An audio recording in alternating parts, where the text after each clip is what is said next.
All right. Hello, hello, hello, everyone. Welcome. Come on in. Let me get the music going for you. How's everyone doing tonight? Hope y'all are doing well. So tonight, I am going to be working on a bunch of D&D builds as usual, but I wanted to do something special since it is the month of Halloween, so I decided, hey, you know what? Let's do a bunch of horror characters. So we got some horror heroes, some anti-heroes, some villains. We'll see what y'all vote for. But the first one, as usual. Thank you very much. I appreciate the biddies. I don't know why I'm still getting hit by them, but uh thank you. Thank you, thank you. How you doing? How are you doing, Odin? How you doing, Hazel? And let's get right into it.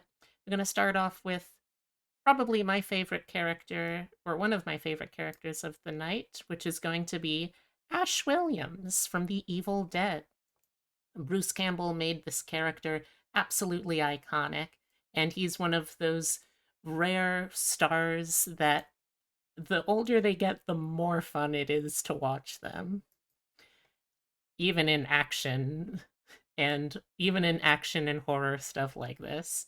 So, uh, let's get groovy. You know what? Let's just get into it. We got some goals for this build.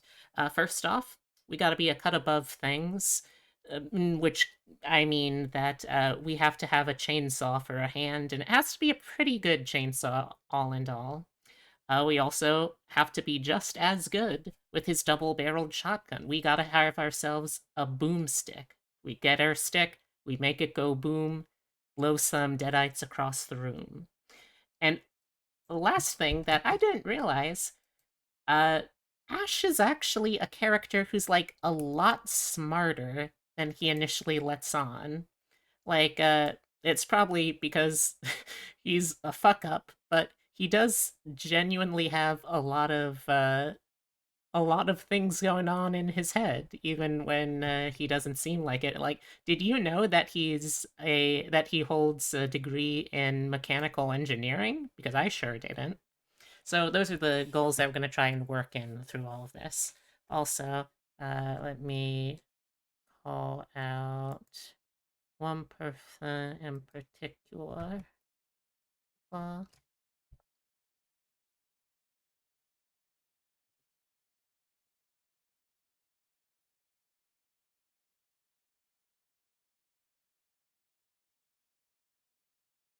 we all know that Ash Williams is played by Ash Williams.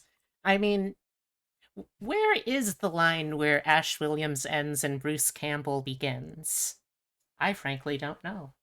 Do you?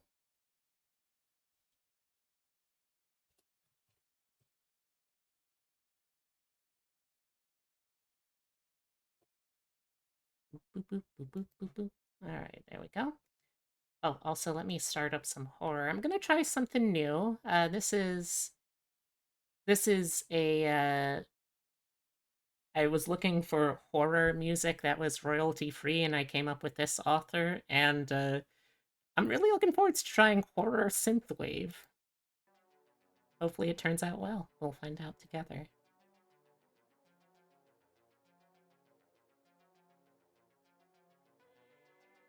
There we go. Yeah, that'll do. All right, so we're going to be using a standard 0.5. So we've got a couple of things that we really want to focus on.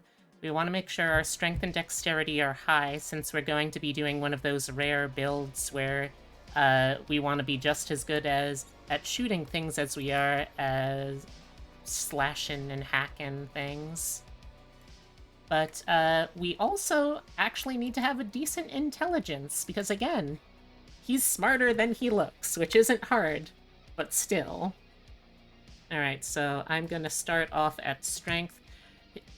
The shotgun may be cool, but it's just not quite as iconic as the chainsaw hand. That said, we are also making sure that he has a good dexterity.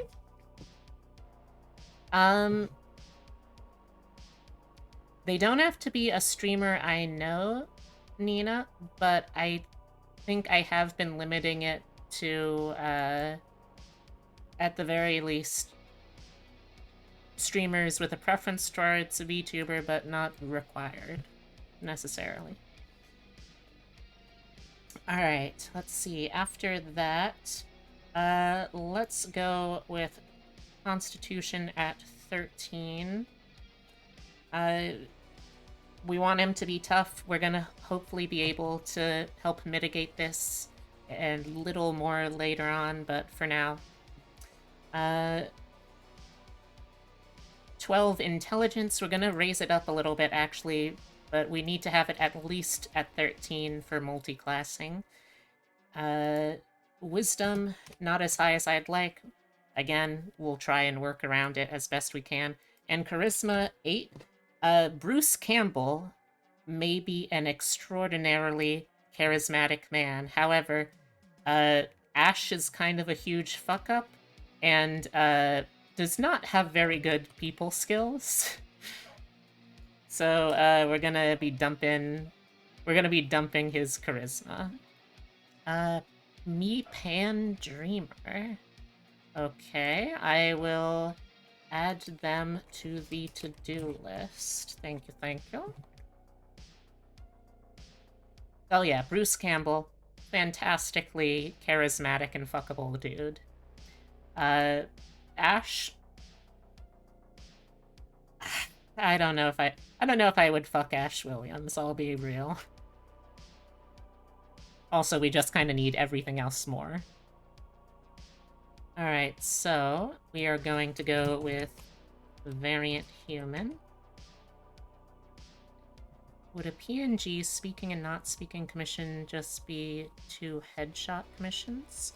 I mean, depending on how much of the body you want visible, yeah, I think that could work. Alright, so...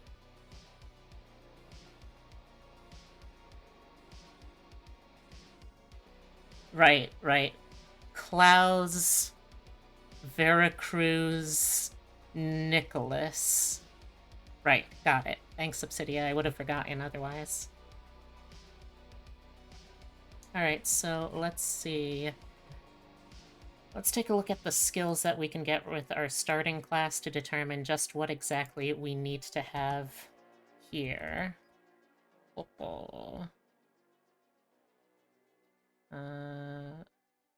Okay.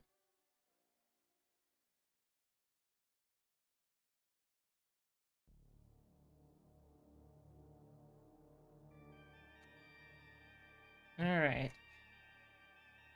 There we go. Let's see. First, though, let's add +1 to Constitution and Intelligence. That way we have our multi-classing minimums, and we're making ourselves a little more beefier just from the jump. But yeah, sure. Feel free to hit me up whenever.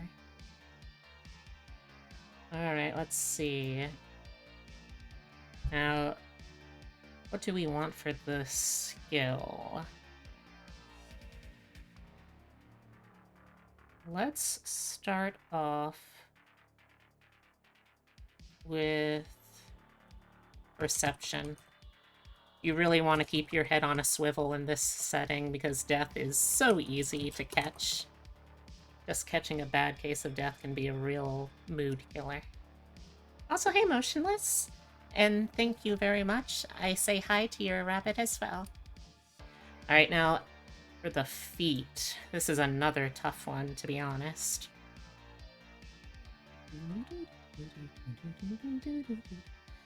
Let's see... We are going to need to have a fighting style later on. So it wouldn't hurt to have something that works with that. Oh, no. We are going shotgun. We're also going chainsaw. This is going to be one of those silly builds where you try to be both a dexterity and a strength fighter. Oops, did I spoil something for later in the build? I'll never tell.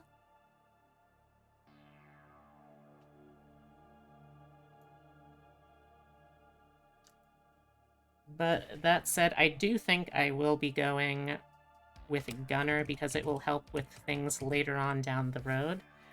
So Gunner Feat gives you a +1 to Dexterity.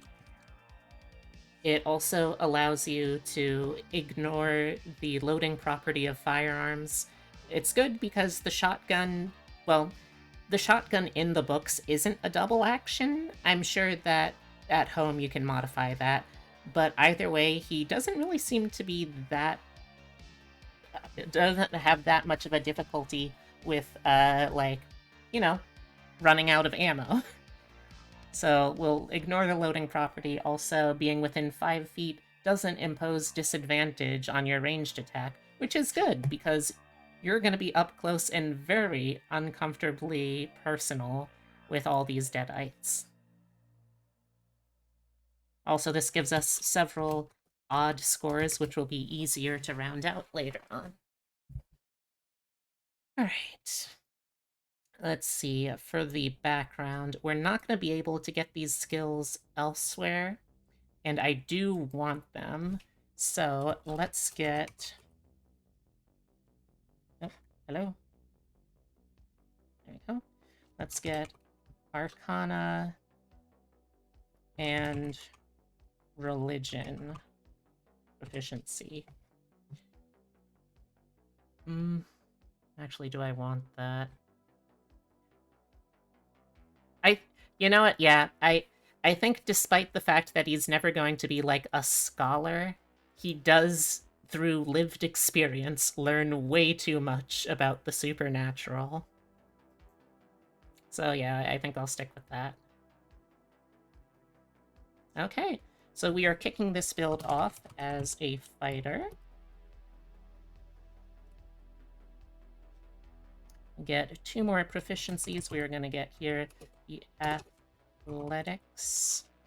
And let's get survival proficiency.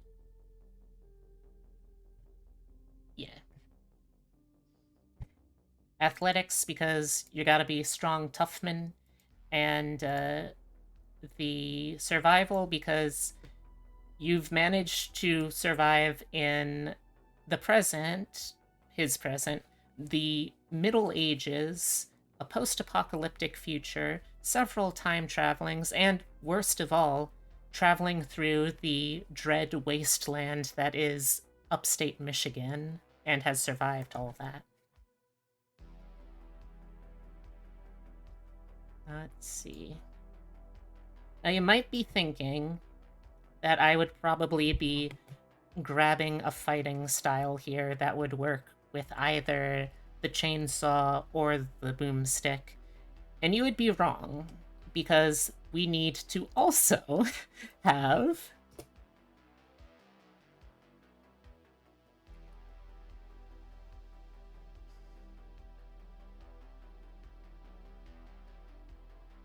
the unarmed fighting style. Now, you might be asking, why the hell do we need this? We're going to have a chainsaw for the hand. And here's the thing.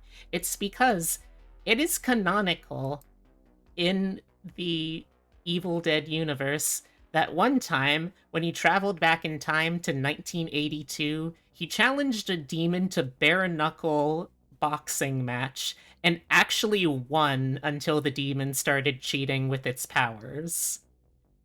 We gotta have at least a d6 to a d8, depending on how he uses his hand and the extra damage from grappling.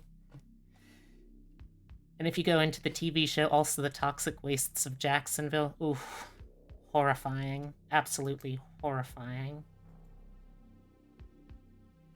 And then you also have Second Wind, which allows you, as a bonus action, to regain a number of hit points equal to 1d10 plus your fighter level. You can do this once per short or long rest, which is good because you're not really going to be able to get any kind of like supernatural healing during this build, so we want to make sure that you're covered there.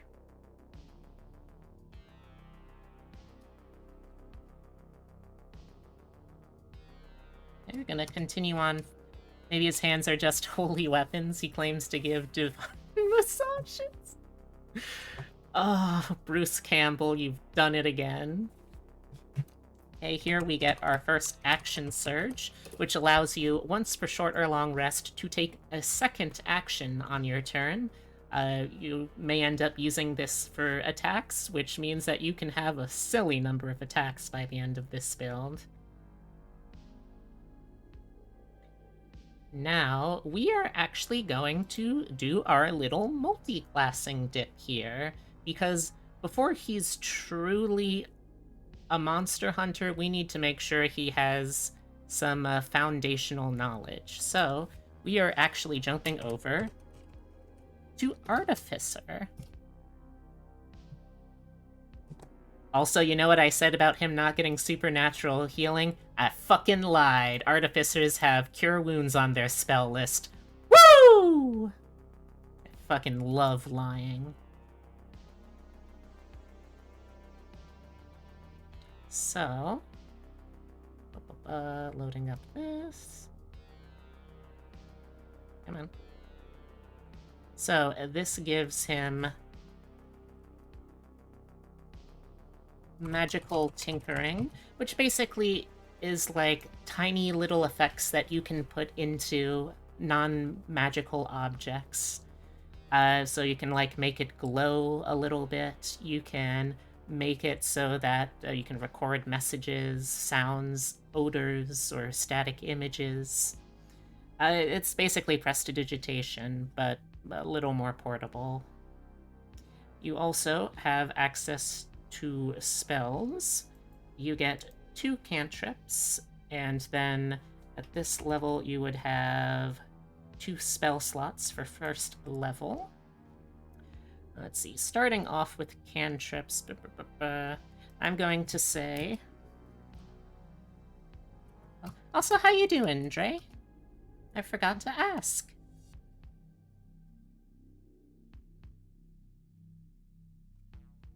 So I'm going to say let's get light to give him basically a flashlight. Gives a 30-foot radius of light so he can see with his human eyes. And for the other, let's get create bonfire. You may think, hey, he doesn't have pyrokinesis, and you're right. But you know what he does have? Gasoline and flames. Create fire, bonfire can just be throw in a little Molotov. And it does some nice for early level fire damage on a failed dex save, and you can have it hit multiple people and control the terrain a little bit. It's not great, it's a cantrip, but it's still fun. Then you also have some first level spells that you have slots for. Artificers are fun because they're one of those classes that rather than having set spells, you get to basically decide at the start of every day which spells you want to have. So let's see. Personally,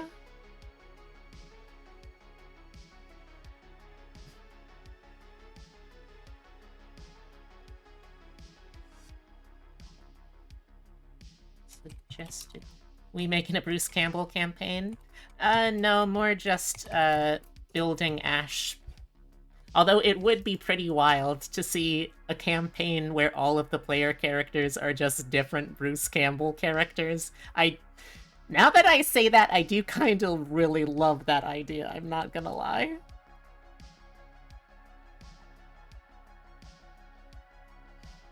Alright, so, if you can get your DM to be cool, Grease would be fun, especially with Create Bonfire. Unfortunately, that's not how it works in canon, so...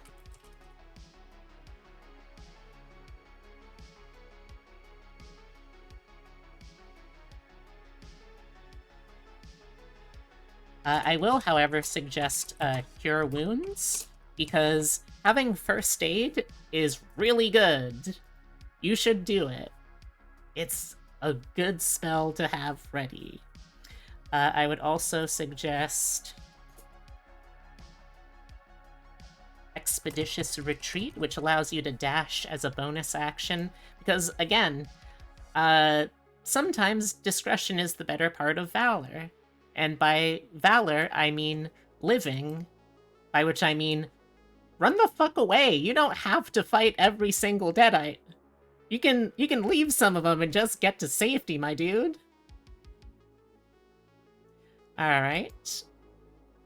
And if I were to suggest any others, come on, baby, light my fire. Thank you, Dre. It means a lot to me to hear that. I wish it didn't, but it does.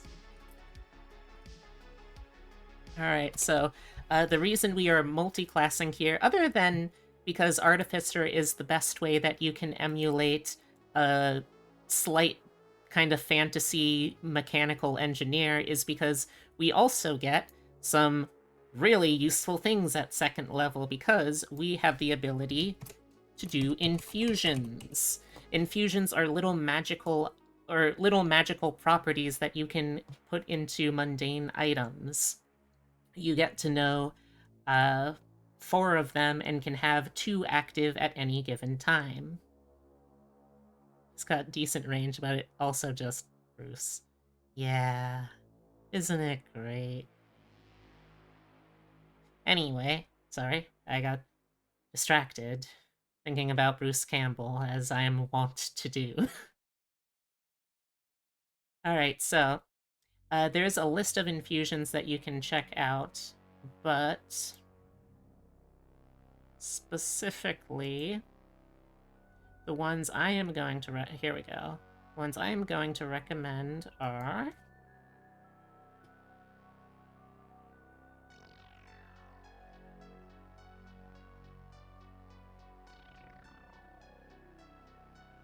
Enhanced Weapon. So Enhanced Weapon lets you turn a simpler martial weapon into a +1 magical weapon for that bonus on attack and damage rolls.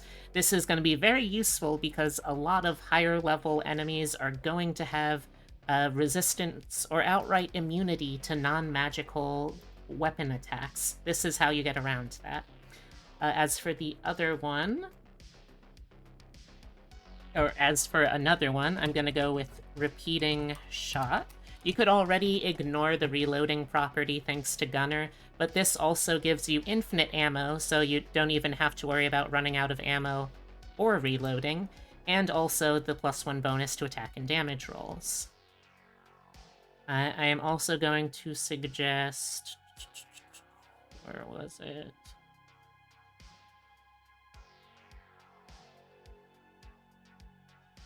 You know, honestly, I think you should probably get some enhanced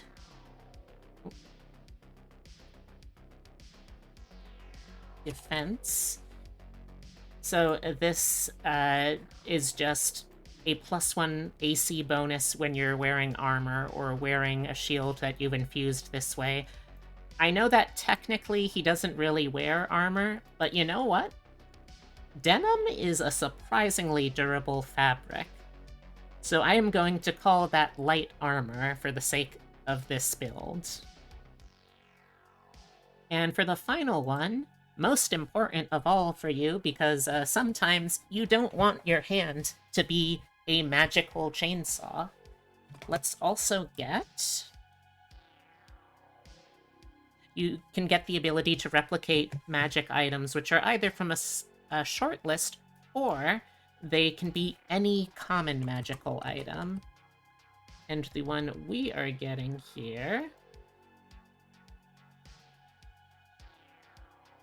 is Prosthetic Limb. So that way, when you don't want to have a chainsaw hand, you can have an actual hand. Also, a fun thing that I think y'all should note is that technically, because he has unarmed fighting, and he has the ability to give himself basically a hand that is a magical item, that does mean that his unarmed attacks are also magical. So, technically, you don't even need a chainsaw, a magic-infused chainsaw or shotgun to get the bonus of the overcoming resistance. All you really need is your hand. Alright, now that we got that, we're pretty much done with our multi-classing. We could go on to Artificer 3 to grab one of the, like, specializations, I think they call the subclasses, but to be honest, none of them really work that great for him. I had considered Battlesmith maybe, and like reflavoring his car as the Steel Defender, but the problem is, for the most part, the Steel Defender is normal size, and that would imply that his car is just a tiny, teeny, tiny little clown car. And we're working on the Evil Dead here. We're not working on killer clowns from outer space. So, we're gonna have to pass on that. But we got all the important things. Wait. So now that he can be armed and dangerous, let's finally get that fighter subclass, huh?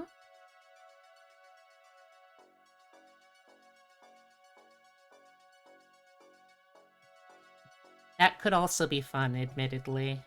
That could be fun.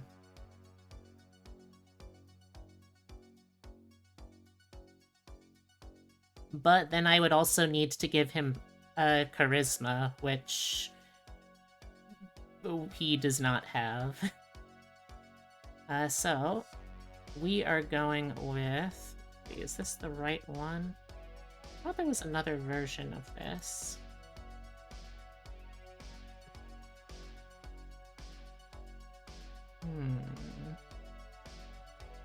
I guess this is the only version.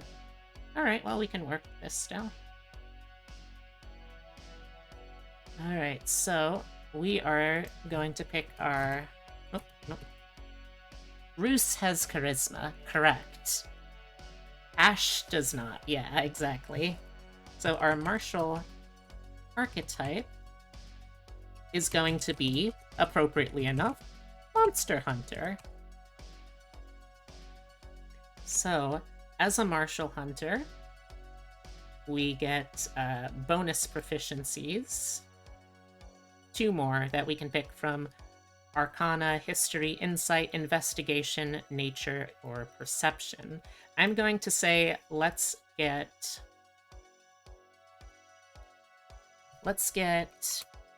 Insight proficiency, so that way you can tell when someone is actually just a Deadite that is lying about being a Deadite.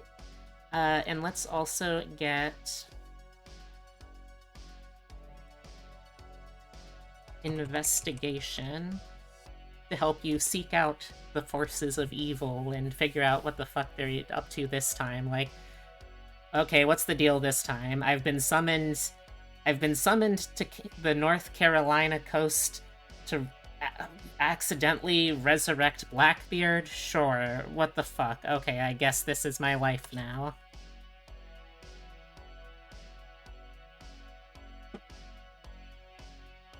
Alright, in addition to that, you also get Combat Superiority, which is a variant of the Battlemaster feature. You get 4 d8s. Let me actually make note of that here. And you can spend these d8s, which you regain on a short or long rest, to add the roll to an attack roll, to add it to a damage roll from a weapon attack. When you make an Intelligence, Wisdom, or Charisma save, you can add it to that. Or when you make a Perception check to detect a hidden creature or object, an Insight check to determine if someone is lying to you, you can also use it there. You only hear the forces of evil in the voice. You know what? Sure, I'll take that.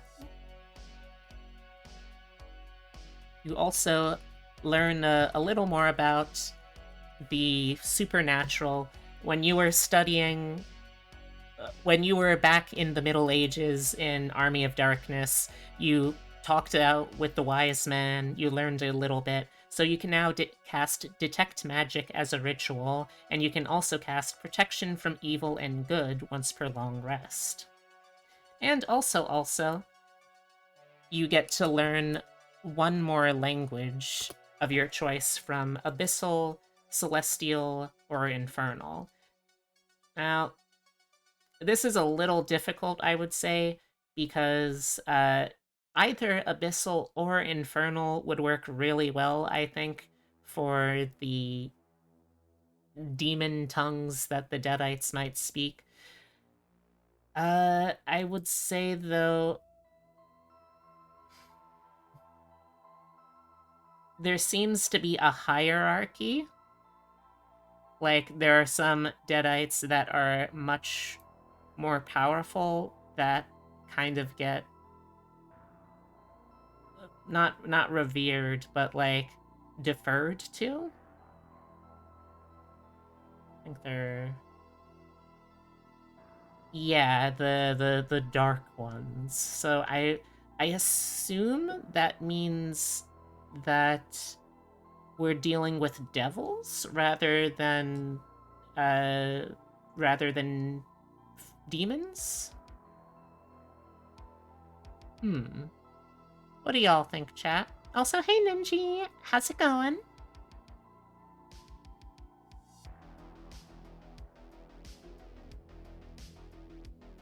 Yeah, it definitely sounds like that. So let's get Infernal Proficiency. Maybe if he had gotten that level a little earlier, he could have remembered Klaatu Vericta Nikto. Verada Nikto. Now, great, now I have summoned the dead. Hey, Salamander. Very busy. Well, I'm glad to hear that you're doing well. Okay, so here we have Fighter 4. We get our first ASI. We are going to invest that, splitting the difference to boost up strength and dexterity, since those are both odd numbers right now.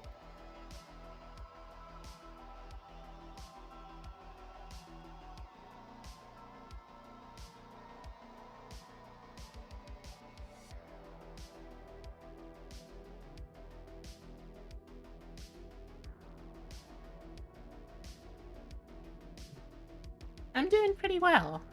I'm coming off of 2 weeks ago a very stressful time where I was forced to not have computer and shot my face filled with lasers. Then 1 week ago, I was hosting my friend from Switzerland who I haven't seen in 8 years. And now I am back and trying to get back into the swing of things.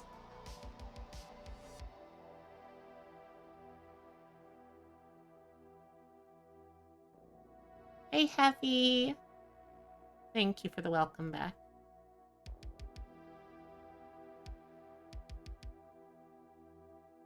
Okay, let's see. Alright. Okay, carrying on from there. Fighter 5, we get our first extra attack.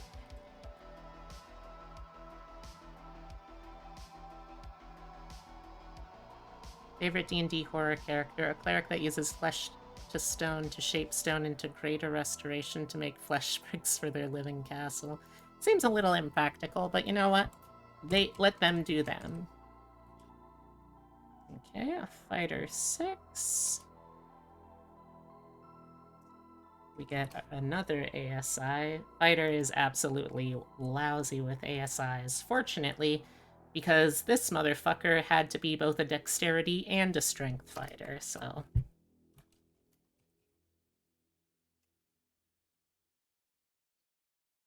Well, let's start by trying to get strength up as far as we can.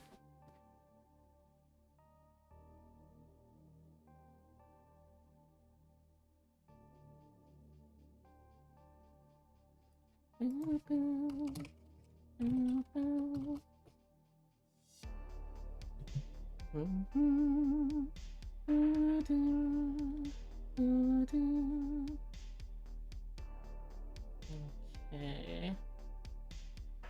So, at this point, we get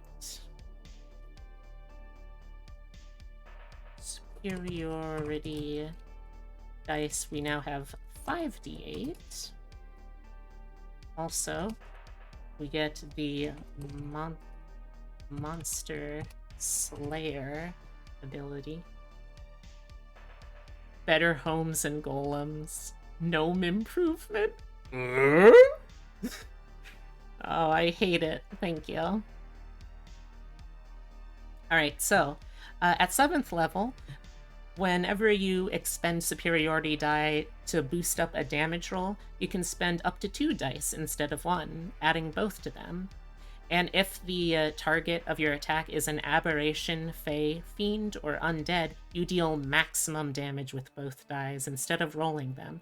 So that means at this point, you can bump yourself up to an additional 16 points of damage, which, let's see, I'm going to assume that the chainsaw has the stats of a longsword, since he can wield it both one- and two-handed, so let's assume two-handed for a d10 plus 4...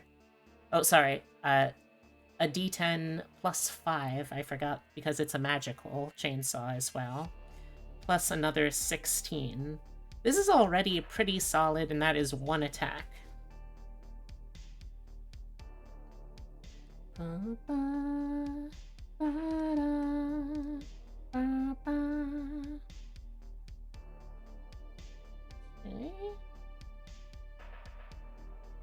Alright.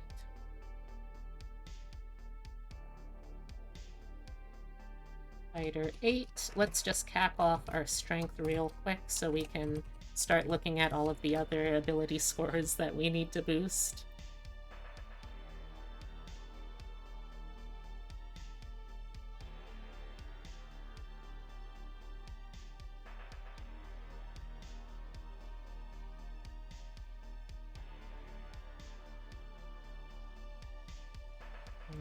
There we go.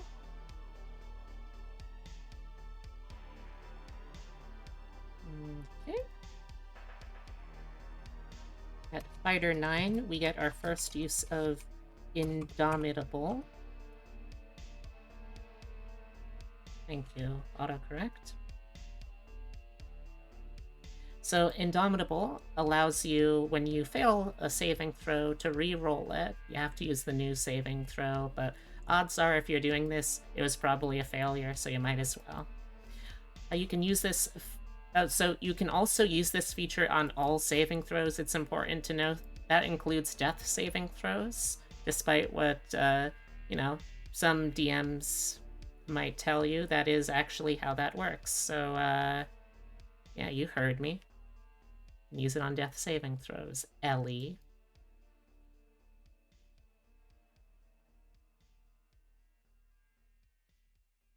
Also, I should say, if you want to build an Ashe that focuses more on the boomstick, feel free to like switch the earlier strength boosts to dexterity boosts instead.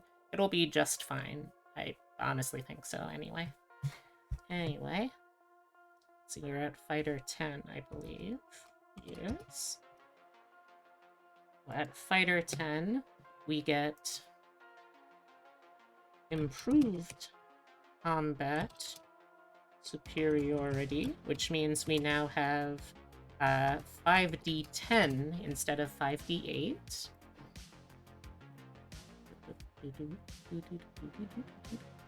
Pretty straightforward. Fighter 11. We get our second extra attack for a grand total of... for a grand total right now of 3 attacks per turn.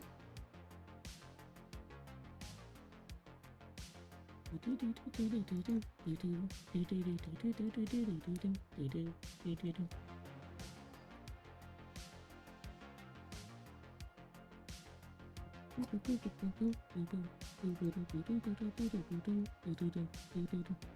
we're gonna get another ASI here. Start working on dexterity now. Want to get that at least a little higher, so that way we'll also have better unarmored AC. Well, not unarmored AC, you do have light armor. Wink, wink.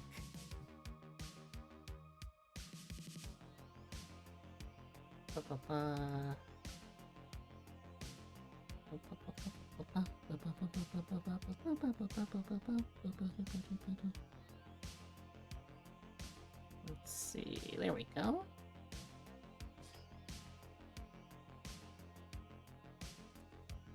Wait, nope.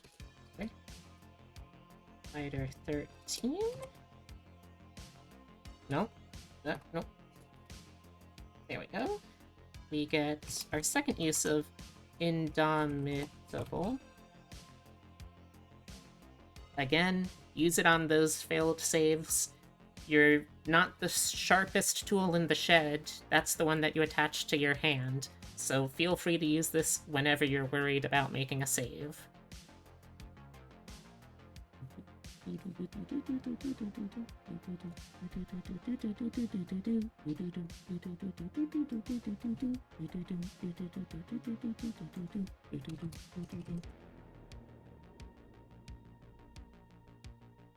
Alright. Fighter 14.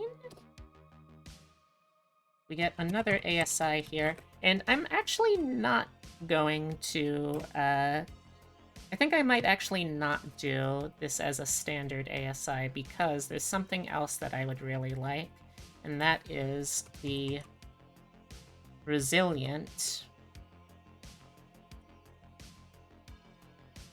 feat. Because we've got a decent Constitution save, we're proficient with that. We've got a pretty decent dexterity score, so we're going to be okay-ish with those. But what we don't have very much is wisdom. And there's a lot of things that try to possess you. It would be good to have the ability to at least kind of resist that. So Resilient gives you proficiency with a saving throw of your choice, and it also adds +1 to that.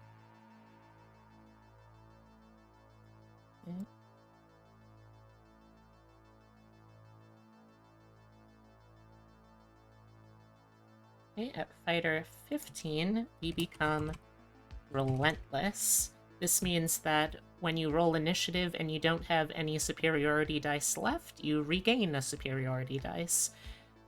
Honestly, it feels much better to get this kind of feature at level 15 instead of level 20. I'm looking at you, bards, and monks, and that shit. Get that shit out of here. Put it at a lower level, you weirdos.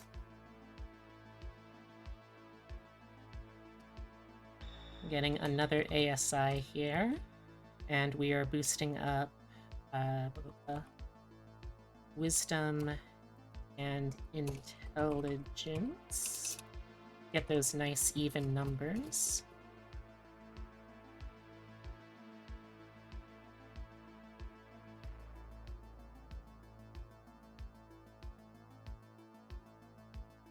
So, like, you're still gonna get possessed, just like in the movie. But between this and the boost you can get by spending your superiority die, you should probably be able to snap out of it relatively quickly.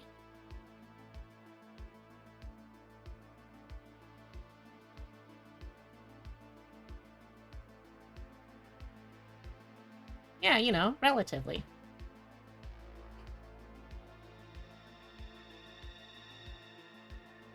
Oh, also, let's see, when was... Did we get the... Oh, also... Alright. Also, you have...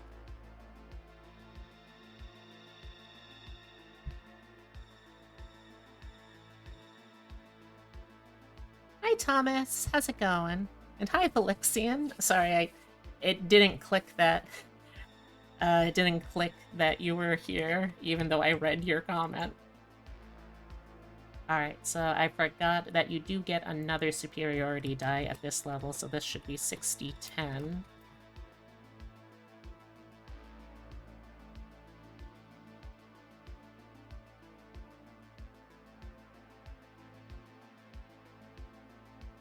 Okay. Okay, at Fighter 17, you get a second use of Action Surge. So now you can take 2 actions in 2 separate rounds for short or long rest, and you also get another use of your Indomitable.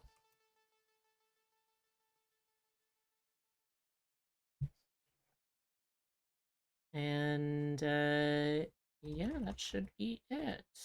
Let's see, you don't get any more die, I'm pretty sure. Let me double check. Yes, 6 is going to be the cap.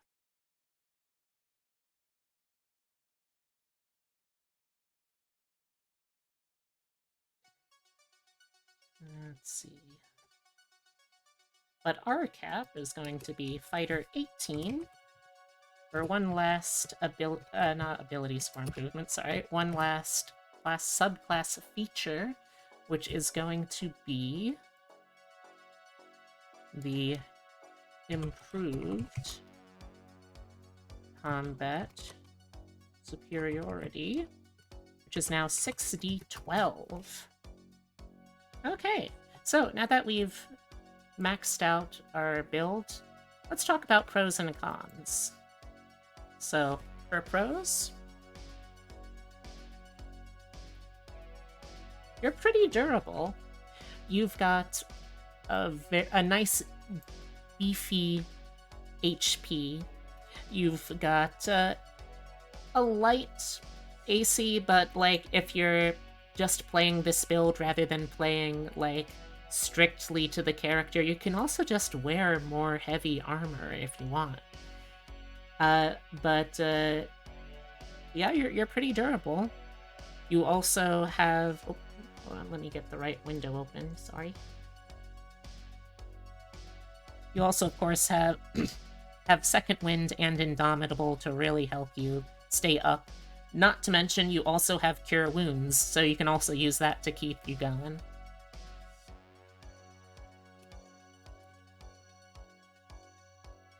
You've got very consistent damage, too, because you have weapons that you can make magical. You can even make your unarmed attacks magical for overcoming resistance.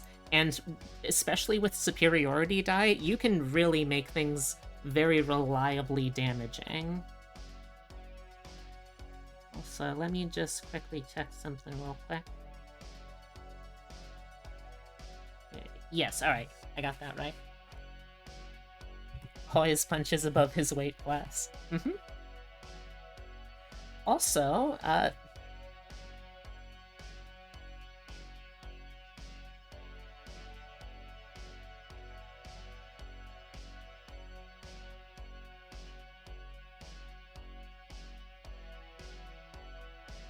just like your mechanical engineer degree, your character in D&D is also surprisingly skilled. You've got a lot of very useful skills, and even though you don't have capped out modifiers for most of them, you still have the proficiency bonus, which will go a long way at this point, for Athletics, Arcana, Religion, Investigation, Insight, Perception, and Survival.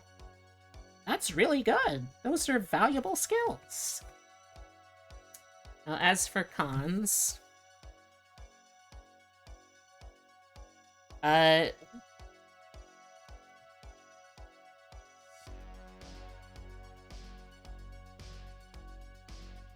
you are kind of easily possessible with your pretty low wisdom.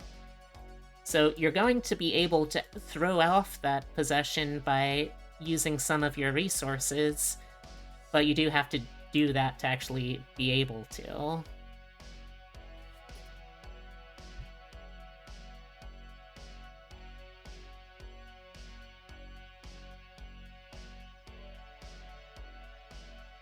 Can't just belong to one entity. He's not ready for that sort of commitment. Yeah.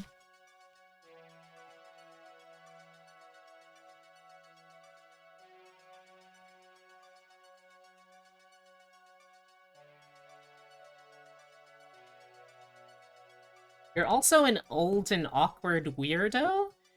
You have a negative charisma and no social skills, so odds are people are probably not going to believe you at first glance when you tell them that, demons have risen from the dead and they should probably leave or at least follow your lead.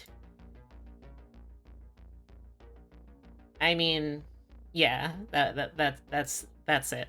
Also, this is actually very in character because one of the spells that can like really hurt you for charisma saving throws is banishment. So, as it turns out, even in D&D, Ash is very susceptible to being knocked into a dimension that he does not belong in. I love it when the canon and the mechanics work together like that.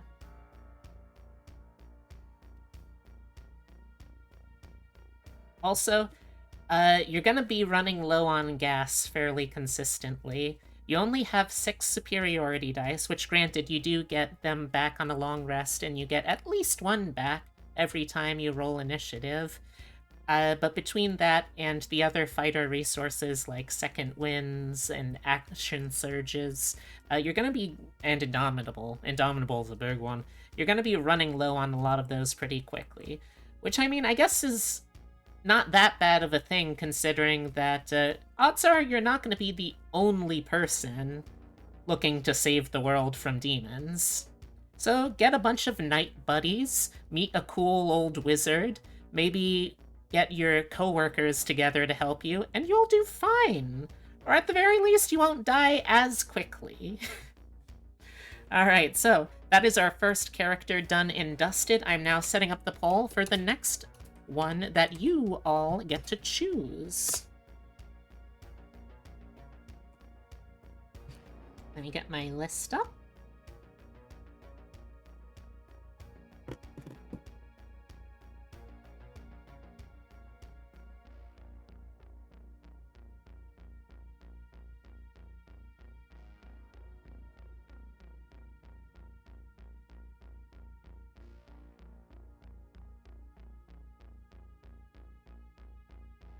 No, Sanic's not a horror movie character.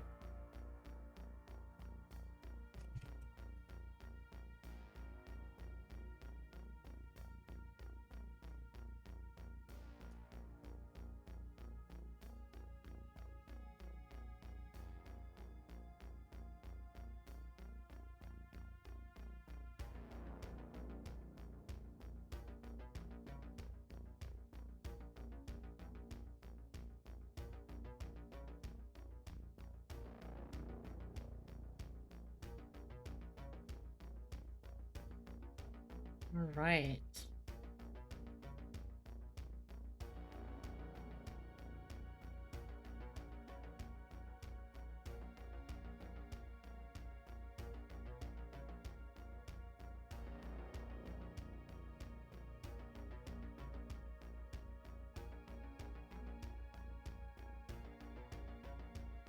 Okay, so the poll is live.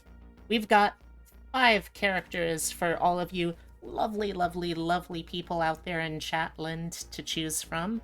We have Beetlejuice, the ghost with the most, from Beetlejuice. And no, you can't trick me into saying it a 3rd time, that would be silly.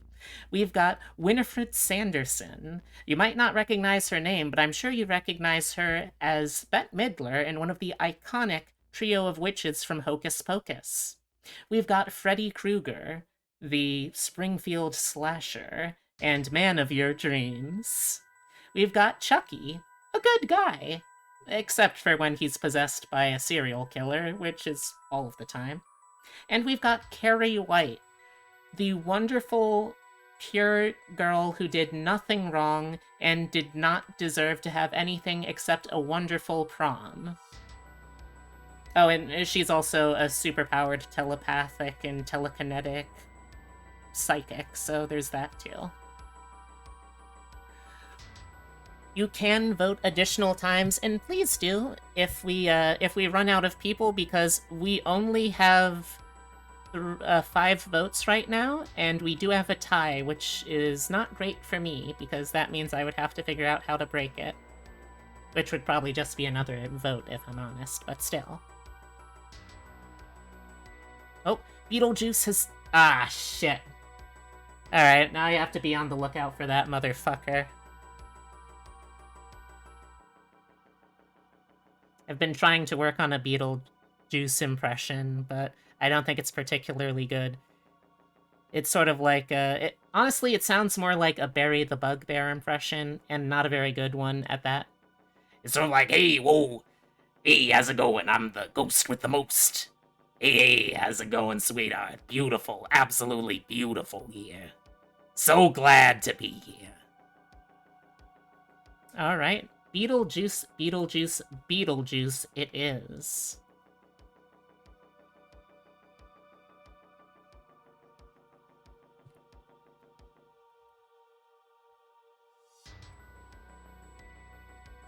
Probably, I don't know.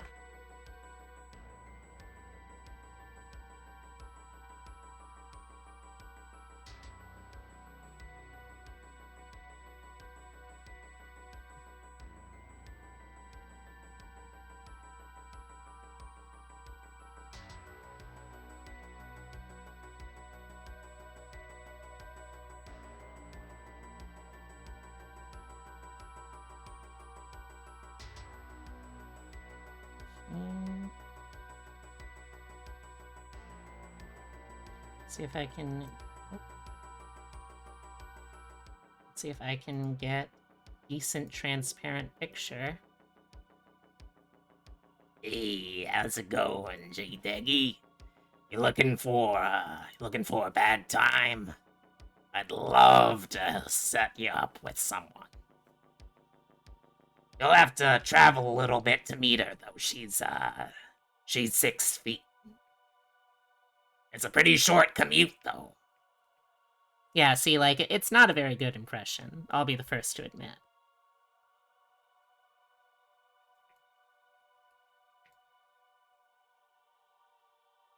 Okay. Are there any transparent Beetlejuices?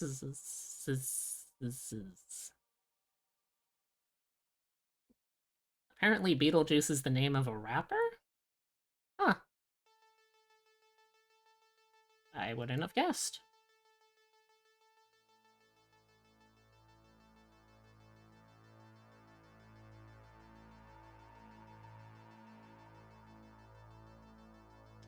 Rather not use the animated cartoons, but at the same time, we might not get a better version.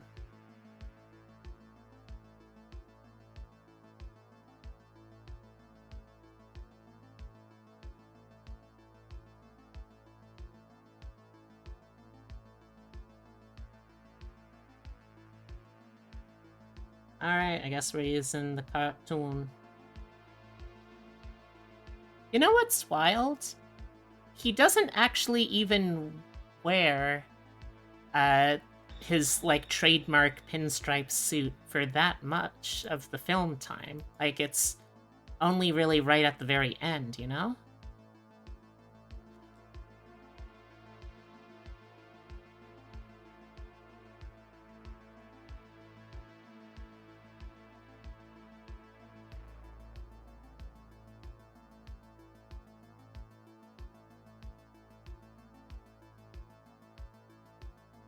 I can't get reliable, transparent either. I guess we'll just have to do a weird, mostly full body-ish shot. Alright.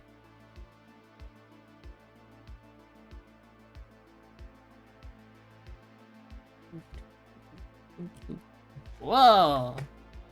Oh, Michael Keaton. I'm sorry, I thought you were a ghost.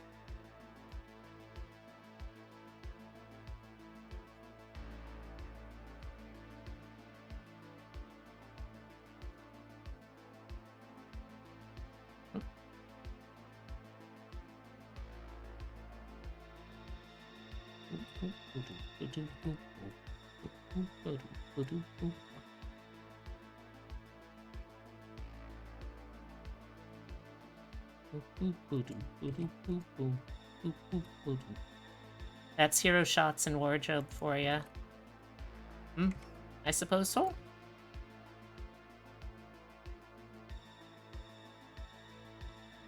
Okay, so first off, we need to be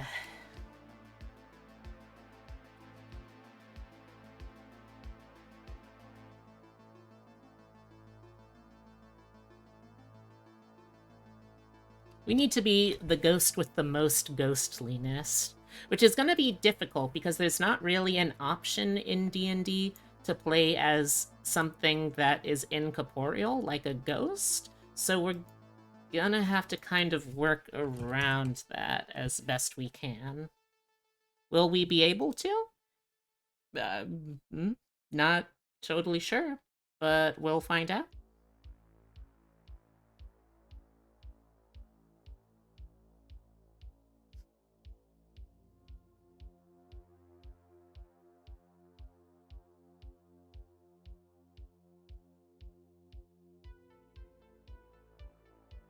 Alright, so we also need to be a bio exorcist. That means we need to be an absolute professional at spooks and scares. And then... oh gosh, what do I even call this?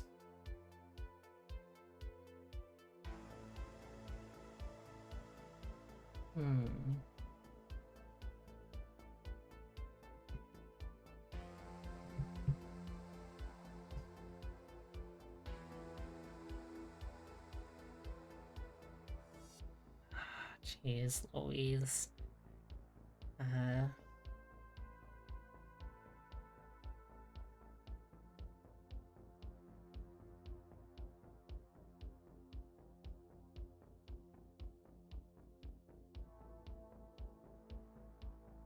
He does do an awful lot of shape-shifting, both of himself, of other things. We kind of just need to have him be able to make whatever is convenient and fun and funny, to him at least. So we'll see how well we can do that.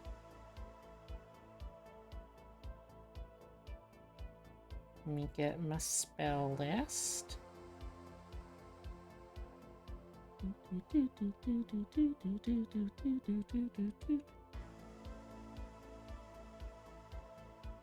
Alright, so... oh, whoops. So we're going to be using a standard point buy here. Charisma is going to be the highest stat. I know what you're thinking. Beetlejuice is a sleazy, misogynistic, repulsive, absolutely horrid individual, and you are right. However, he manages to exist in a world that hates him by sheer virtue of his chutzpah, and it's weirdly charismatic how charming he can be for a character that is so reviled. Not to mention also intimidation is a charisma skill, and obviously we're gonna have that. Let's see, after that... let's see. It's like a used car salesman. You're not wrong. Let's see, after that, let's actually go Constitution next. He's pretty durable. He's very hard to get rid of. So if he dies again, that would be a pretty embarrassing way to go out. After that, let's do Intelligence. He knows an awful lot about the afterlife, after all. Let's then go Dexterity. We gotta give him a little bit of pep in his step, because thanks to the musical, we gotta make sure he's able to do a little soft shoe. Wisdom's a little low, but we're dumping strength because he's a ghost. He really does not need strength at all. Alright, so now that we've gotten that out of the way... Oh boy. Like I said, there's not really a good option for what we're trying to do here, because there is no incorporeal undead option. The closest I'm going to say that we'll be able to get, that we'll be working with here, is probably going to be Reborn. That's honestly about as good as I can do. So let's see. I'm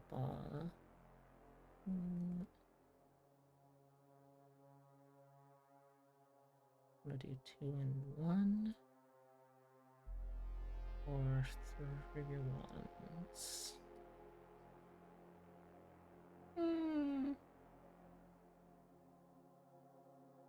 Let's do 2 and 1.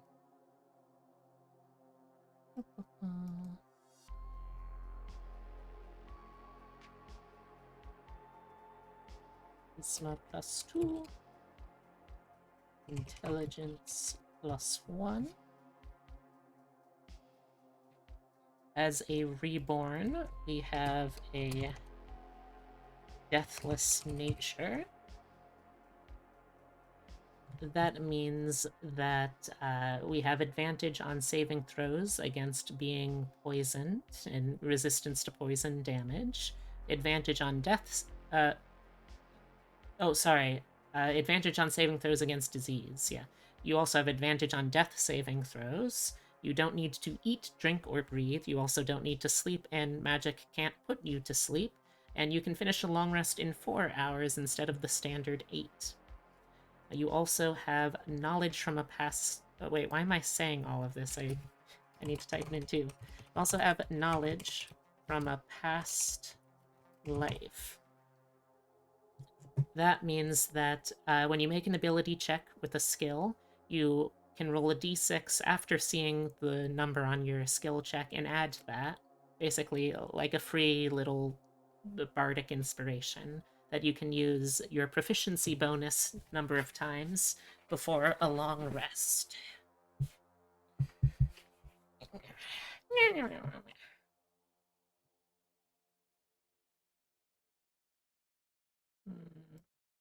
Just checking something real quick. Yeah, that sounds right. Alright, so...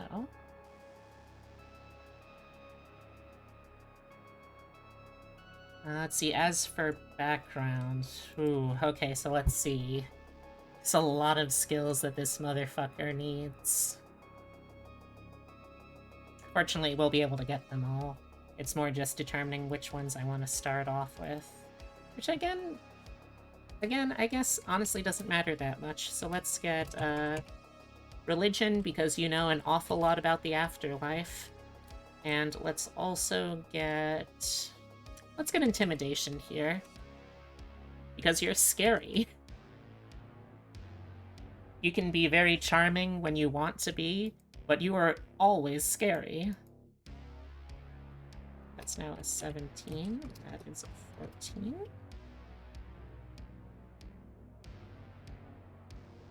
Alright, so... Oh, damn it. The window closed that I didn't want to close. You bring that back. I need that. No, I didn't want to... no. No! Ah, this is so embarrassing! No, I didn't want that. I wanted this.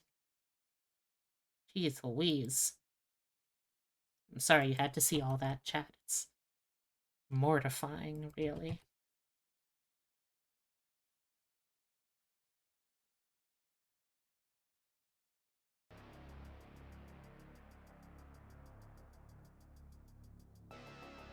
Here we go. Much better.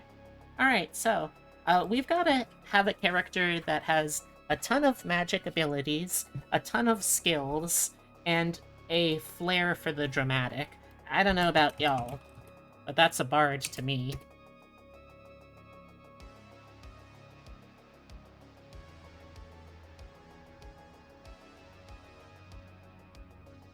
So, for starters, you get Bardic Inspiration, which are a pool of dice equal in number to your Charisma modifier that you can use to give people an extra d6 to roll on their attacks, ability checks, and saving throws. Yep, Beetlejuice. You know, Beetlejuice. Beetlejuice, even.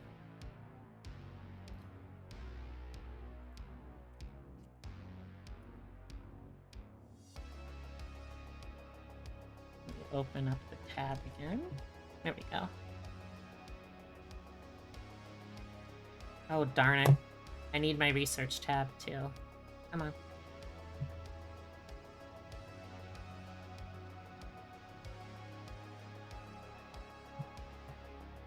Oh, excuse me, oh my gosh. Okay, so... you can use Bardic, you can give Bardic Inspirations as a bonus action. Now, Beetlejuice isn't exactly the kind of guy that would normally do anything for anyone else without something in return. So, you know, just because you're playing as a supportive class doesn't mean you have to be actually supportive or to give anyone anything without expecting stuff in return. Also, thank you for the head pat. I really appreciate that.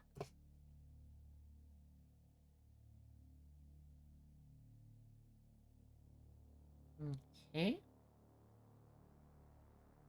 Come on. Oh my gosh, this is... what is going up now with this? Okay, there we go. That's a little better. Sorry about that. The mouse is giving me some grief.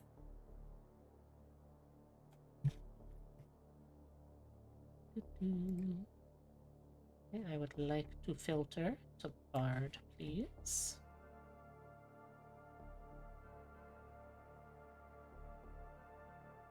Alright, so... as a level 1 Bard, you start off knowing 2 cantrips and 4 spells.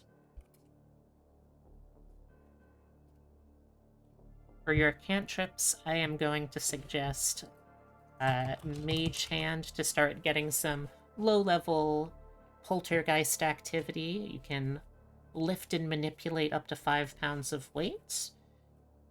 I'm also going to suggest Vicious Mockery, which lets you insult someone so meanly that you do a d4 of psychic damage if they fail their wisdom save, and they also have disadvantage on the next attack roll they make before the end of its next turn. And you also know 4 first level spells as well. Hello! Hey Bernadette, how's it going?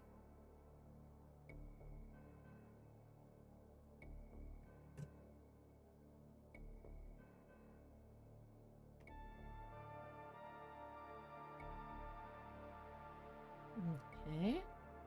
Let's start off with command. This lets you issue a one-word command that if they fail, a target fails their wisdom save and can understand your language, that they have to follow. There's a bunch of examples, but you know what would also be a command? Dance. So you can use command on a bunch of people to just real quickly have a improvised Banana Man, or sorry, Mr. Tallyman music video. Let's see, let's also get Disguise Self to let you disguise yourself. This is our earliest level of shape-shifting. Nothing special, but it works. Got your vet tech and training license today and signed the papers to set the date for the wedding. Oh my gosh, congrats! That's two really fantastic things to celebrate today. Congratulations. Congratulations. You deserve it. Also get Dissonant Whispers. That that forces a target to make a wisdom save. On a failure taking 3d6 psychic damage, and they have to immediately use their reaction if they can to get as far away from you as possible. You basically just do a real big spook on them, and they get real scared and run away.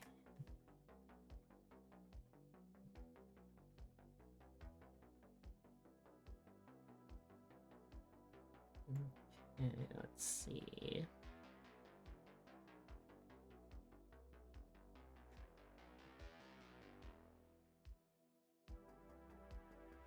Let's see, that's a reaction. I think we should be able to...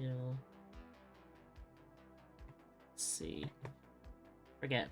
Does this thing work with...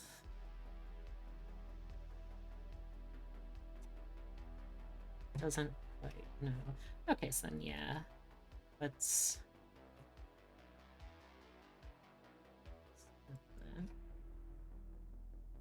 Let's also get Silvery Barbs. This is a very fun little spell. As a reaction, you can force someone who just succeeded on an attack roll, ability check, or saving throw to roll again and take the lower result. Then you can choose a different creature, which can include yourself, and they have advantage on the next attack roll, ability check, or saving throw they make. It's like a bardic inspiration, but mean. Okay.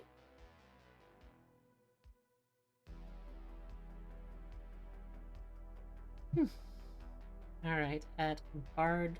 Oh, also very important that I forgot, but...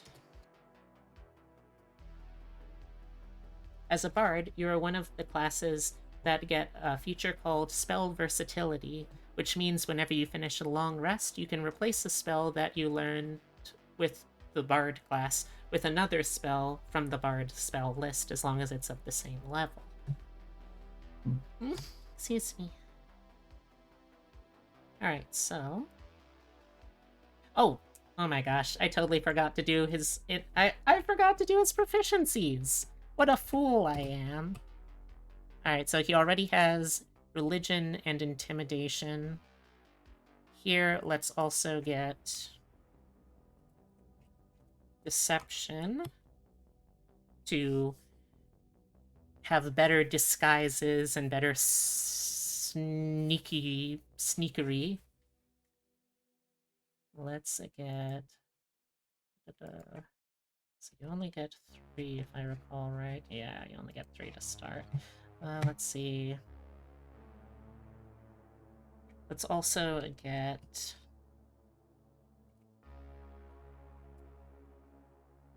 Insight, so you can figure out what scares people to better spookify them. And let's get Performance.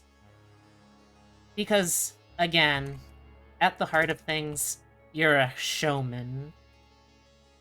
And also, you are the star of a musical, so it would be really lame if you didn't have, it would be really lame if you didn't have, performance proficiency. I'd have to reducify these pictures, but I don't really wanna. Okay, at Bard 2, you get Song of Rest, which means that whenever you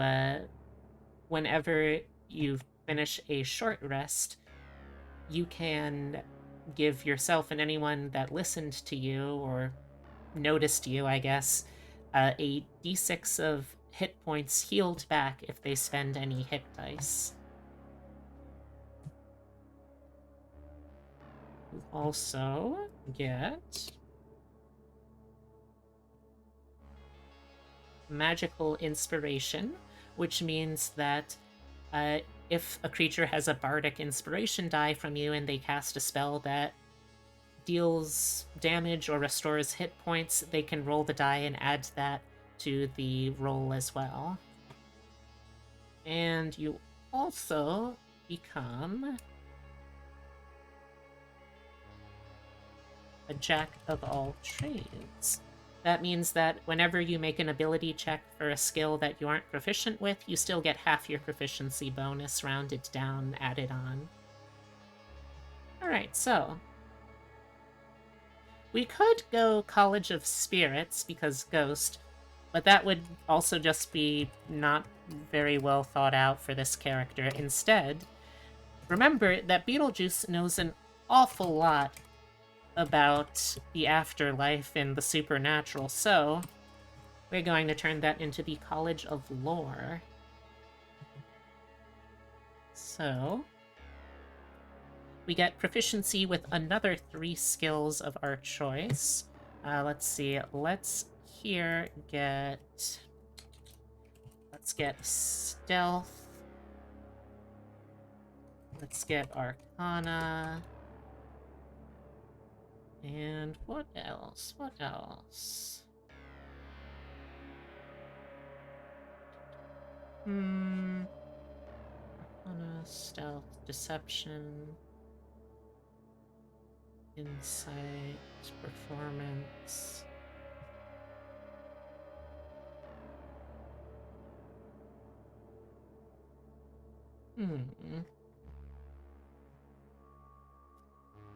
I guess...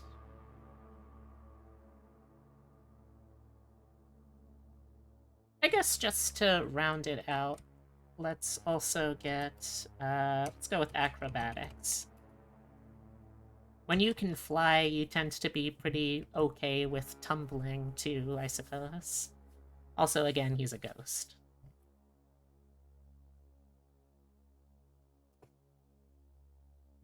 Okay.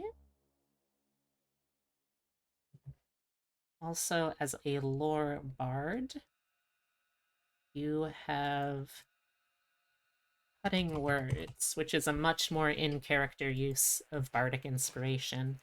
That means that, as a reaction, when a creature that you can see within 60 feet makes an attack roll, ability check, or damage roll, you can spend one of your bardic inspiration die and subtract that number from whatever they roll, just by distracting, annoying, confusing, or just really being mean to them in general. You also get expertise in 2 skills of your choice.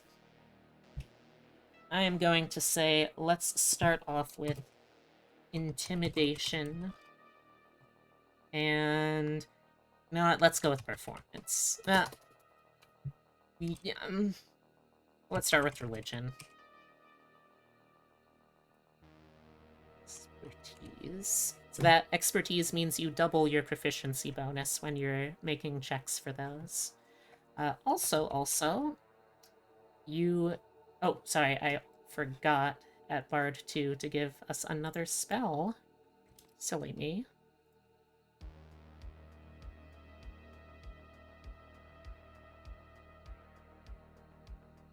Let's see, for this level's spell, let's get...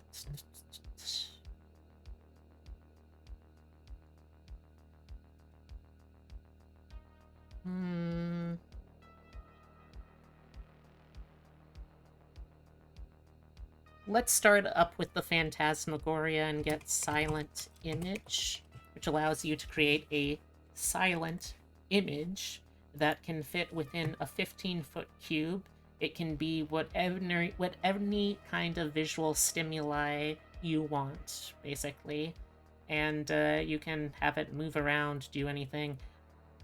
It won't pass a successful investigation check against your spell save, but you can still do some pretty scary stuff with illusions.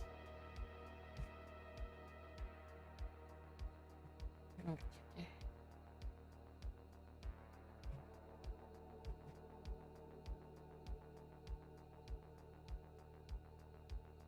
Okay. Bard 3, we also get second level spell slots now. And the first of those spells that I would like would be Invisibility. Invisibility is exactly what it sounds like. You touch someone or some... Oh, no, you touch someone, and for up to an hour, they are invisible. That ends, however, if they attack or cast a spell. However, it doesn't say anything about pulling pranks, so that probably means you can still be a real shithead and pull so many mean and dangerous pranks, and as long as they aren't technically attacks, you should be fine. Alright, let's see.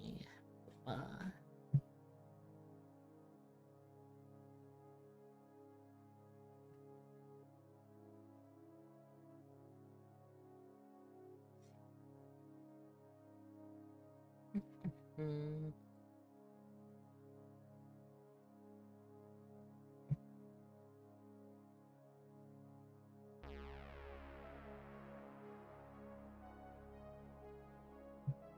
Actually, you know what? This may sound strange, but I'm not going to get intimidation expertise here. Instead, let's get performance, I think. I do that because at Bard 4, instead of getting a full ASI, we are going to get a feat, specifically the Menacing feat. So, Menacing feat gives you +1 charisma, expertise in the intimidation skill if you already are proficient, and when you take the attack action, you can replace the attack with a attempt to frighten a humanoid you can see within 30 feet of you that can see and hear you. You make a intimidation check contested by their insight check, and if you succeed, they're frightened until the end of your next turn. This is great because it's a way to inflict the frightened condition, which forces them to stay away from you and gives them disadvantage on ability checks and attack rolls while they can see you. That's the way you can inflict frightened on some hapless human without having to actually burn any spell slots, which is very nice. So, let's go back up here. There we go.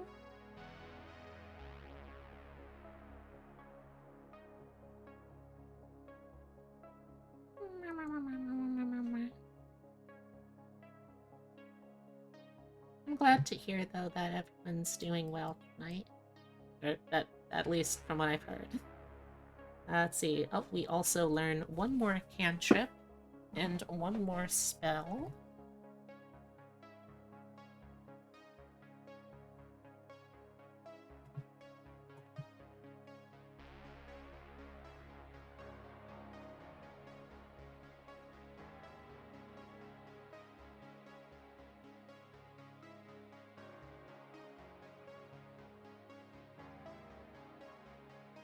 Okay.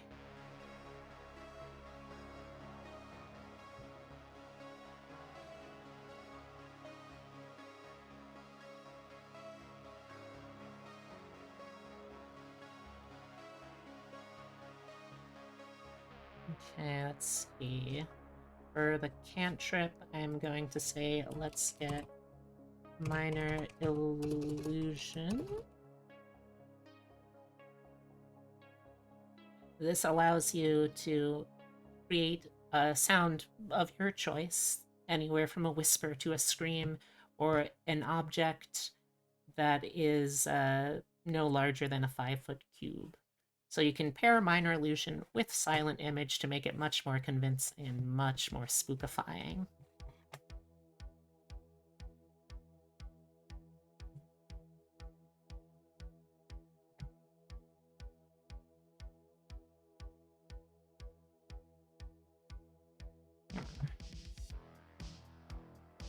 Let's see.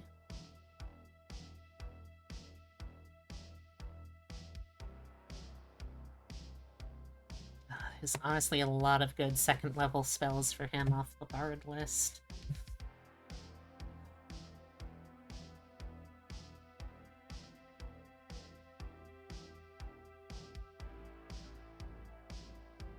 Hmm. I mean, the good thing is that you don't have to stick with one, since you can switch them out to something else.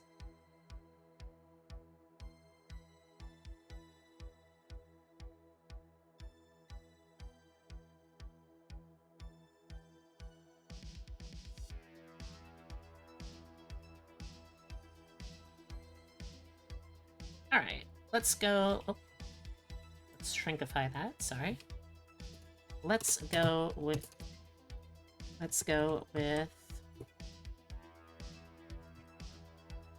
Phantasmal Force.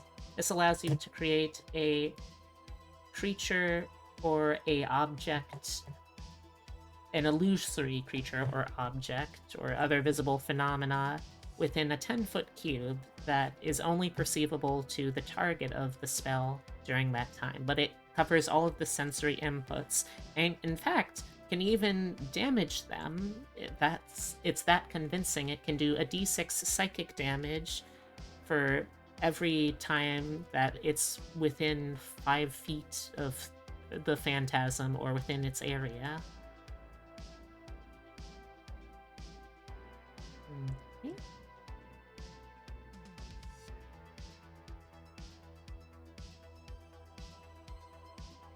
Oh.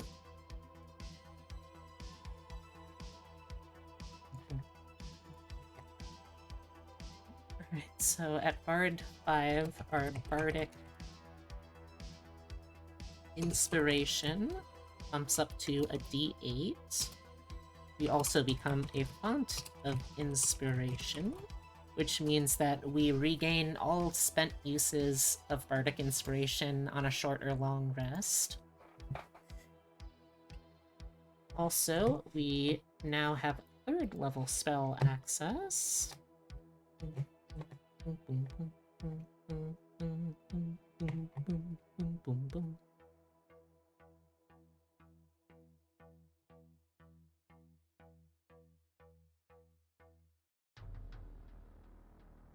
Alright, for this one, let's get...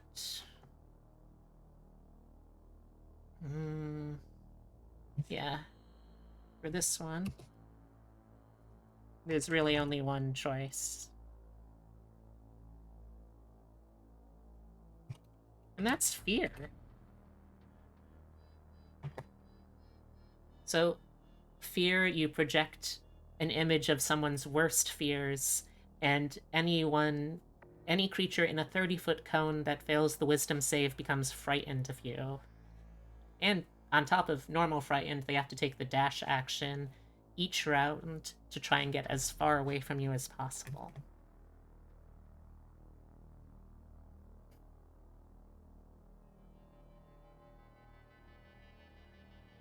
Okay.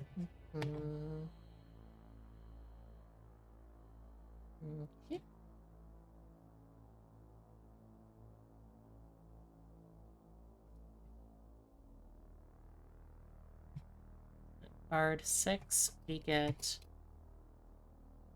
Counter Charm, which is not a very good ability. It, as an action, makes it so for one turn, you and friendly creatures have advantage on saving throws against being frightened or charmed. You have to keep going, though, to keep that up, and also, you're kind of a dick, so why would you want to make people not frightened? That doesn't really make much sense. So let's ignore it. More importantly, though, we get our subclass feature of More Magical Secrets. So these are 2 spells that can be of any class 3rd level or lower that we just get. We get it from any class, and there are spells now. Let's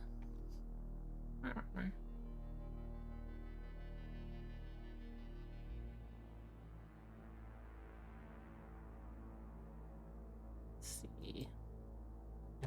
Now the good news is because we have the menacing feat, we don't actually really need cause fear because we have other versions of it. We might still end up getting it, but we don't really need it either.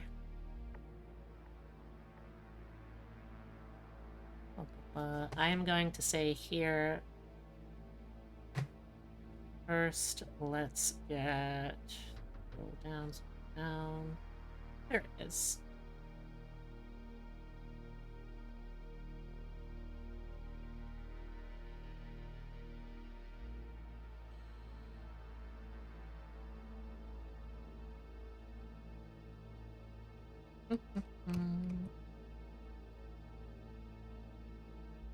Let's get Fly, which gives whoever you touch a flying speed of 60 feet.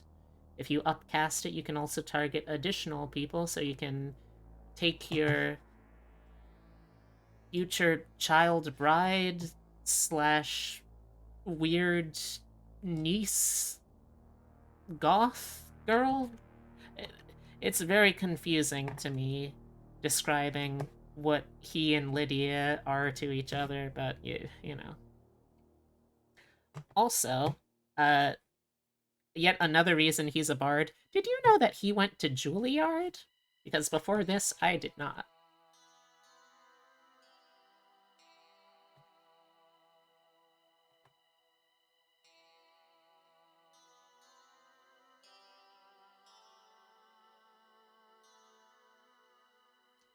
Now, as for the other spell,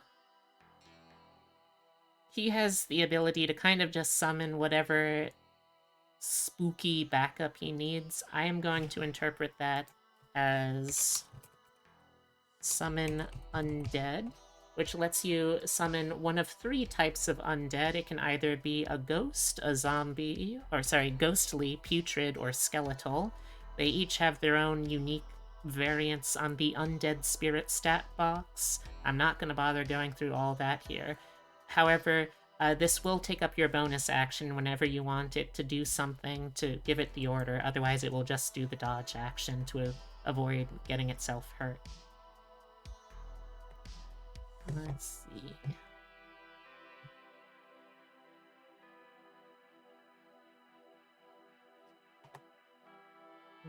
Okay.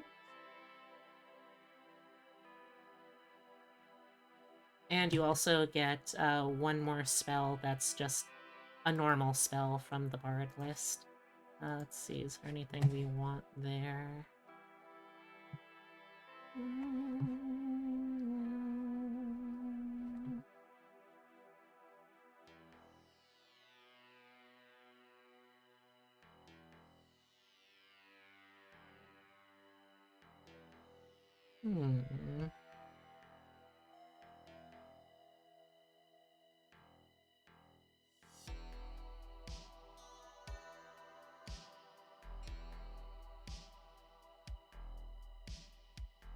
Is that a spell that bards get normally?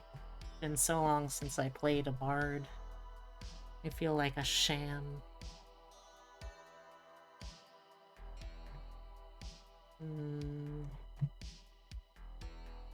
Hey Tibby, how's it going?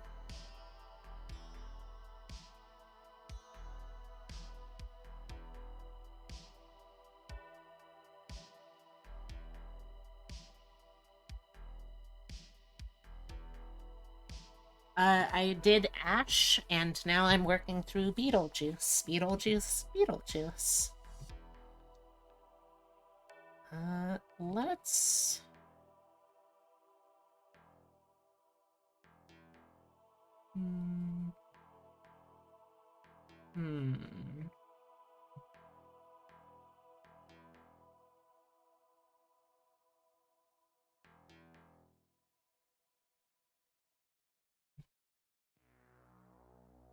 You know what? It's a simple one. But...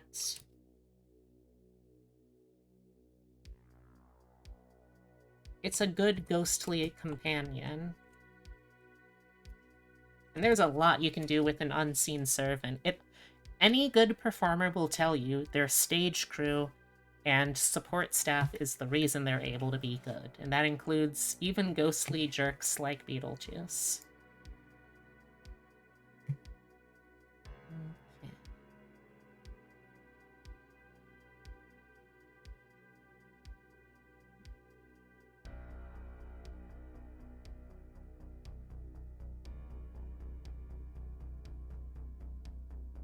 Alright, so Bard 7, we get another spell, which can now be up to 4th level.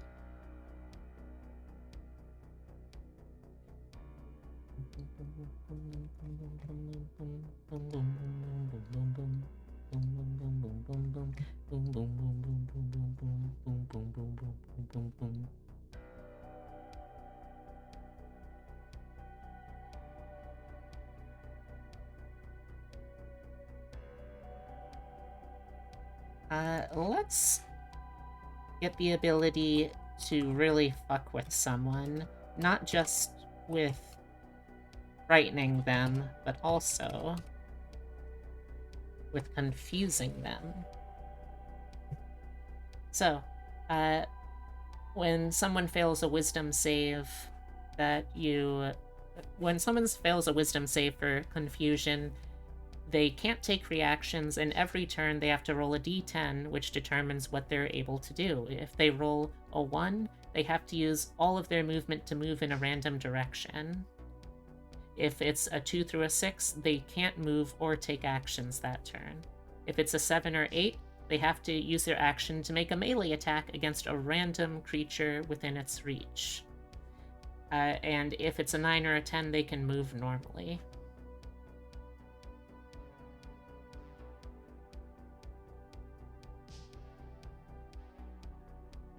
Yeah, that'll do, I think.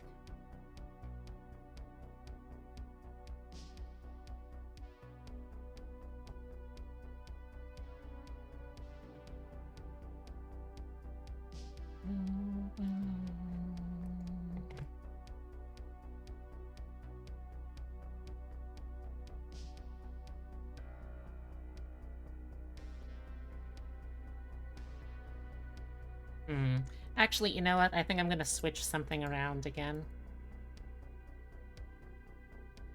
Because instead of menacing feat, that's good, but I think what's gonna be more accurate for us is the actor feat. So, the difference being, I mean, you still get the +1 charisma, but you get advantage on deception and performance checks trying to pass yourself off as a different person, and you can mimic the speech of another person. And one of his things is ventriloquism and mimicking people's voices surprisingly well. So I think that's going to be a more important thing in the longer run.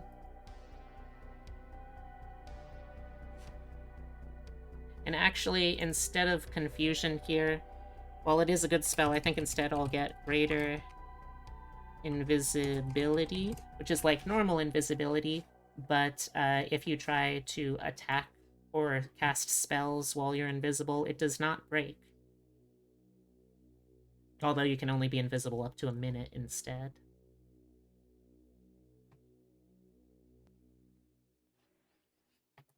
Okay.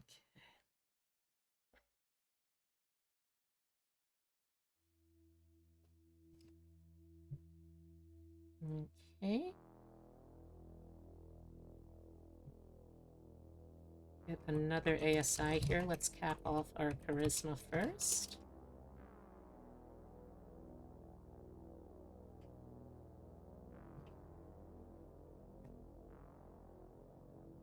Now, if at home, you can convince your DM to allow you to be a literal ghost that is incorporeal, I would highly recommend that.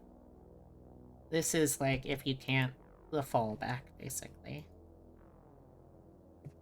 Alright.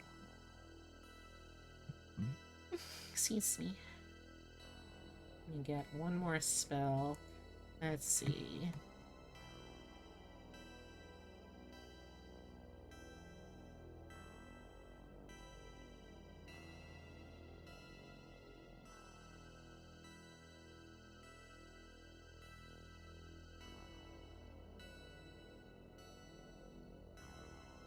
Let's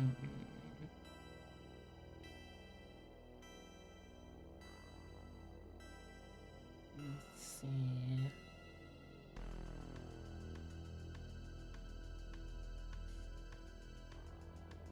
We won't be getting those things until next level, which is not great.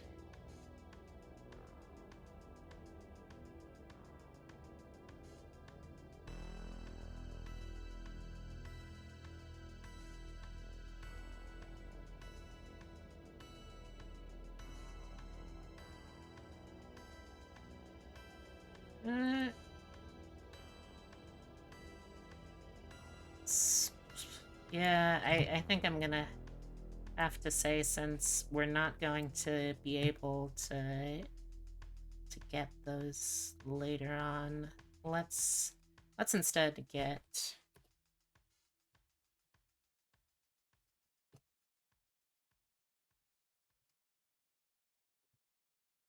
Dimension Door. This is a pretty solid teleportation spell. You describe a location that you desire within 500 feet of you. It could also just be like within a direction, like 200 feet straight down, or upwards to the northwest at a 45-degree angle, 300 feet. And you can bring yourself as well as one willing creature your size or smaller. He does a fair amount of poofing and teleporting in the movie, if I recall right, so that would probably help.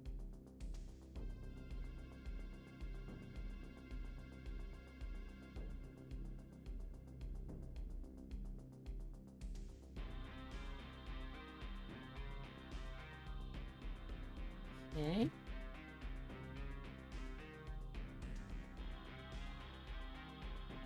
Guard 9. Our Song of Rest bumps up to a D8. Can also now learn spells up to 5th level. Let's see.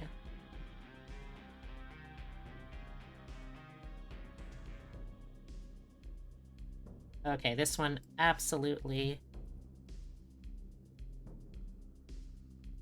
has to be animate objects.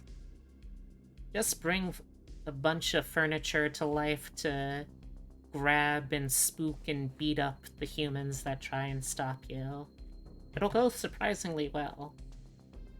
With Animate Object, you can animate up to 10 non-magical objects within 120 feet of you, and as a bonus action, command them to do stuff. There's a different stat block, essentially, for AC and HP and attack and stats and all that for objects, depending on how big they are, so just check that if you want to find out.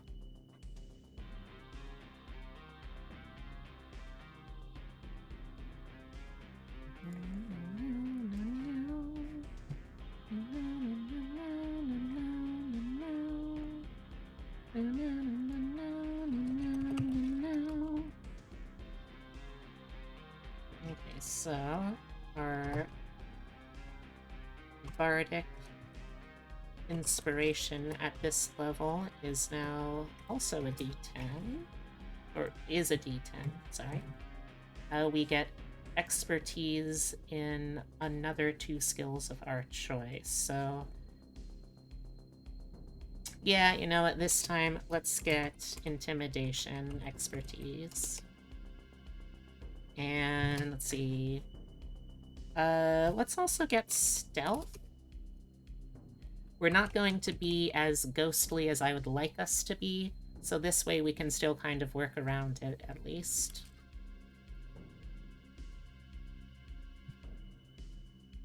Now we have expertise in stealth, intimidation, performance, and religion. Okay.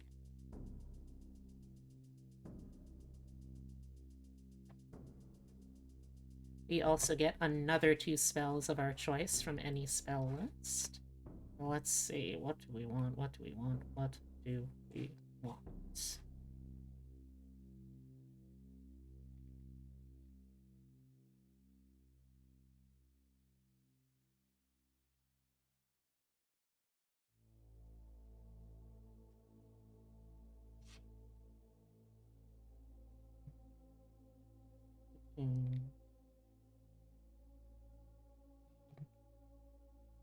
Scrolling down.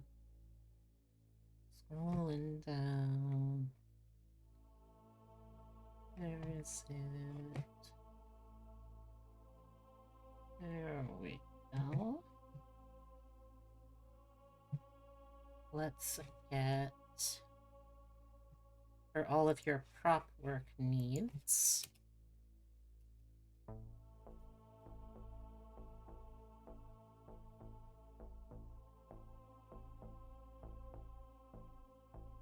What did I do this for? Oops.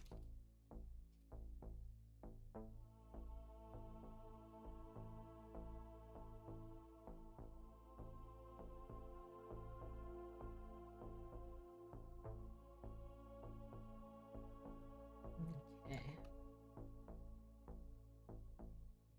So I would like for one of these at least, for the 5th level creation. This allows us to create a inanimate object. How long it stays around is determined by what material it is. It can be no larger than a 5-foot cube, but by upcasting the spell, you can make bigger things as well. Let's see, what do I want for the other one? Did we get to... Yes, we did! Awesome, awesome, awesome. The other spell I want is I can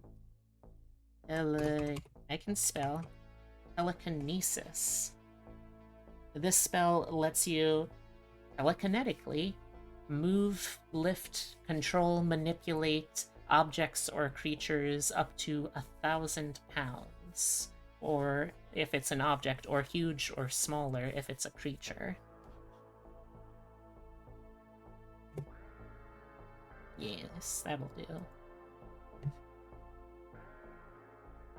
Okay, and that's it for Bird 10, right? Yep.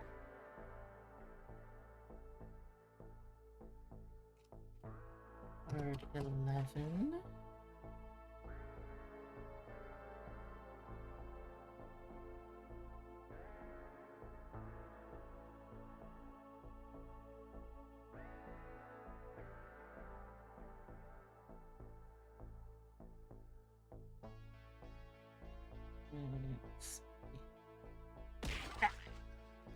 Oh. Thank you very much, Enigma, for joining the Fluffle. I hope you enjoy it here. Alright, so Bard 11's not super exciting. Oh, wait, sorry. One other thing I forgot here. Oh, no. Here.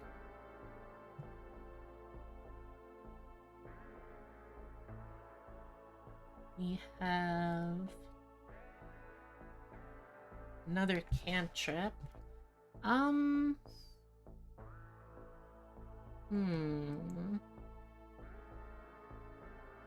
How's it going, though, Enigma?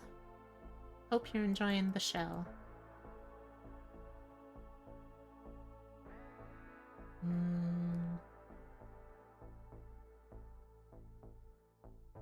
glad to hear it.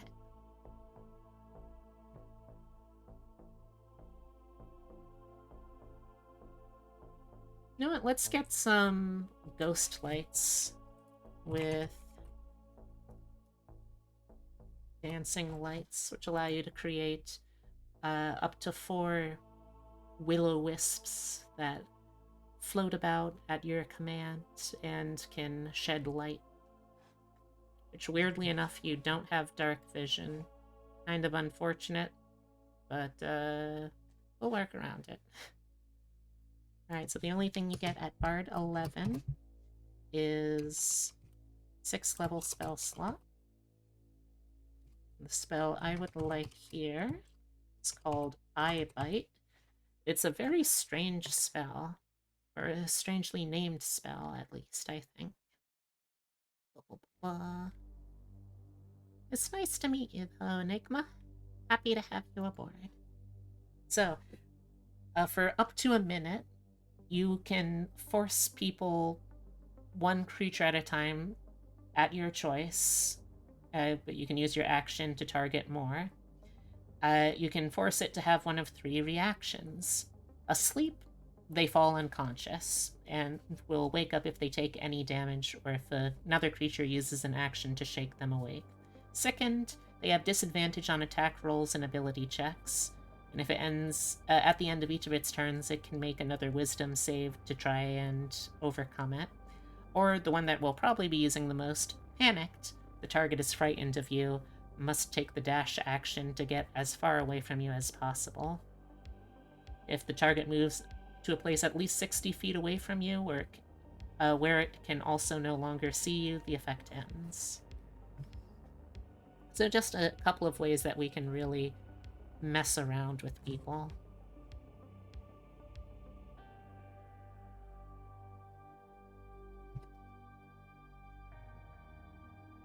Alright.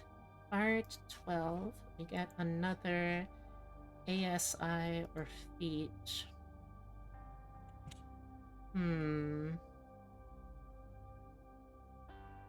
Very true. I take it you're a fan of his works. Let's see. What else do I want here?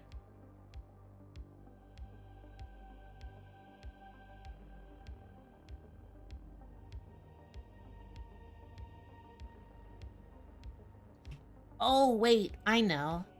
I know one of the things that we definitely will need. Well, that's a spell, though. I should probably decide on stat boosts first.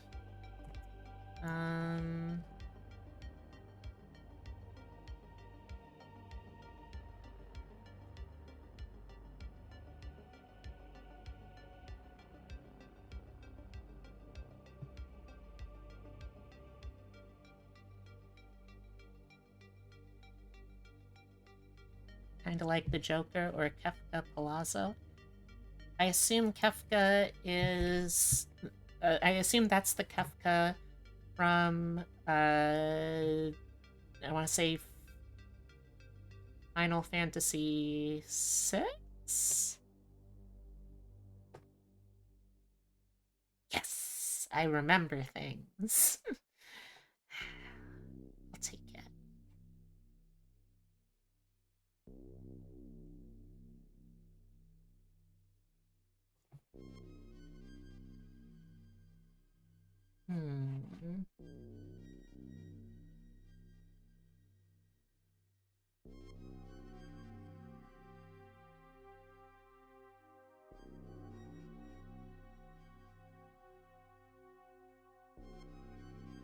Let's see. Do I want more abilities at this point?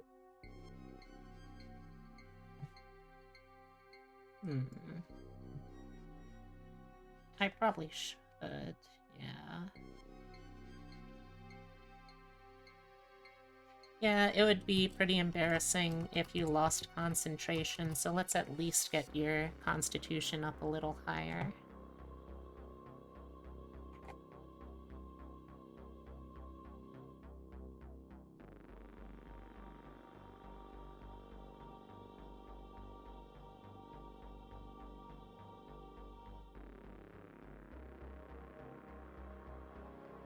As for your spells known, I am actually going to be dipping back down to 2nd level. We don't have a ton of defensive options, so this will help for that. Also, there's at least... I haven't seen the musical, but I know there's at least one number where Beetlejuice summons a bunch of clones of himself to act as backup dancers. So, for that in mind, let's get Mirror Image. Mirror Image is honestly a really powerful defensive spell for something that's only a 2nd level. Excuse me. Is this before Beetlejuice became a ghost? No, this is afterwards. It's just for most of the build we aren't tragically, we're not going to be able to have all of his abilities. We will get there. We don't have them yet.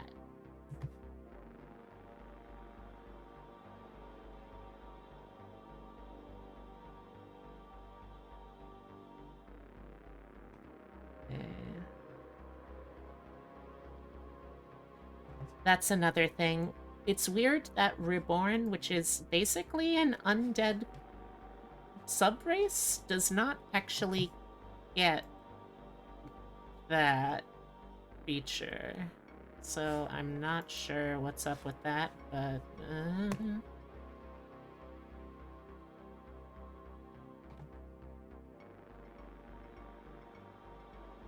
Oh, sorry, I totally forgot something earlier on. I believe since Reborn is technically a sub-race template... Yeah, you get to you get 2 more proficiencies that I forgot to add. Let me do that real quick. So let's see, he has religion, intimidation, deception, insight, and performance.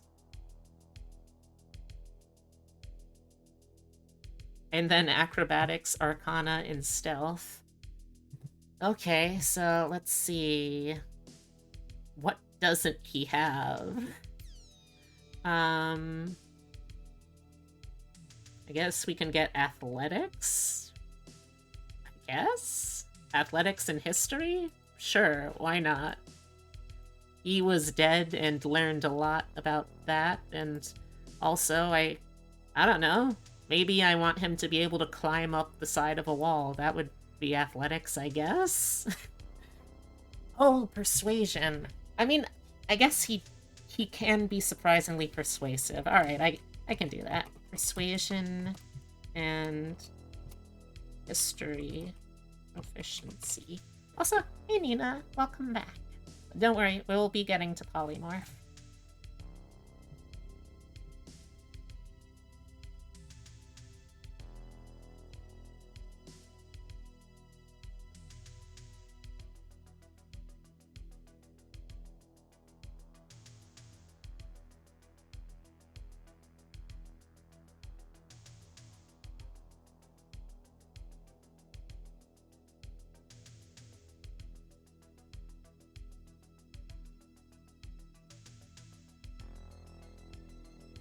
Okay.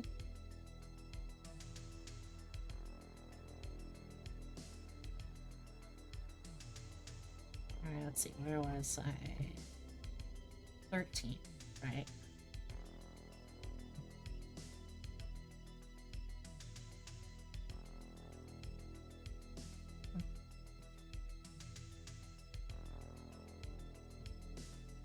Let's see, so at this level, Song of Rest is now a D10.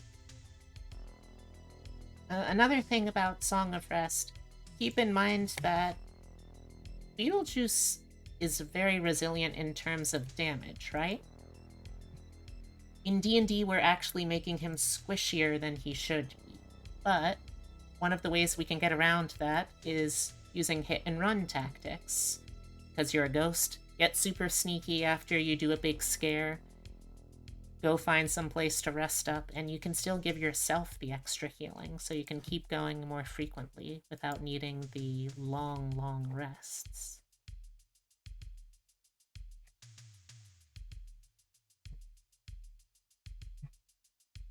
Okay, so let's see, is there any 7th level spells that I want? Yes, there are. Okay. Finally, we can start getting properly ghostly. Because at this level, we can learn etherealness. So, etherealness lets you step into the ethereal plane, the plane of ghosts and spooks. You can, in this space, move in any direction you want, up, down, side to side. You can see and hear the material plane, but you can't interact with it directly, and it can't interact with you either.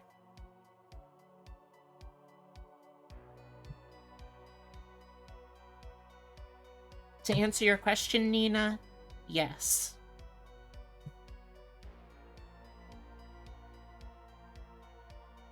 Actually, hold on. I think I might be able to slot...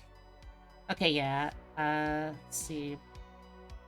Here, actually, let's slot mirror image in there. That way, at this level, we can get something else. Let's see.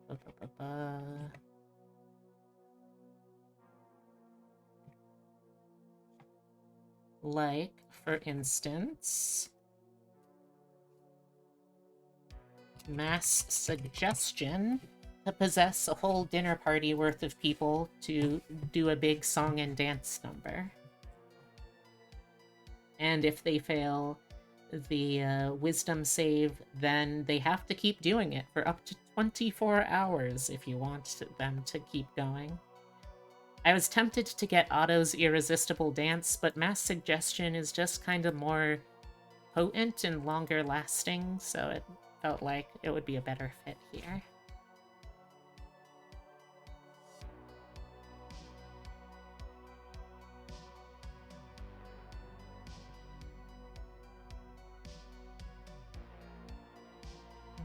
Okay, let's see.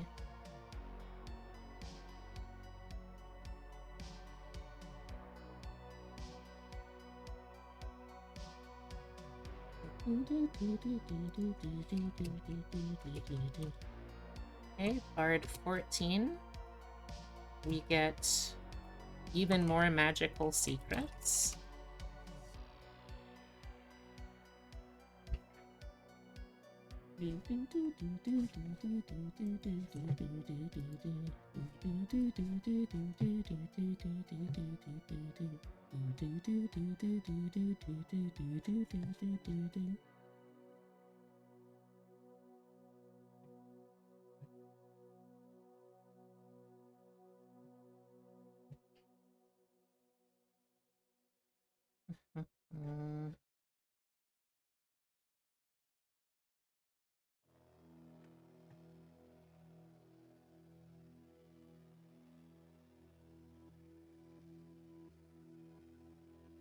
Also, keep in mind that because bards have spell versatility, you're going to be able to swap out whatever spell you want one by one with other bard spells. So if you need to specify to spookify very specific people, you're going to be able to get there, even if it might not seem that we're picking all the right things that we need. Is that a stopgap that very conveniently lets me kind of, you know, get around my own fallacies? Absolutely. But it's still an accurate one, too.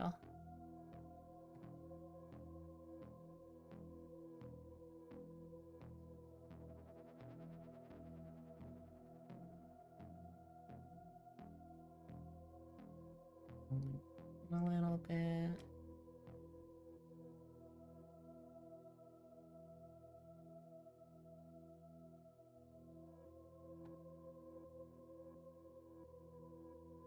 Where is it? There it is. Okay. So, since we have 7th level spells now, one of the spells I would like here is going to be Regenerate.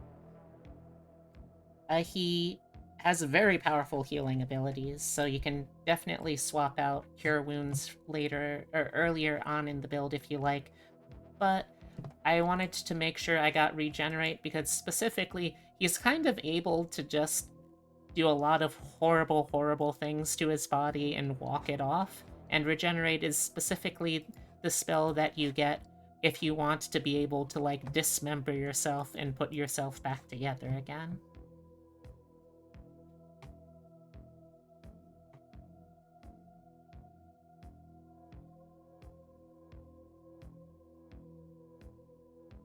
As for the other one...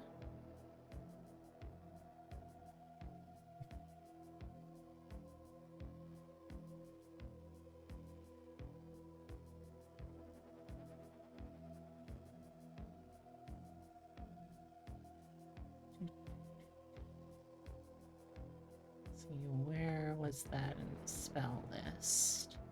Can I scroll back up? Was that like a level 6, maybe?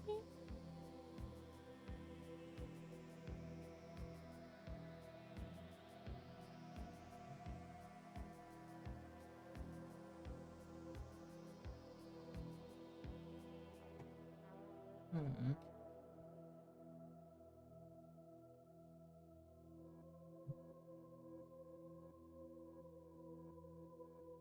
Ah, here we are.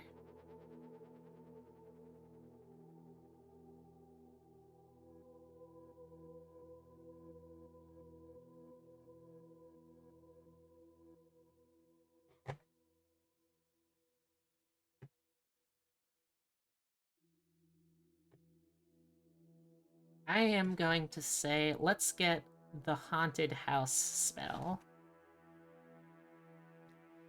So we're dipping back down to 6th level to get...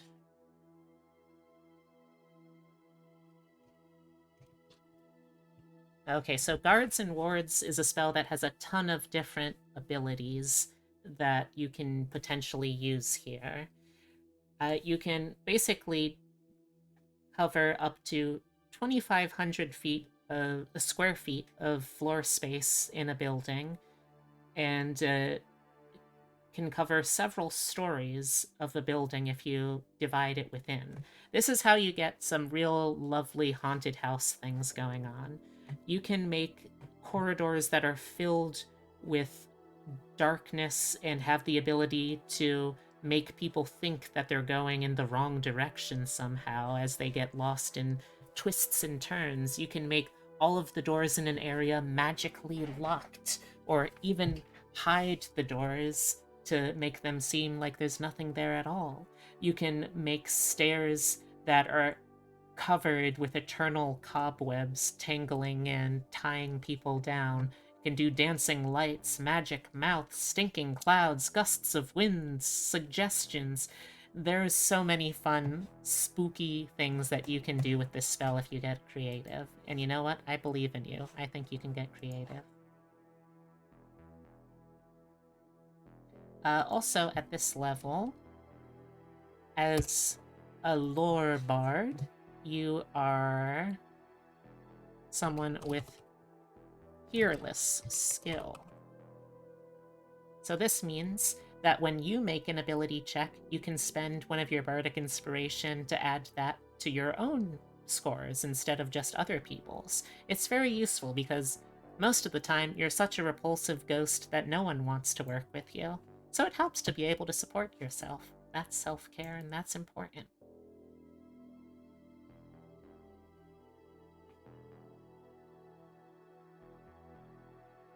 Okay.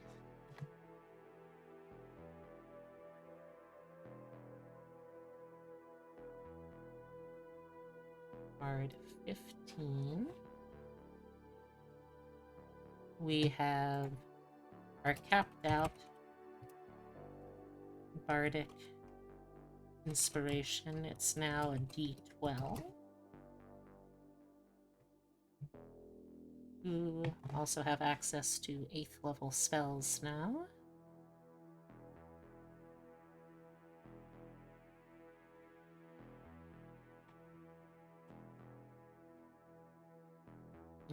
Come on, scroll wheel. Please, I need your help. Scroll wheel, please. What are you doing, scroll wheel?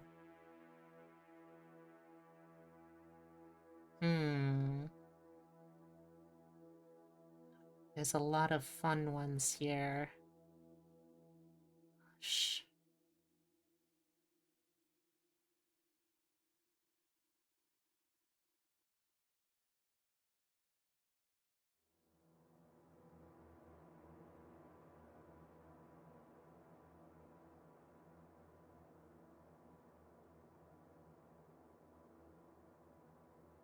Hmm.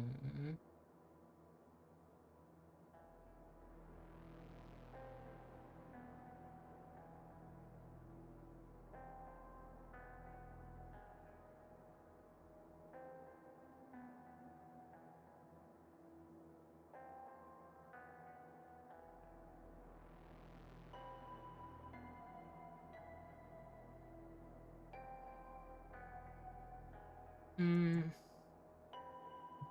Ah, jeez. I want that.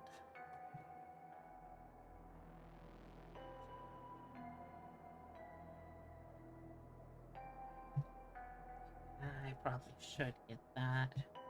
Okay.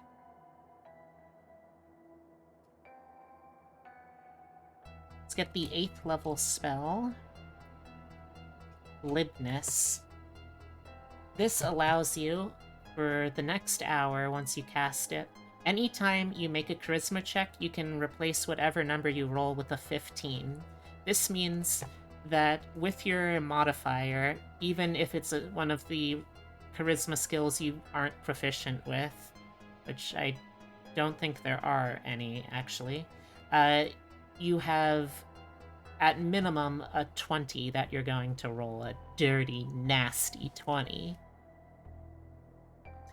And by 20th level, well, it's a pretty good score, is needless to say, so I'm just going to save that for later.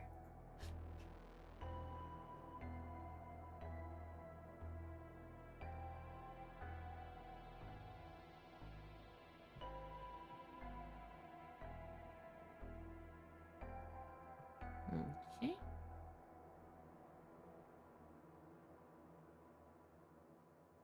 Another ASI here. Since we aren't going to make you aren't going to be able to make you quite as invulnerable as I would like, I'm going to say let's actually get the tough feat here. This gives you 2 HP for every level you have and every level you get, so that's an extra 40 HP by the time we're done with this build. I think that's worth it. And again, you can put this in earlier on to the build if you want. Triple Shazam syndrome? Elaborate? What does this mean?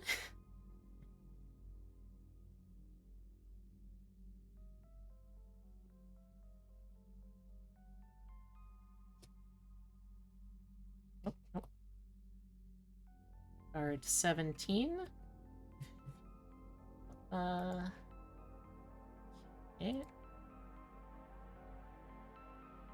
Oh, I see. So that would be like 3 Shazams working together. They would have to say Shazam, Shazam, Shazam. Let's see. At level 17, your Song of Rest is capped out at D12. We get one more spell for now. Let's get...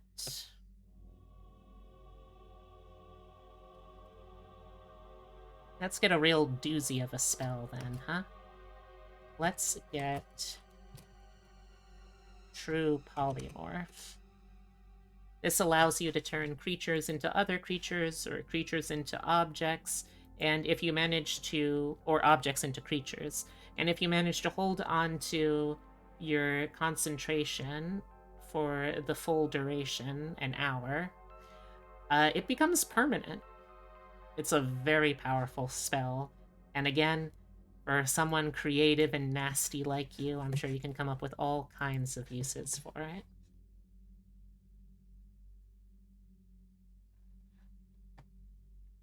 Also, if you really, really want to make yourself an actual ghost, you can use True Polymorph on yourself,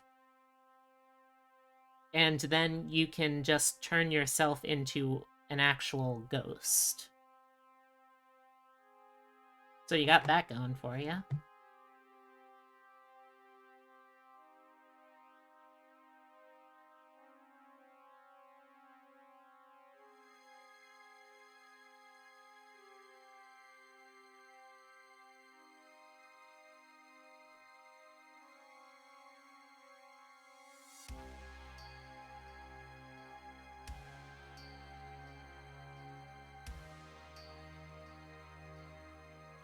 Okay, let's see.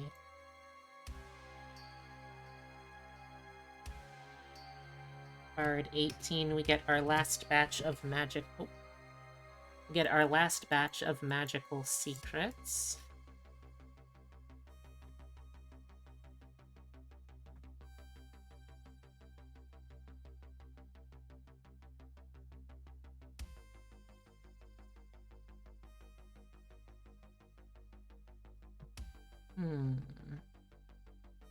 There's a lot that we could get at this level.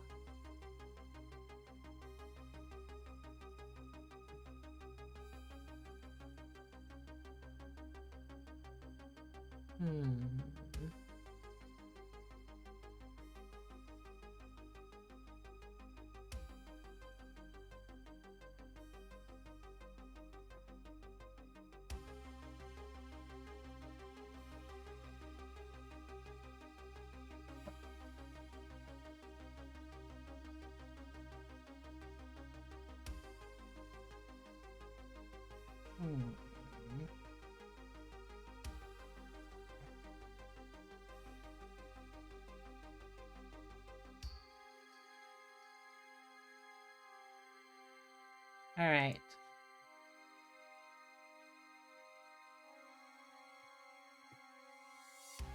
For one of these... Oh, blah, blah, blah.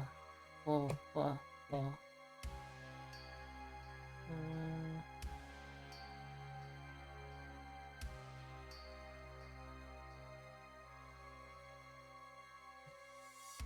Okay, so if you really want to make sure you have the possession abilities of Beetlejuice, you can use the, you can use the, True Polymorph to turn yourself into a ghost and get it that way. Alternatively, the other option would be...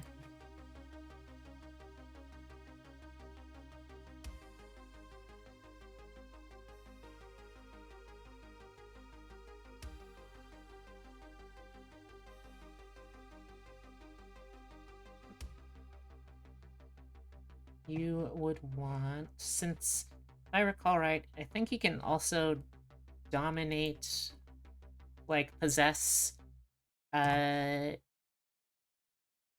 more than just humans, but like ghosts too. So I would say consider getting dominate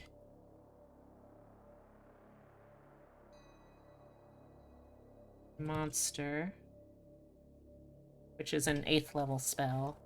I think with True Polymorph, we're probably covered for possession needs. Oh! Alright.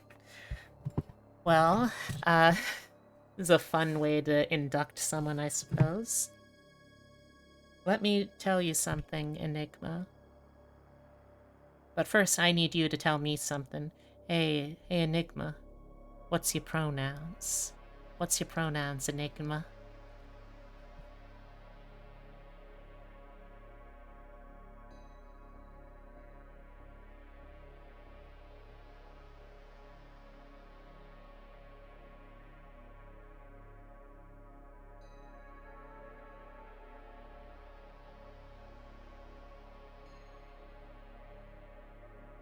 I'm just vibing to the music till I hear.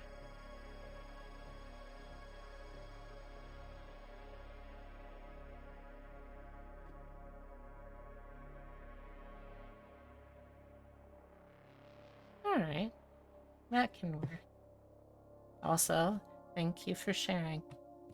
Enigma, I want you to know that regardless of what pronouns you end up deciding on, that you, yes, you are a very, very good Enigma. There you go.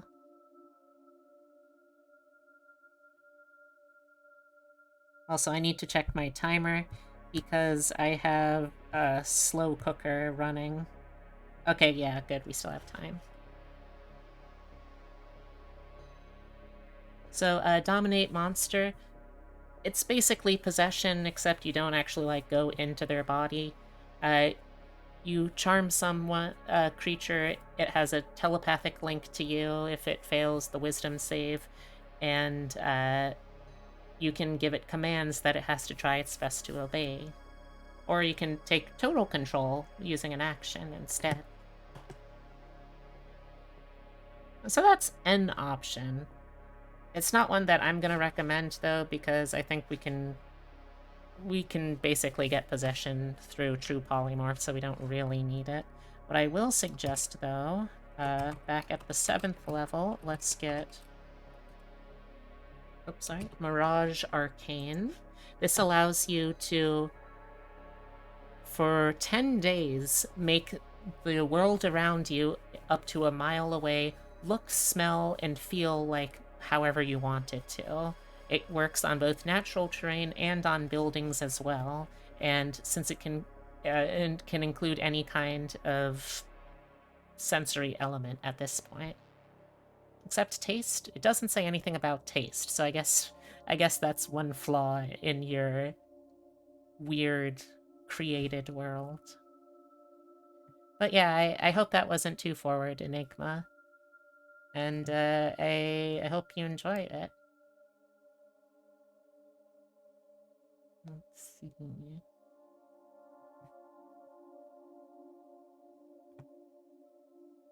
Hmm.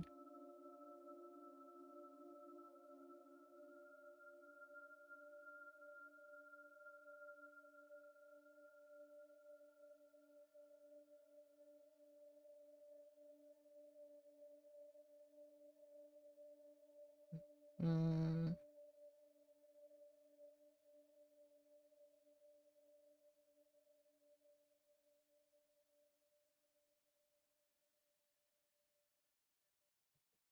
Hmm. What other one do I even want?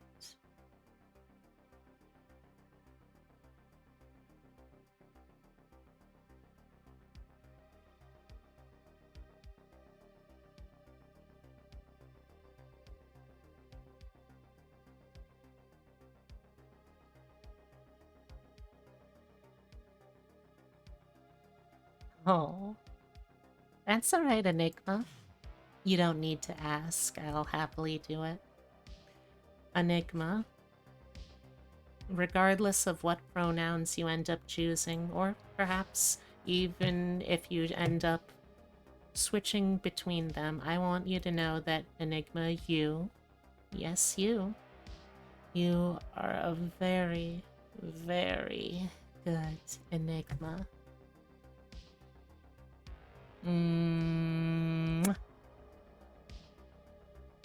There you go.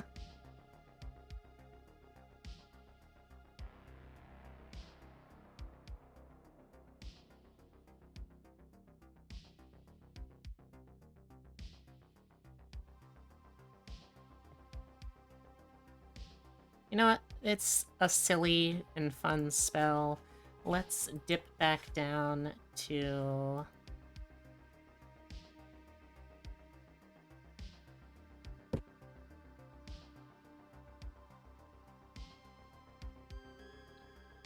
Oh, wait, actually... No. I...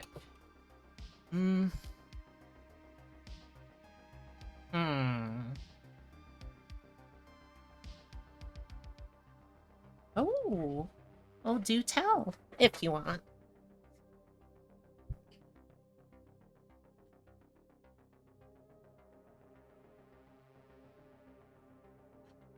Hmm.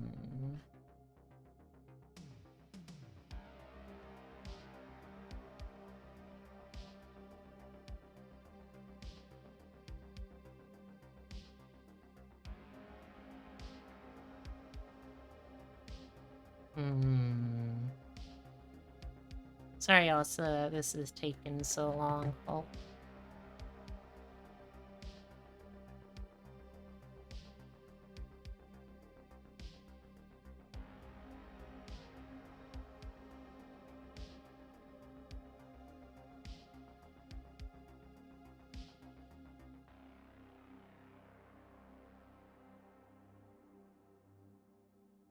Hmm.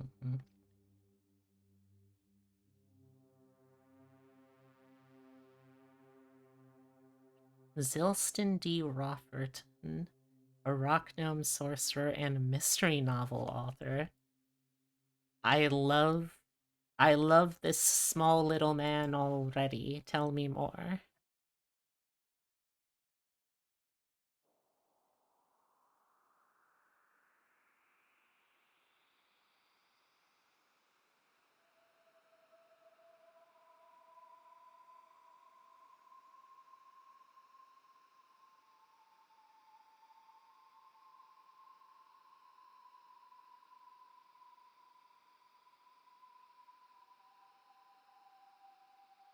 Yeah, you know what? Let's stick with something simple. Like the weaker version of polymorph, when you just want to turn yourself and other people into animals. Still a very fun one. Okay. That's all you get at Bard 18. Yes. Okay. Bard 19. We get our last ASI. Oh.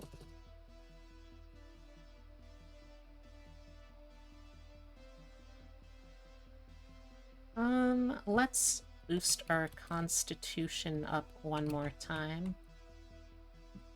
to give ourselves even more hit points and make our concentration checks more consistently.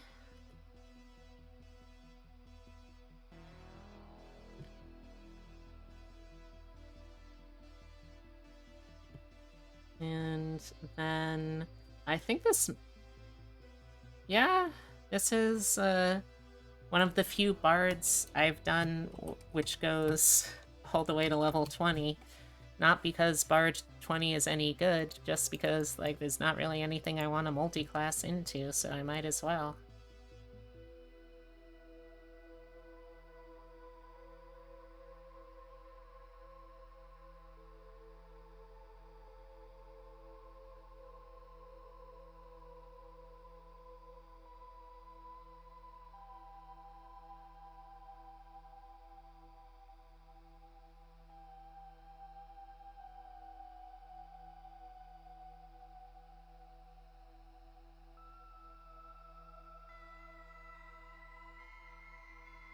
Terrence may be kind of eccentric, but he's usually kind of an airhead out and about. For example, he has blue and red in both eyes, slit vertically, long hair, a mustache, and a large goatee.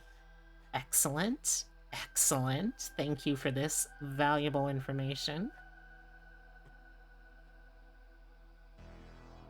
Actually, you know what? No, I'm not doing 20 levels of Bard because I realized something else I can do instead.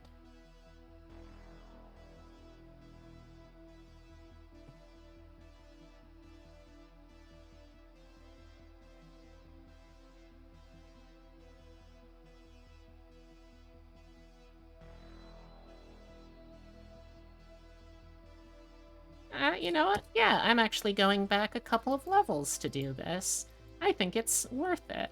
And also, keep in mind that You do not have to do all of these levels in order, and in fact, I would not, because I'm about to do a 2-level dip right at the very end, and you want to put that shit earlier on, okay? So don't do the way I'm doing this at home, and I'll probably fix it later on. But, for now...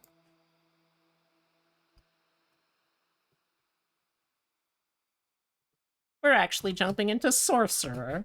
Because you know why? Fuck it, I don't know why. We might as well, that's why. Hey Silver, how's it going?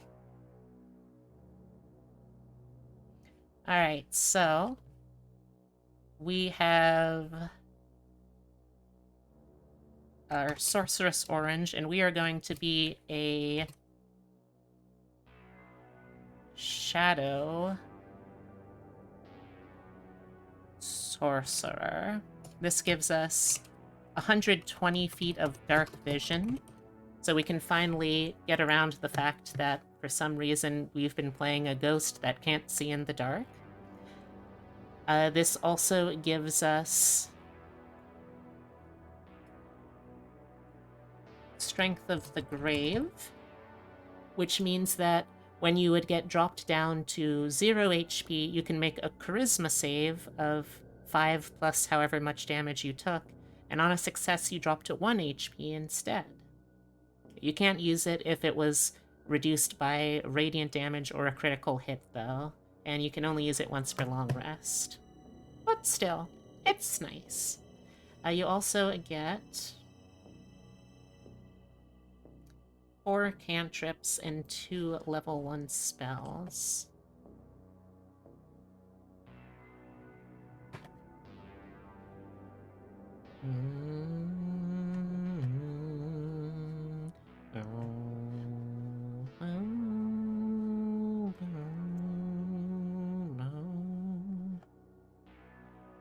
Let's get...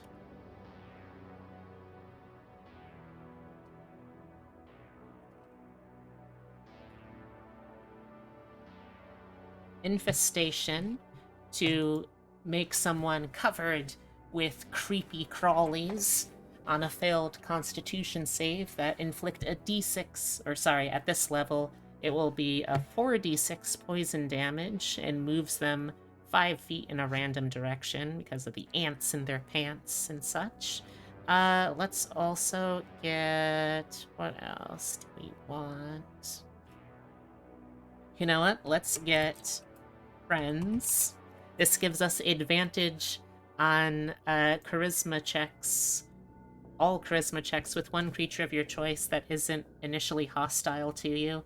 After the spell ends, they realize that you used magic on them and become hostile. However, given that you're kind of a huge asshole, that was going to happen one way or another, so it might as well happen on your terms. Let's also get... let's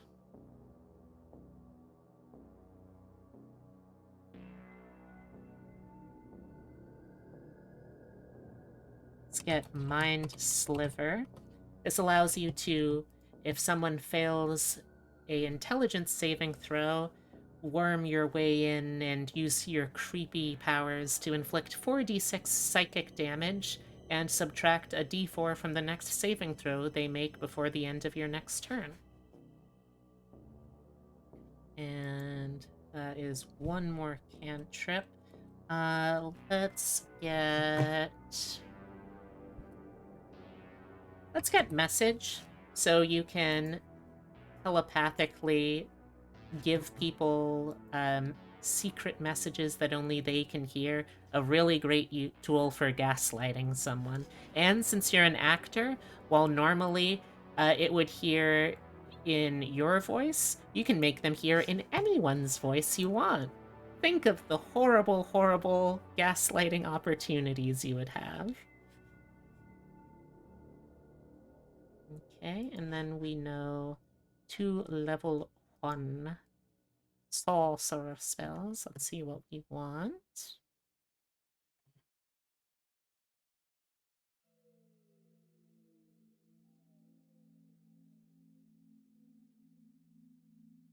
Let's get Catapult for some more aggressive forms of poltergeist activity. It lets you yeet an object up to 5 pounds that isn't being worn or carried in a straight line 90 feet.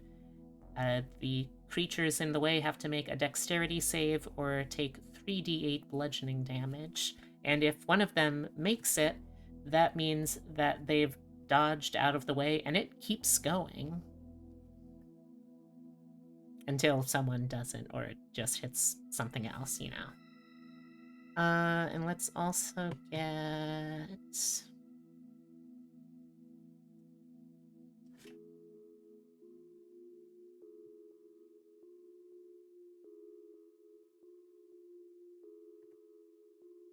You know what? Let's also get Featherfall, because you do have the ability to fly, and it would be pretty embarrassing if you crash landed.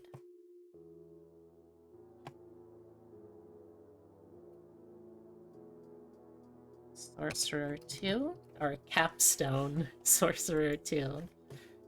Oh boy. At Sorcerer 2, you get your Font of Magic, which allows you to melt down spell slots to turn into sorcery points and basically reforge those into different sizes of spell slot. It's just a fun way that you can refresh yourself a little more than normal.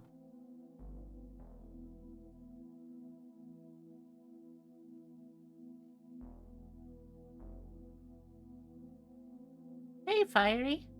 Welcome, welcome.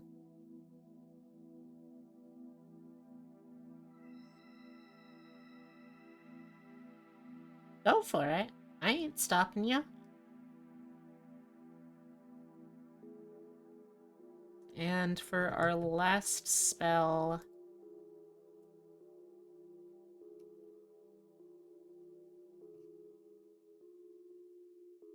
let's get Mage Armor. Since you only ever really wear clothing, this feels useful since a lot of people are going to want to punch your face. It gives you AC as long as you're not wearing any armor or wielding a shield, an AC equal to 13 plus your dexterity mod, which, granted, isn't going to be great. Yeah, that'll be a 14. But you know what a 14 is better than? 10. Also, let's talk about the pros and cons now that we finish this off.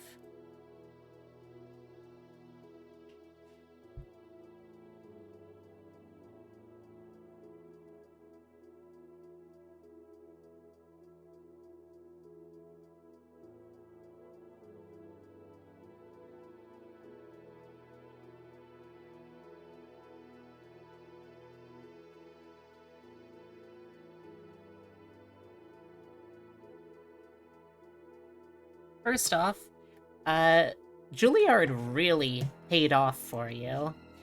You have proficiency in every single charisma skill, which means that you're going to be adding to the lowest of those 11.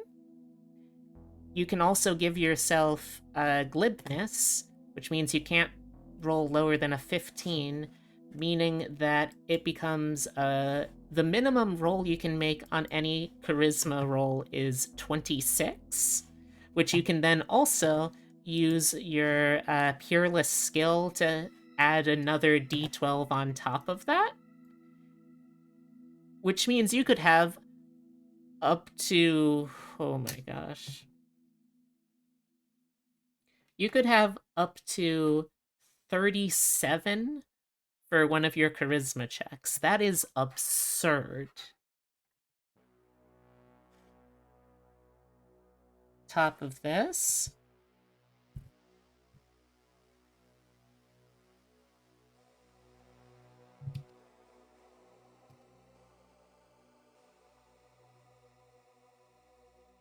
You're really good at spookifying people. You've got a lot of means to inflict that frightened condition, and frightened can be a really devastating one, too. And even if that doesn't work out, there's a lot of other options you have for inflicting debuffs on your opponents. And then...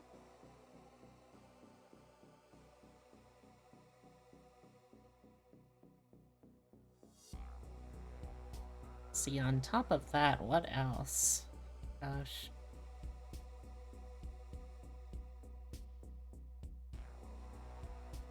Honestly, you're just...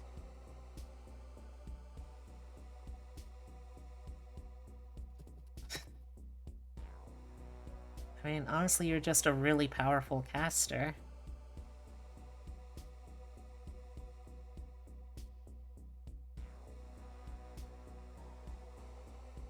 Like, it's hard to explain in a way that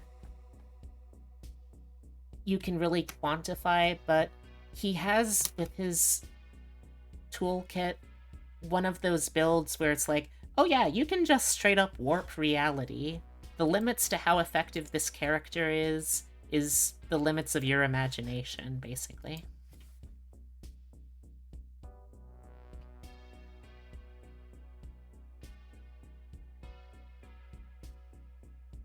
I mean, also, I guess...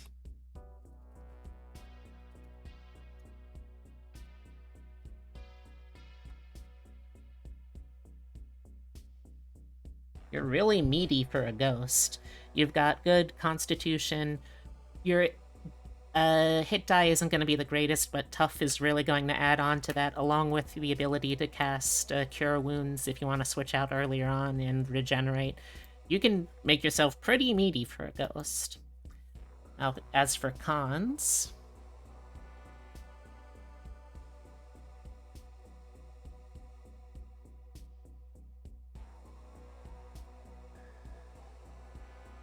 there are creatures that are immune to the Frightened condition. And if something is immune to Frightened and Charmed, you're really screwed.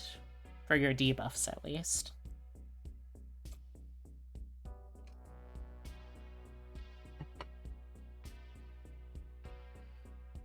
Running late and stopping by Target. Alright.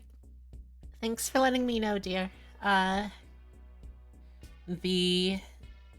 The slow cooker should be done in about 14 minutes.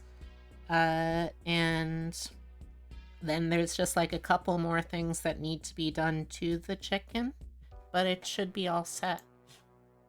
Do you know when you're gonna be home?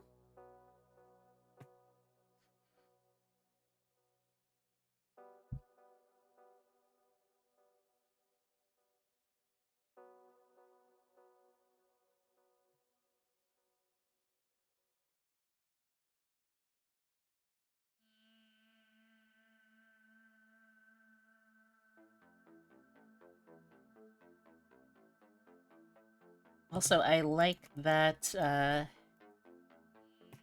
you ended up with a pretty low wisdom, too. I know that's not a thing that I should like. I just really do, because it makes sense, you know? This is a man that has not thought things through pretty much ever, and is just purely operating on the, purely operating on his own id. Or is id the one that's... oh man, I don't remember, but he's purely operating on his own personal ego trip, and it does really show. I mean, though, you're already dead, so, like, what's the worst that could happen? You get deader? That's not a thing.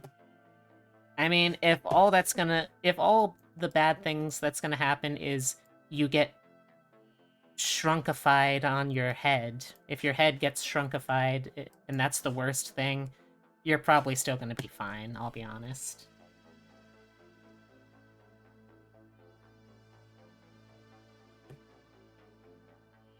Yeah. That's that for that. Which means it's time to go back to the voting polls. So let's set up for another round.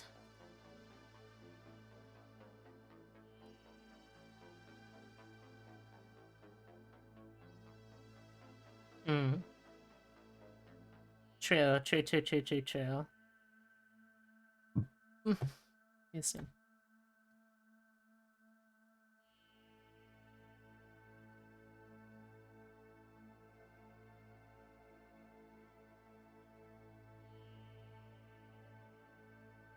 Well, most of them are going to be the ones that weren't picked earlier, so, you know.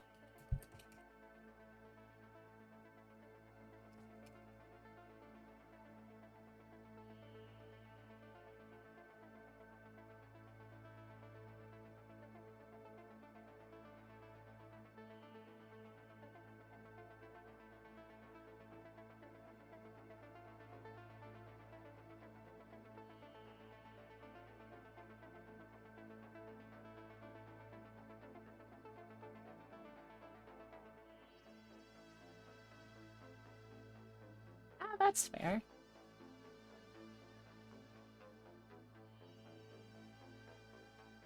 Let's see.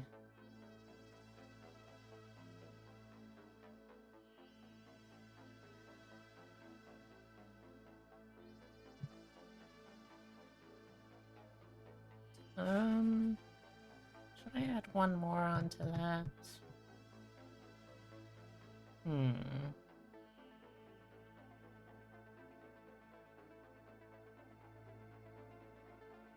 I think we should probably be okay.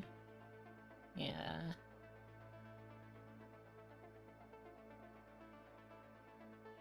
Alright.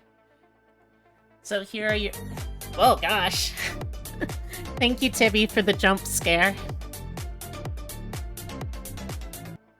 So, our 4 characters are Winifred Sanderson, the head sister of the terrible trio in Hocus Pocus, Hannibal Lecter, cannibal of rude people and psychologist, Chucky, a good guy except when he's not, which is always because he's a serial killer in a doll body, and Carrie White, the telekinetic girl from the movie and Stephen King novel, who honestly deserved way better than what she got. So far, Hannibal Lecter and Carrie are tied neck and neck. You are also able to spend channel points if you want to boost the odds of one of these actually winning. It's still anyone's game right now.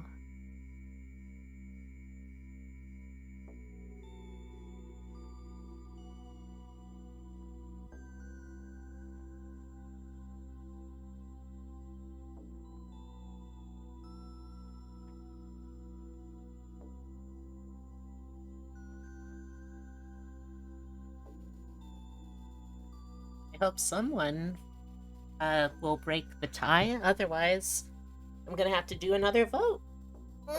Stretch. I'm gonna go check on Totoro. I will BRB.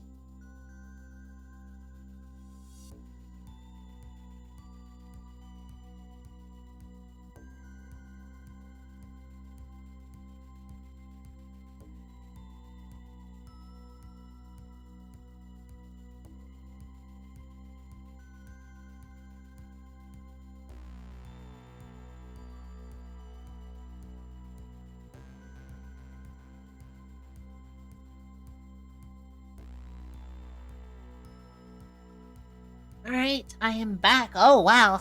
Someone has started a bidding war between Carrie and Chucky. Holy moly.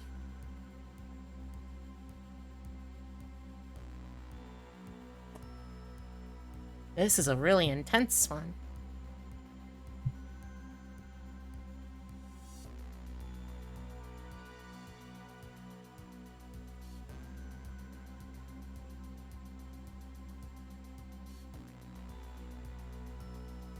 Well, someone must have really wanted to shake things up. Alright, we're coming down to the final few seconds, and... we have our winner, Carrie. Oh, Carrie, you deserved so much better.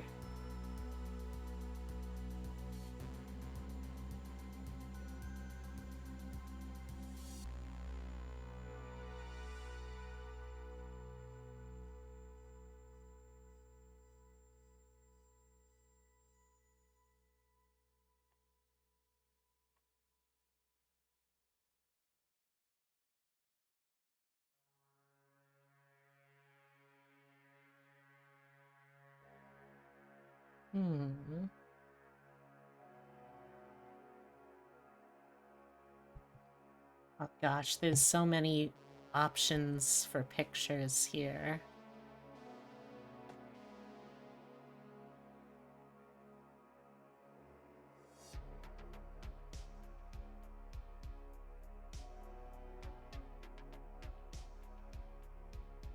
Hey, Liz! How's it going?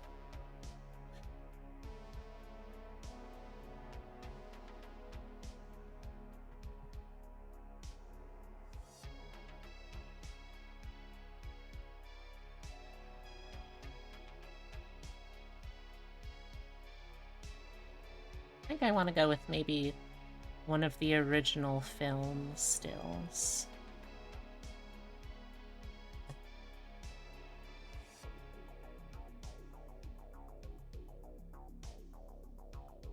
Your internet's being weird, phone keeps disconnecting from it. I hope that clears up soon.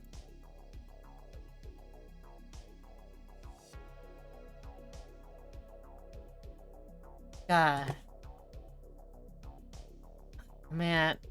Okay, so if you're not familiar with Carrie White, she is the protagonist, villain, anti-villain. She's a lot of things, but she is most of all a teenage girl who had a really shitty family life, a really shitty school life, and unfortunately exploded in a storm of telekinetic rage that ended up killing many, many people. And that's who we're building next. Well, let's see. First, can I... you know, this one should do, I think.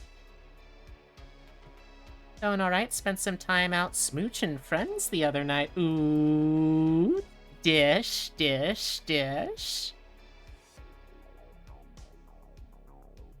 You know, like a nice chicken dish, maybe, if you want.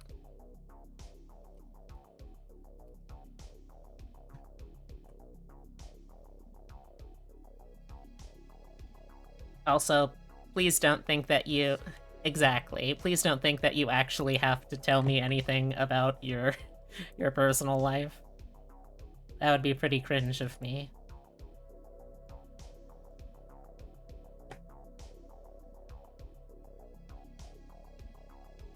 Oh, nope. I want to shrinkify. Was a fun time? I'm glad.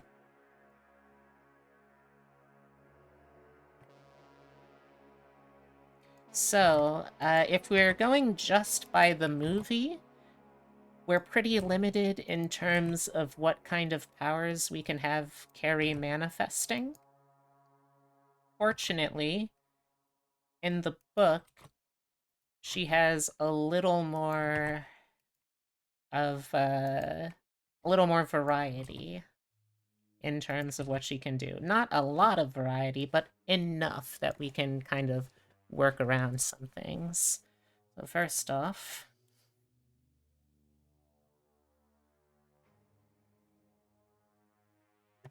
oh, did the music stop? Oh, no, it's still going. Just very quietly.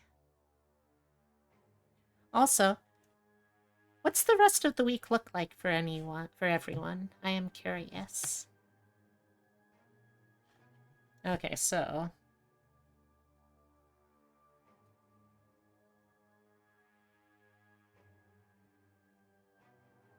mind over matricide. We need to have the ability to move things with our mind, and to do it strongly enough that we can potentially kill people.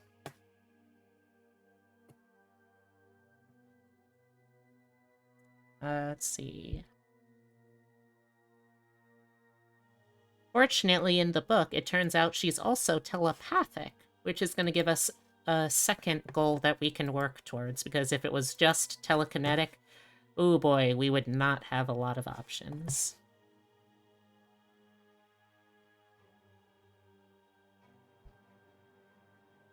And honestly, those are really the only main goals that I want. Oh.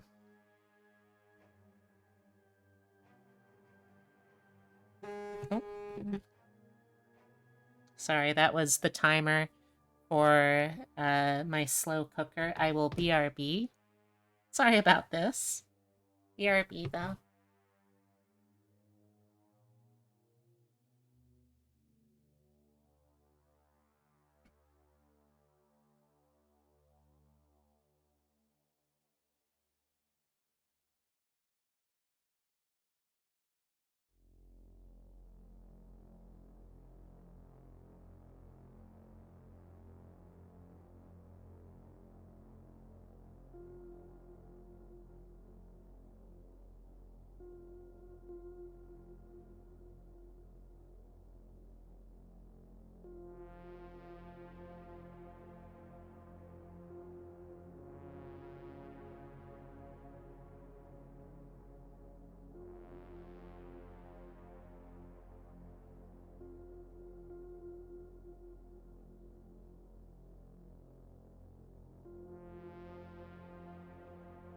Back.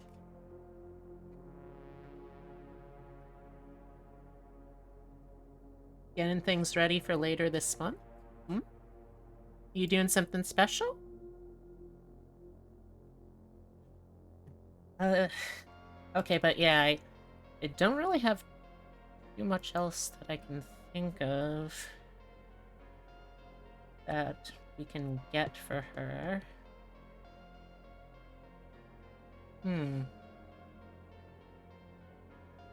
I guess we'll just have two then.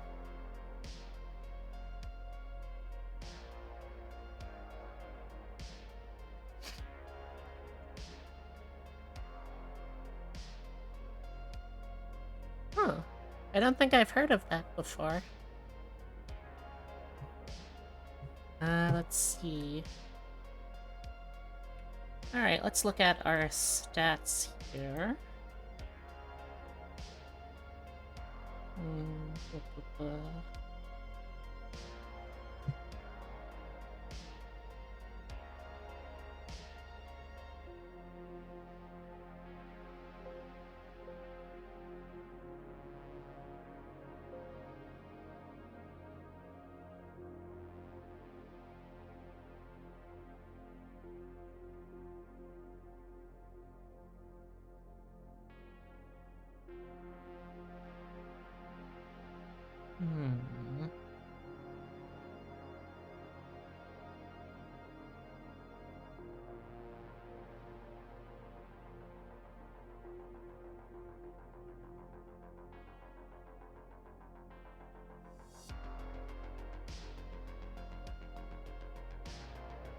Song is so frickin' quiet.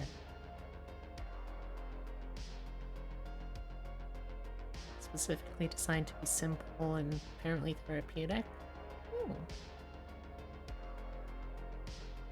I don't really know what critical core is, but I kind of get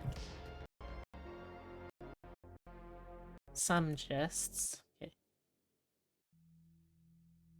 Okay, is there more music? Or do I need to...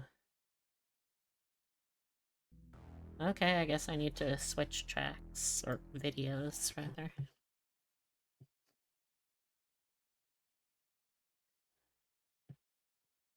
Copyright-free horror and sci-fi.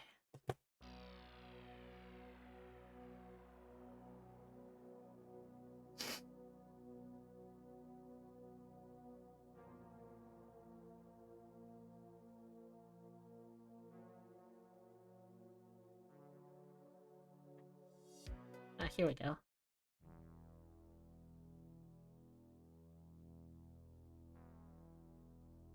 There we go. Oh, it's literally tabletop. Okay. Alright, let's see. Hmm.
Hmm.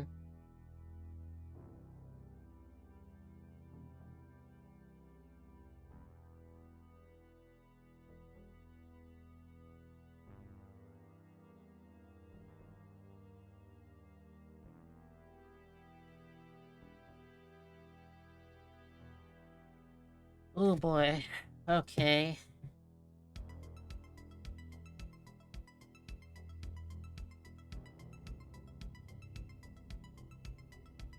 I'm going through the official Stephen King fandom Wikipedia. Oh boy.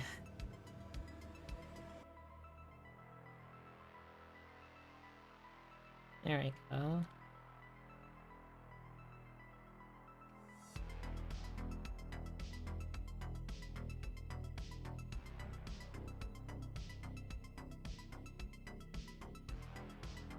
She's got a lot going on.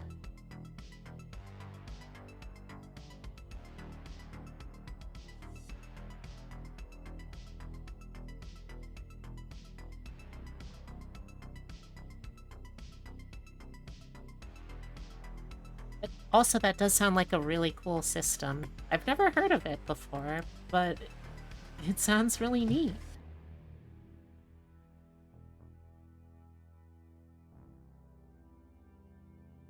Alright, let's see.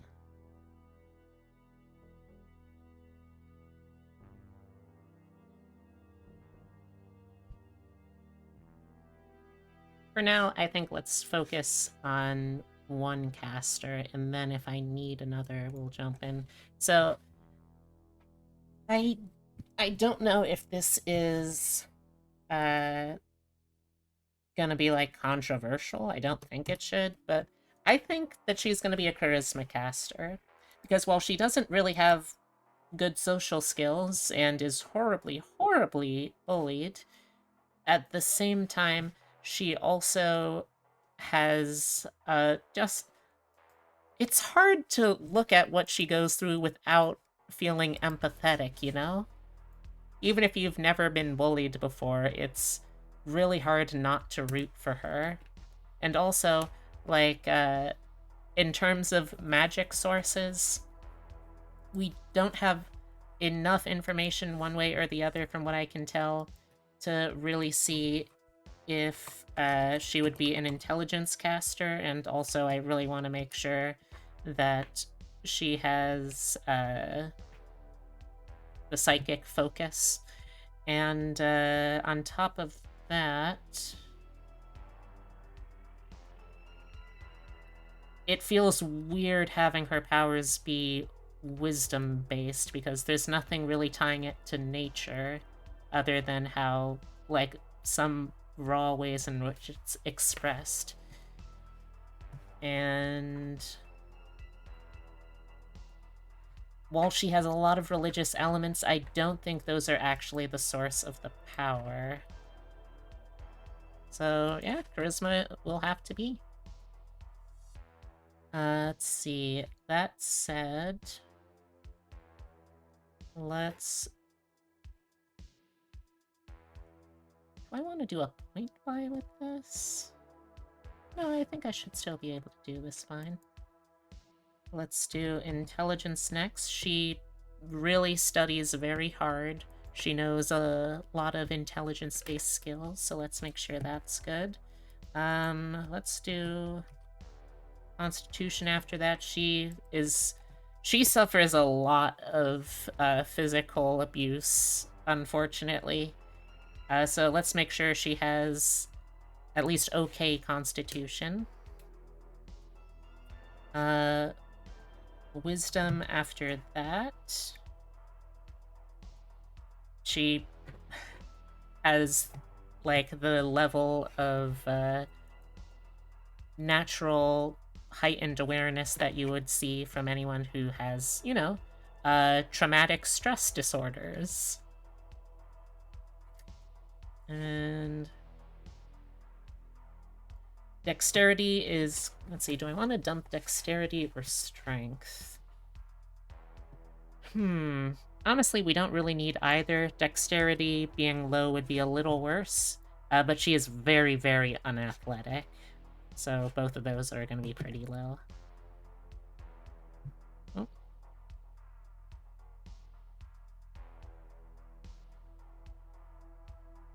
I accidentally levitated all of them. Alright, well, she is a variant human.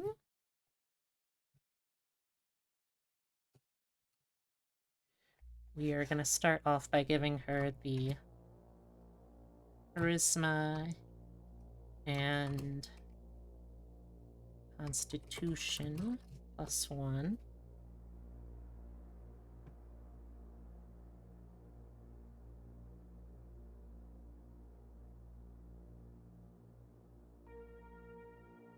Let's see.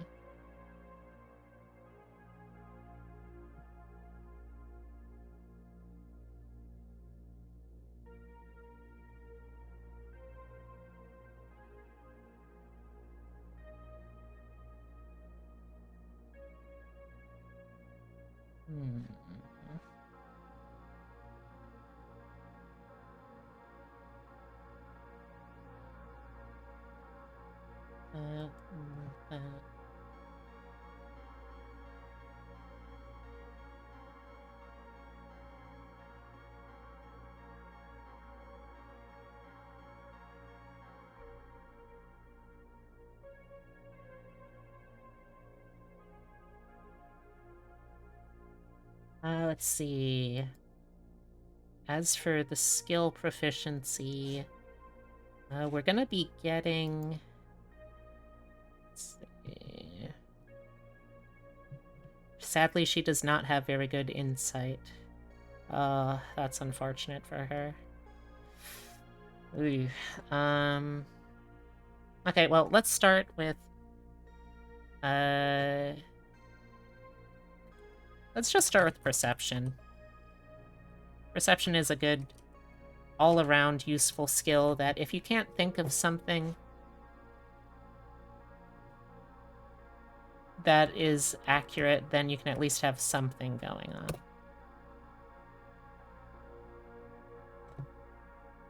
on. Then I also am going to get...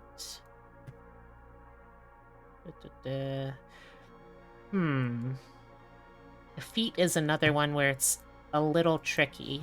So let me walk you through this with me, chat, and maybe you can help me decide. I could go telekinetic, which would be in character. It would give us a little extra boost. It would also allow us to do mage hand without any verbal or somatic components, make it invisible, and increase the range as well. Okay, I've talked myself into it. Let's get... sorry. The telekinetic feat.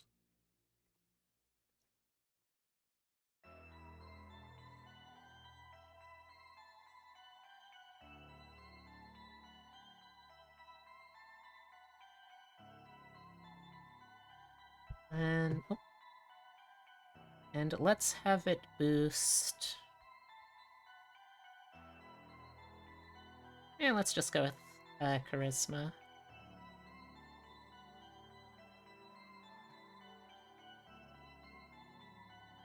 Okay, so that gives us an extra +1 to charisma. We can do Mage Hand and make it invisible with no components. And we, as a bonus action, can also make someone do a strength saving throw, which is basically calculated like your spell save. And if they fail, they are moved 5 feet towards or away from you, just as like as a little telekinetic whoosh. Yeah, I think that works. All right, now for her background, let's give her the religion proficiency from her mother's upbringing. And let's also give her... It's tough because I don't want her to have too many too many skills, you know? Because she's described as like very ineffective at a lot of the things she does.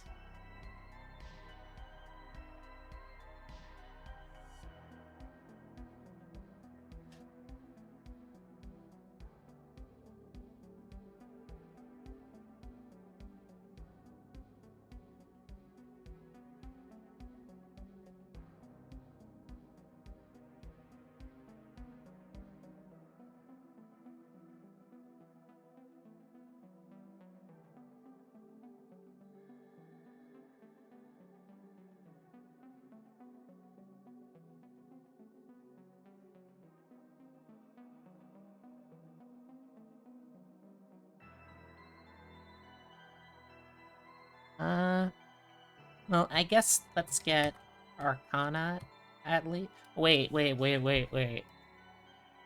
She has to take care of herself.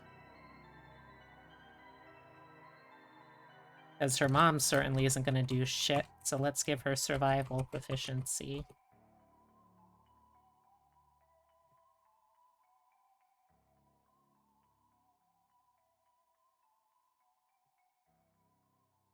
Okay. Technically, I don't need religion proficiency from this since I can get it from our class.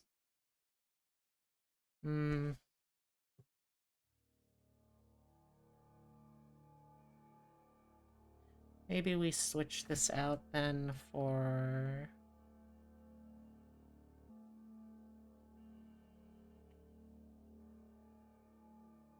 Stealth. Stealth and survival, call that the abused and bullied child background. You learn to stay out of people's notice, and you learn to take care of yourself because no one else will.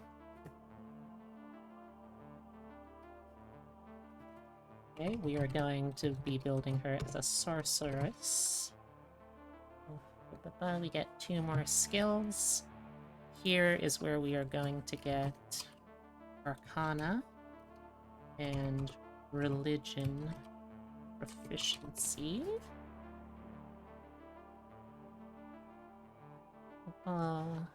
Also get our spell casting. We get our Sorceress Origin, which for Carrie is Aberrant Mind, which is basically the psychic subclass for Sorcerer.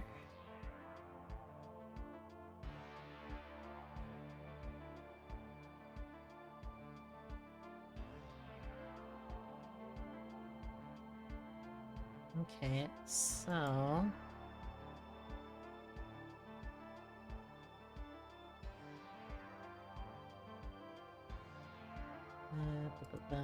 So, as a Aberrant Mind sorcerer, you get access to psionic spells. This means that for the first 5 levels of spell casting, you get a extra couple of spells that you learn, and if you want, you can replace a spell you gained from the psionic spells with another spell of the same level, as long as it's divination or enchantment from the sorcerer, warlock, or wizard list. Let's see, which we're going to take advantage of pretty immediately. Oh, before I... Oh no, actually, let's do the spell stuff first, huh?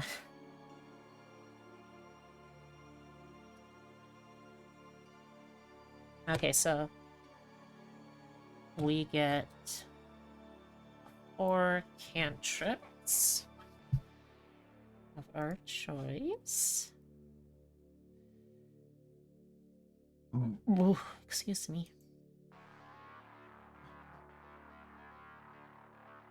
Okay, I know we already have Mage Hand from Telekinetic, but I'm getting it here just because I want to be able to cast Mage Hand with a total range of 90 feet, because that's really fun.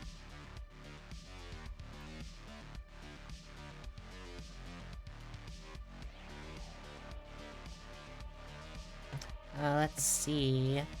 Let's also get Message for a little bit of telepathy. Let's see, we'll be getting Mind Sliver in a moment from our psionic spells, so we don't need to bother with that. Let's get Mold Earth to telekinetically shape the ground. And... okay, so apparently, in at least one version of Carrie, she has pyrokinesis as well. So let's get Create Bonfire to psychically be a Twisted Fire starter. And, you know, on a failed dex, do a d8 of fire damage to anything that touches. Let's see, then we also know 2 level 1 spells. Let's see.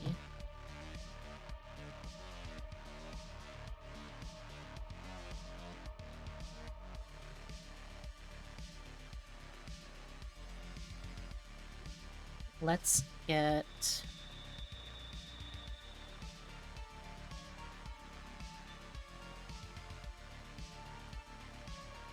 Catapult to yeet things at people.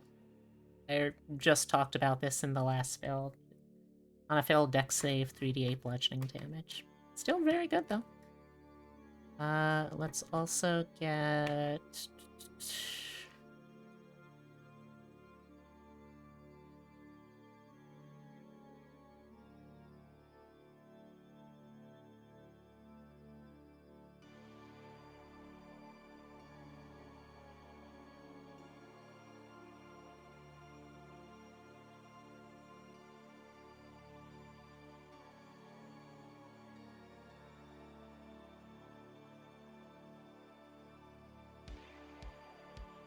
oh, she can do earthquakes. That's fun. Let's give her... Earth Tremor. Earth Tremor forces a dexterity save, and any creature that fails takes a d6 bludgeoning damage, is knocked prone, and the ground within... oh, sorry.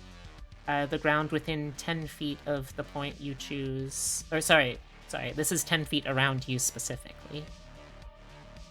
Each creature other than you within 10-foot radius around you has to make the dex save. Wonder what kind of class the Joker would be? Good question. A mix of Bard and Rogue. Thank you for asking.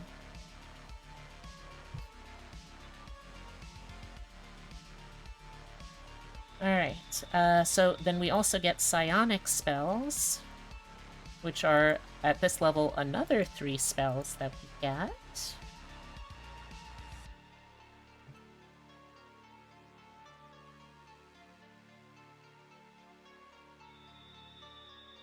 Cilantro? No. Cantrip. Welcome back, Odin. Alright. The cantrip we get is Mind Sliver. I also explained this one in the last build, so I'm not gonna again. And then we get 2 level 1 spells. One of them is Dissonant Whispers, which again forces a Wisdom save or take 3d6 psychic damage and try and get as far away from you as possible. The other one is Arms of Hadar, which... we don't really do necrotic damage with this build. It doesn't make a ton of sense, so I think we're gonna can that one. Which is unfortunate because, like, flavor-wise, it's a fun ability, just not good for what we're trying to do here. What did you learn recently, huh?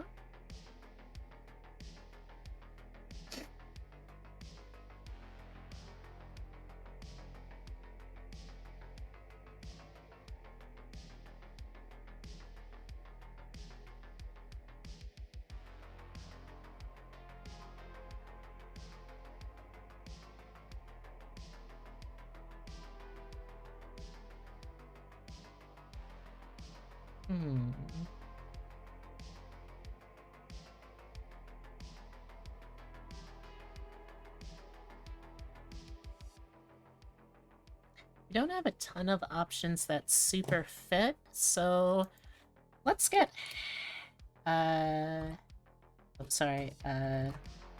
Dissonant Whispers. And for the other one, let's get Hex. This lets you pick a target. That target, whenever you deal damage to them, they take an extra d6 necrotic damage, and you choose an ability, they have disadvantage on that ability check. That can last up to an hour, and if they drop to 0 HP before that, you can bonus action switch it to a new target.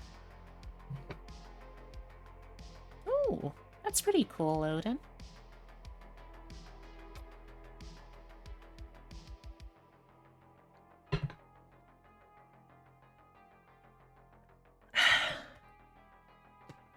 Thanks for sharing the story.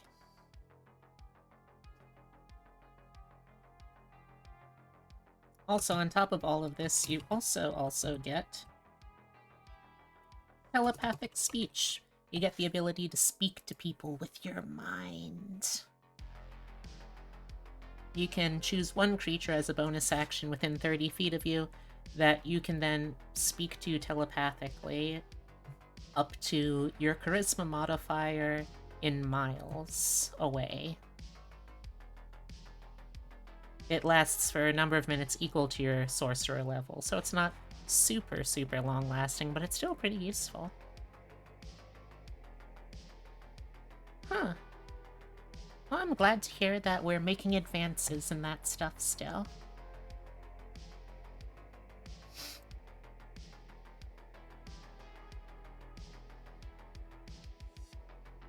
Okay, Sorcerer 2.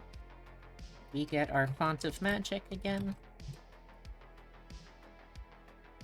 Which is gonna give us, excuse. Also, since this class, this build will actually be going further than level 2 of Sorcerer, you have as many sorcery points by default as you have levels in the class. And that's really all you need to know at 2nd level. Let's see. Are there any other spells we want from 1st level?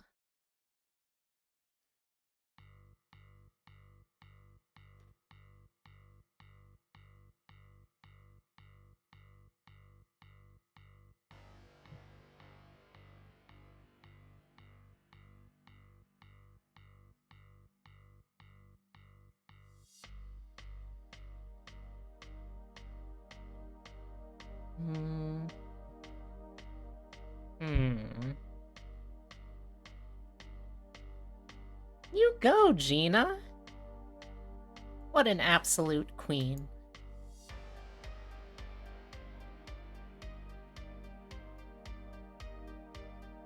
I'm very proud of her.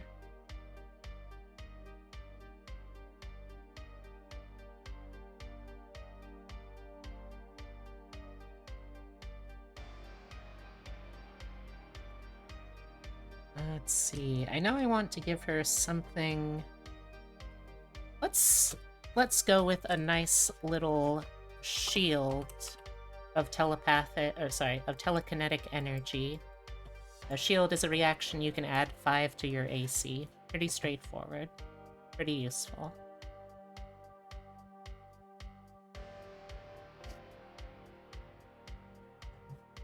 The Milwaukee Protocol.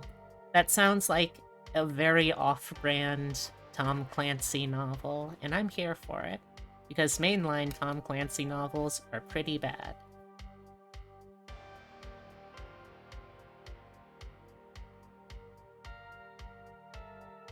Sorcerer 3.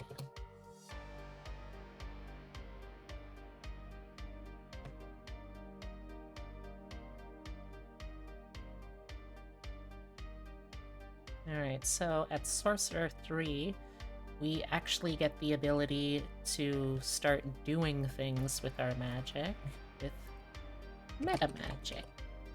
That's just fun ways that you can tweak and enhance your spell by spending sorcery points. You can only use one meta magic option on a spell when you cast it, unless it notes it other places.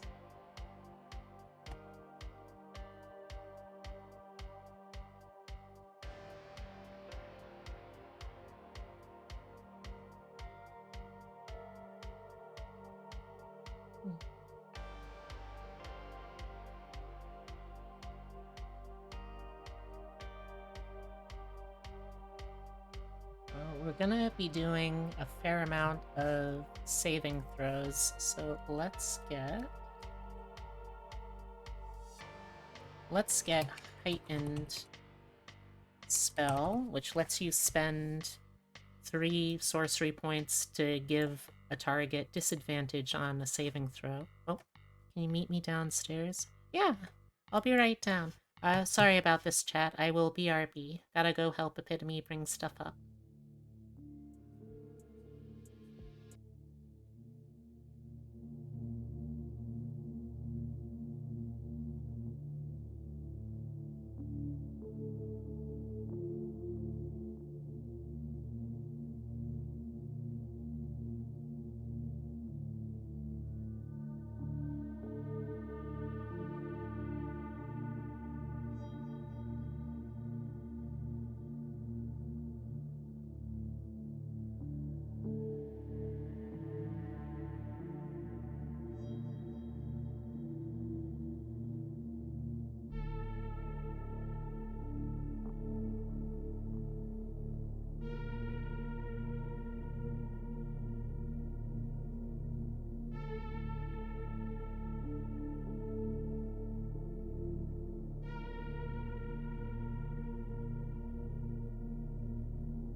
Alright, and I'm back. Sorry about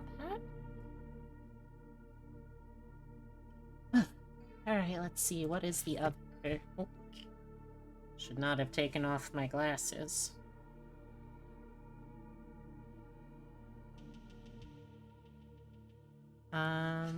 Let's also get subtle spell.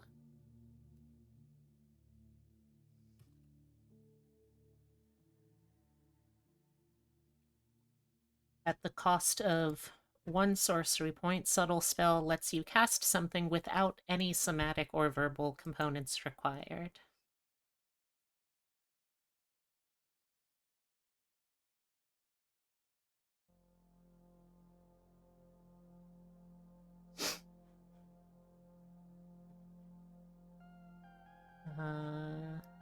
Okay. Yeah, that's that for that. Also, we have 2nd level spell slots now. Let's see what we want to get.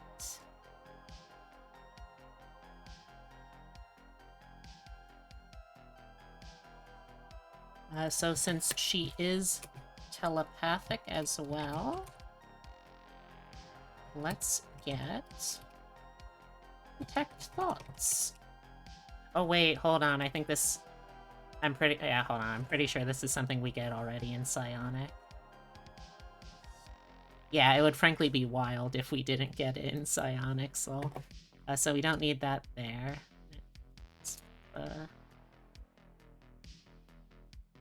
Psionic spells.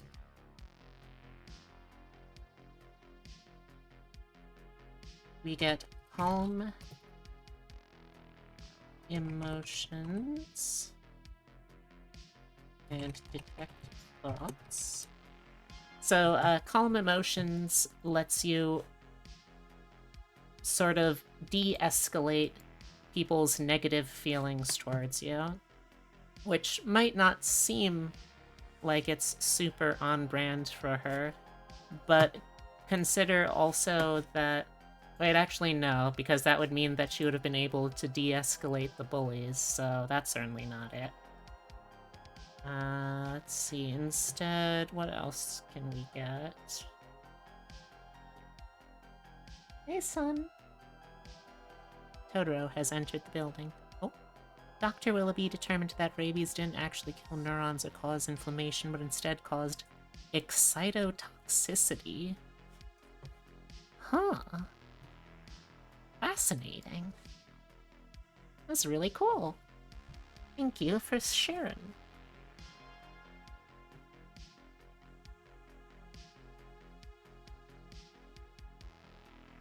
Oh, okay. I know what we can get. Let's get... Instead of Calm Emotions...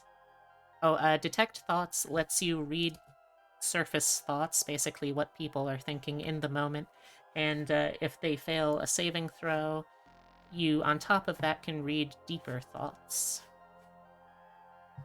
The other thing we're getting here is going to be... Yeah, if you want, go for it. Hold Person, which lets you telekinetically grab onto someone and hold them tight, inflicting the paralyzed condition, which means they can't move or speak, they're incapacitated, auto-fail strength and dexterity saving throws, attack rolls on them have advantage, and any attack that hits is a critical hit if the attacker is within 5 feet of the target. It's a very, very powerful status condition, so don't be afraid to use that against particularly bad bullies.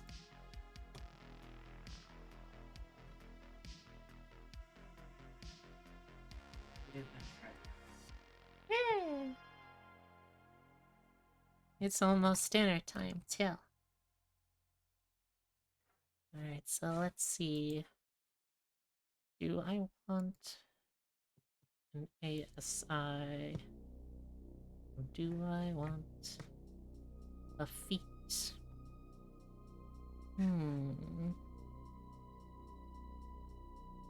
Because we do have an odd score.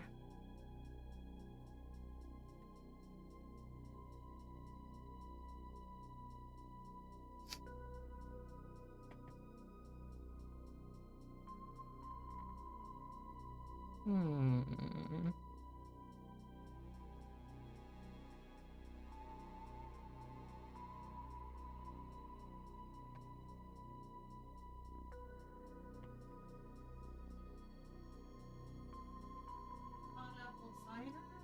Well, it needs to be reheated, and I would say stir it each time.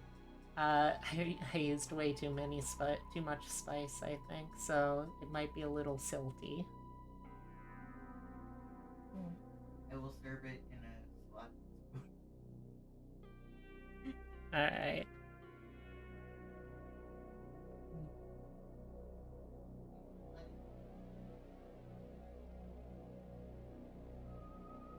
Let's see.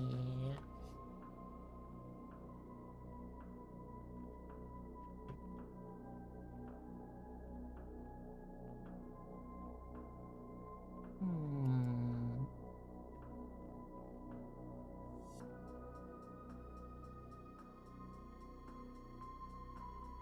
Yeah, you know what? Let's go with the ASI.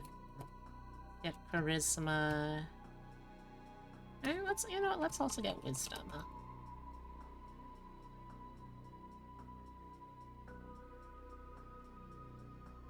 Yeah.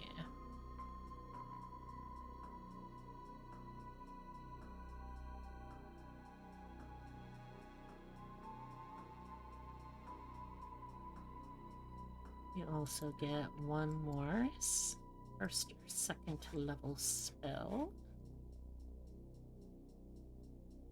Oh, and another cantrip, that's right.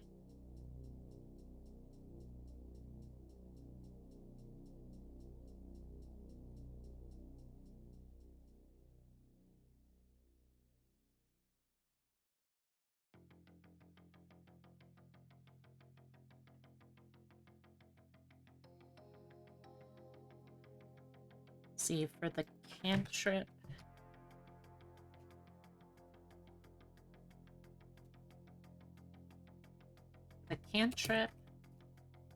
let's get control flame.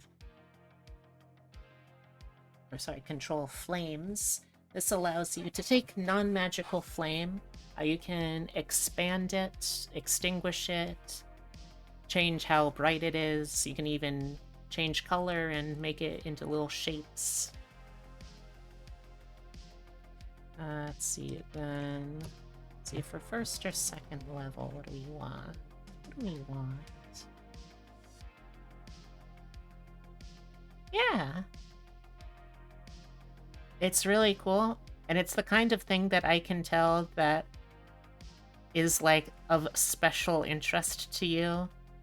And I love seeing people's special interests. So absolutely, go for it. For the other one, let's go with another fun application of telekinesis, and let's get levitate.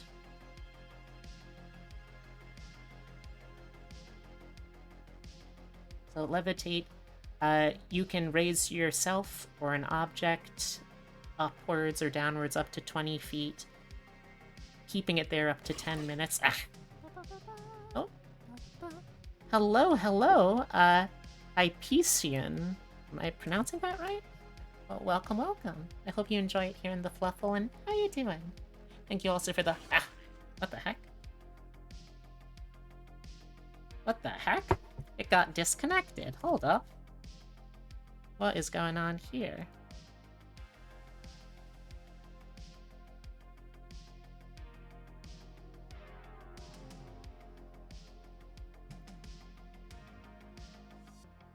There we go. Sorry about that. Let me do a couple of... There we go. Hypesian? Awesome. How's it going? It's nice to meet you.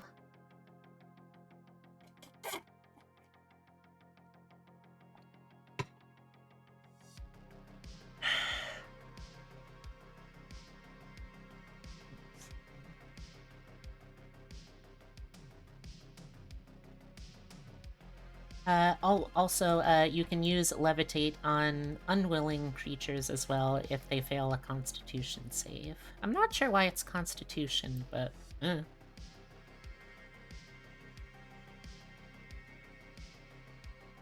It's going pretty well for me.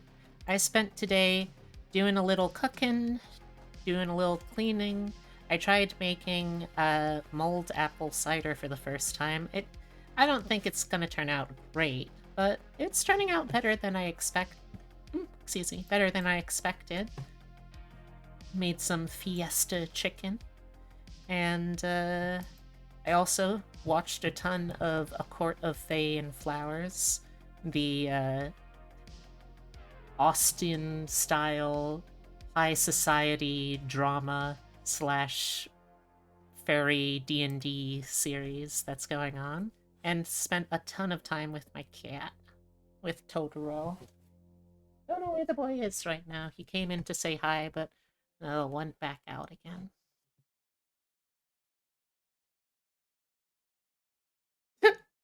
It's a sign.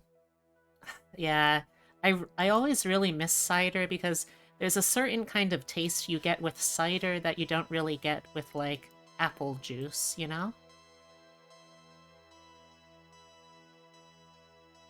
Alright, let's see.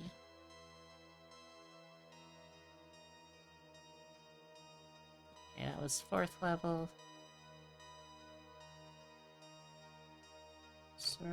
Sorcerer... What?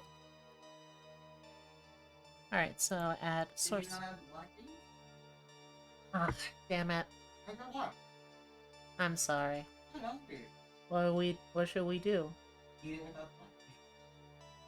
Also, I think I can't tell if the can opener was broken or I just wasn't doing it right. That sucks.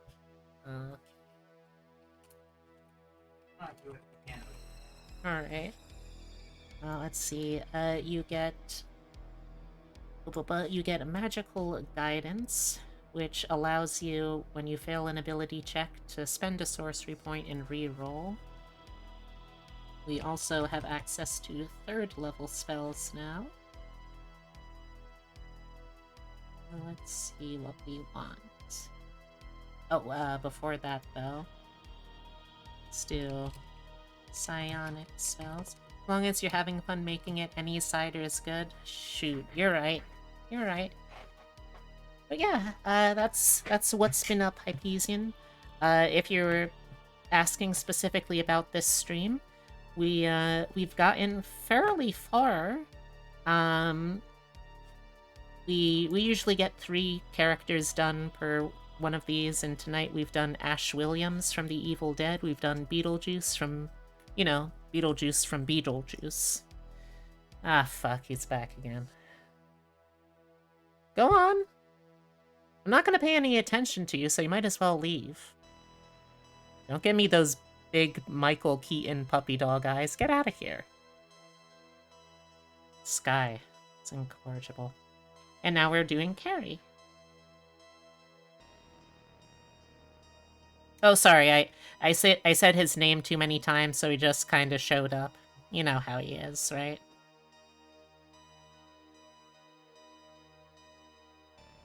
It's very fun.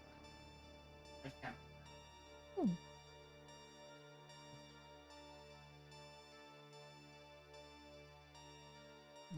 Okay, let's see. I have. Yes, I have. Oh, great. Now he's going to be showing up at your house. I hope you're happy.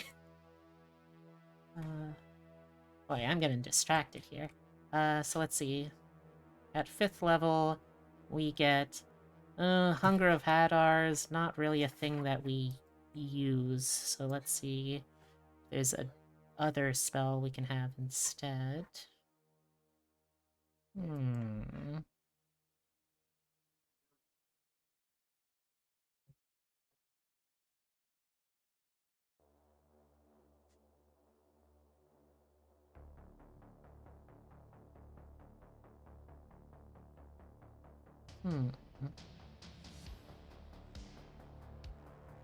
Ah, I see, I see. Good thinking. Do we have any Sandworm beyond? He did a ritual to summon Beetlejuice and somehow summoned a Sandworm instead. Also there is a hole in the living room floor now. Sorry. Said the face.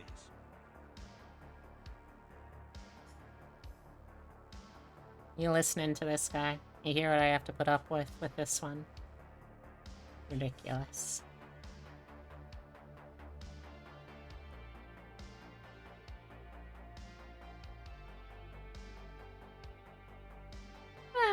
I'm sure he would still respond.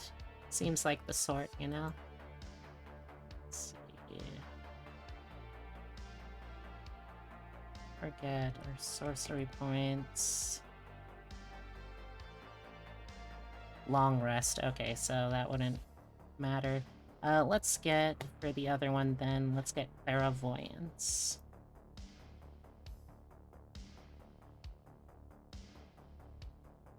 I never am able to spell Clairvoyance correctly, so... yeah. Okay.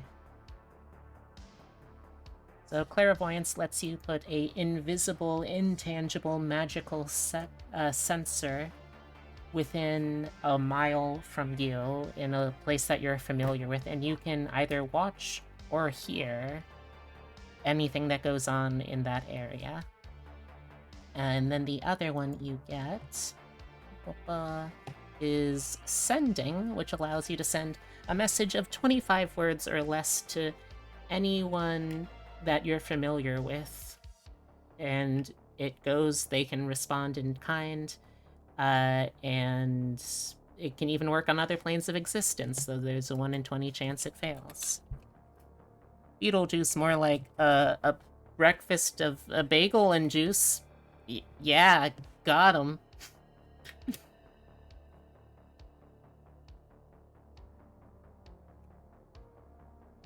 Alright, now as for other spells known, let's see. What other powers do we need to take care of for Carrie?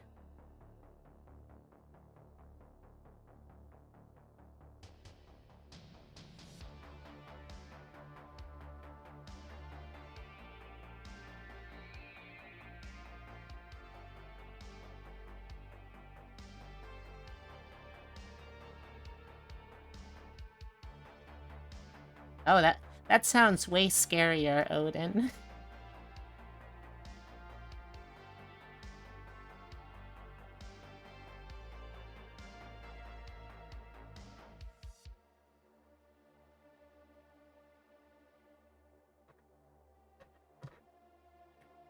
Hmm.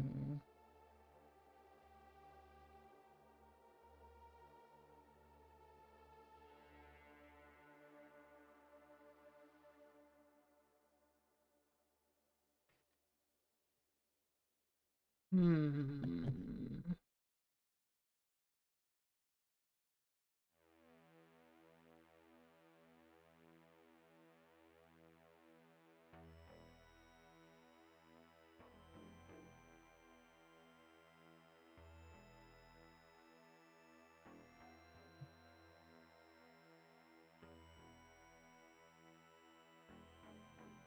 What?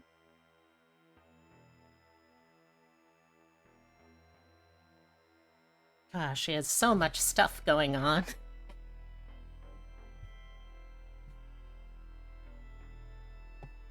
Alright, well, one of the things I know that she can do in the book and in the movie is Sleet and Hail. So let's get Sleet Storm.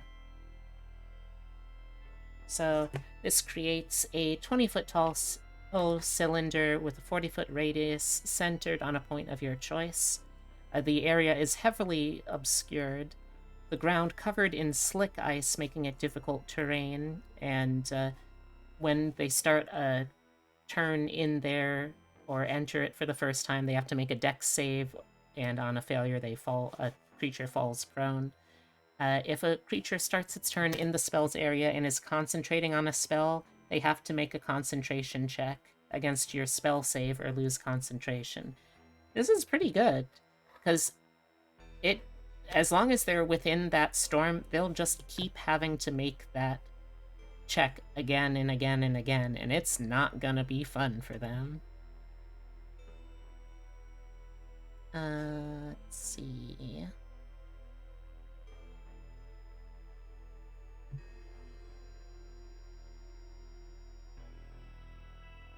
Okay.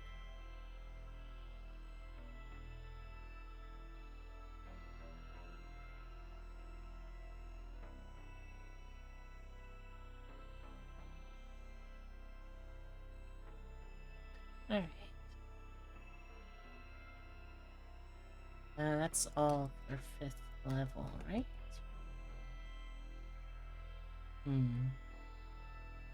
Feels like you have way too few spells that you learn as a sorcerer. But I guess if you wanted to have a ton of spells, you'd have to be a wizard. Not that I am upset or anything like that. Oh, no, that's fine. Alright, so...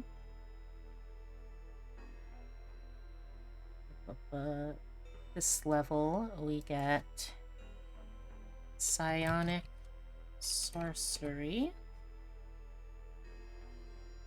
This means that when you cast a spell of 1st level or higher, that's one of your psionic spells, you can cast it by expending a spell slot as normal, or spending a number of sorcery points equal to the spell level.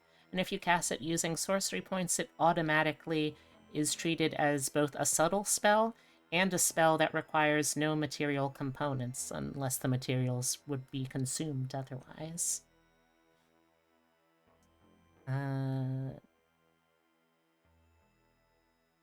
Then you also get Psychic Defenses. This gives you resistance to psychic damage and advantage on saving throws against being charmed or frightened. So you get another spell. Let me just check something real quick. Oh, hell yeah! I forgot, this sorcerer is another class that gets this! Oh, this is so good. I forgot that... Oh, come on. Sorcerers also get spell versatility. That means that, again, when you finish a long rest, you can swap a spell that you know as a sorcerer with another spell from the sorcerer spell list. It has to be the same level, but that's still a great way to diversify. Okay, now what spell are we going to put at 6th level?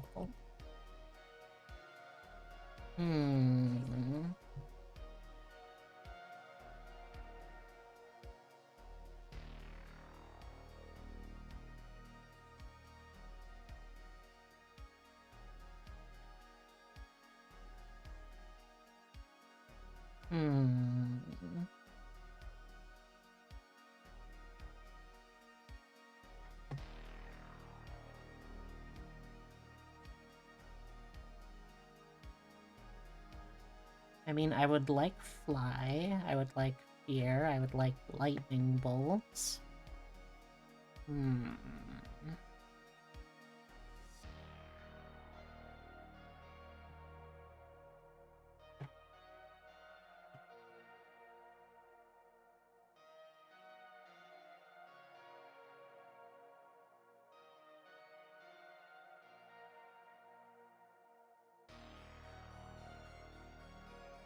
Corrupting Earth would also be good, though. Man, 3rd level is just always where things pop off, you know?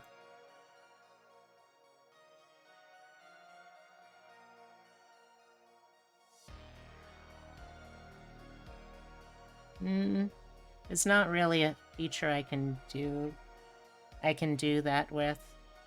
Plus, I don't think it's really empowering so much as, like, she has a moment of a mental breakdown.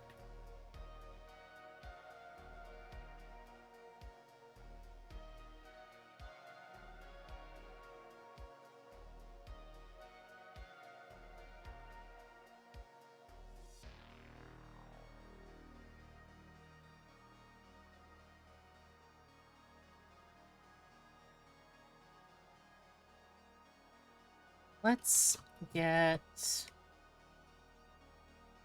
Since eventually we have to be able to collapse an entire house on ourselves, let's get Erupting Earth.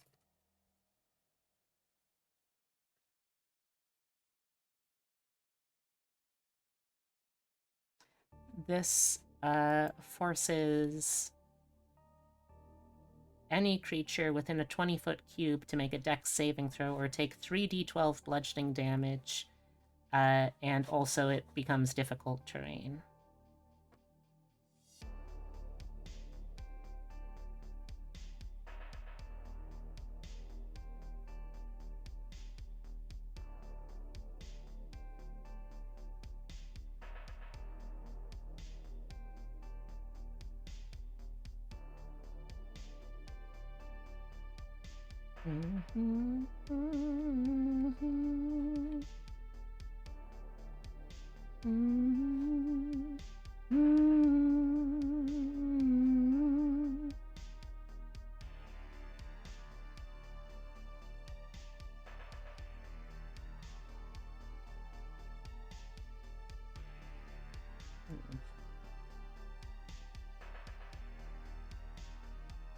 Okay.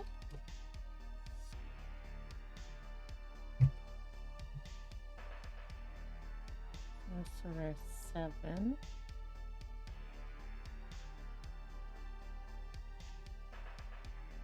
Let's see. We now have 4th level spell slots. Is there any 4th level spells we want here?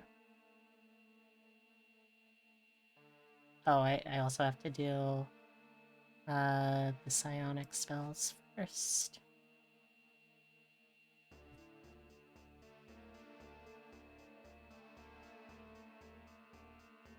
Okay. Let's see, what do we get for those? Everard's Black Tentacles and Summon Aberration. Oh, neither of those are things that she does, so... And them off to attack Godzilla with it, forgetting my case Mota killed the boss Kaja fighter. Huh. Okay. I'll take that. Sure.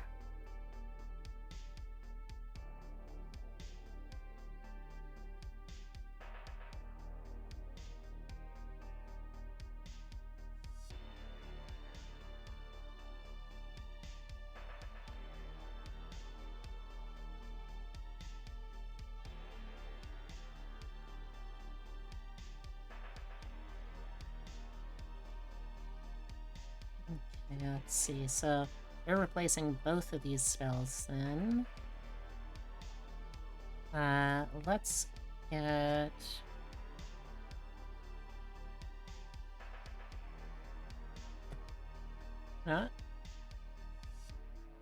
She does have abilities that could have evolved into mind control.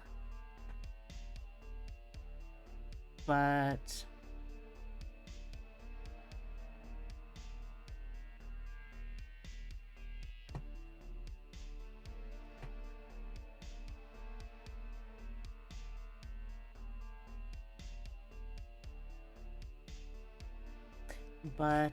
one of the things then...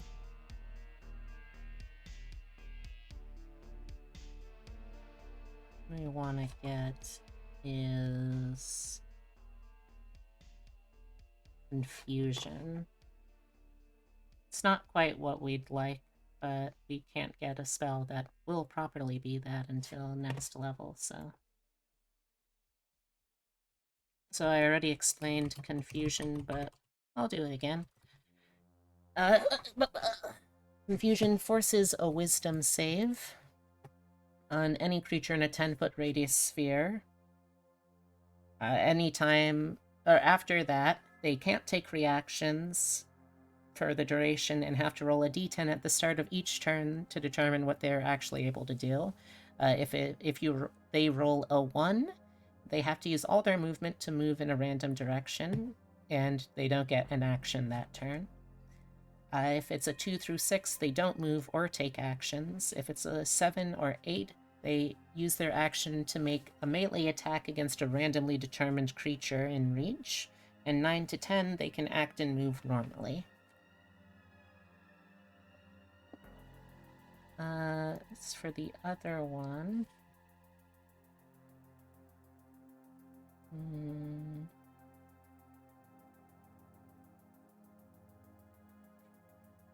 As for the other one, let's get...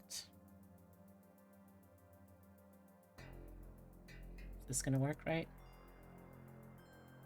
Not right.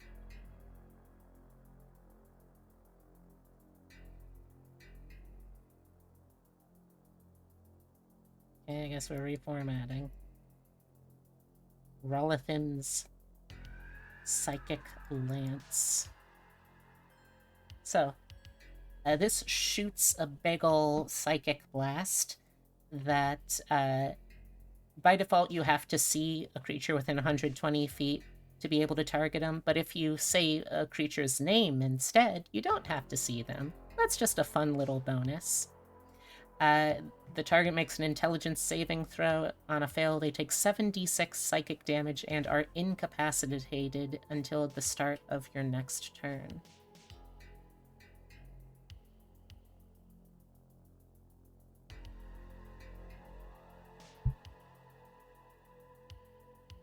Spells, no.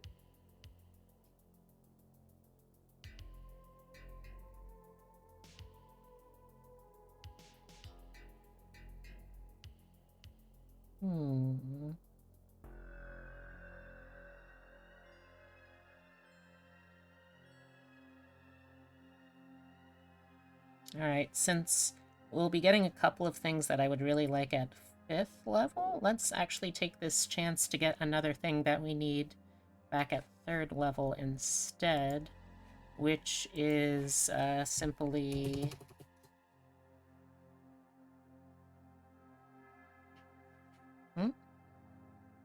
Wait, did that eat go off?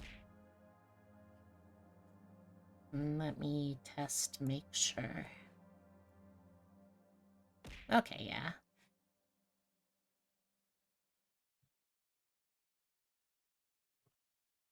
Lightning. Oh.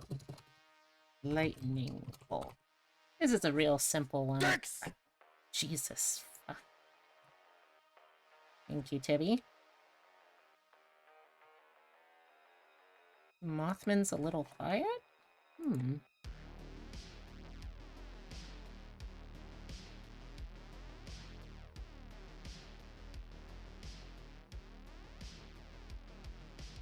Ah, jeez.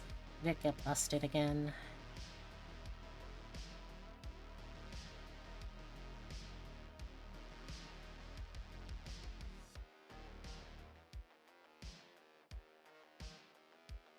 This is a test. Yeah, it got busted again. Oh, beans.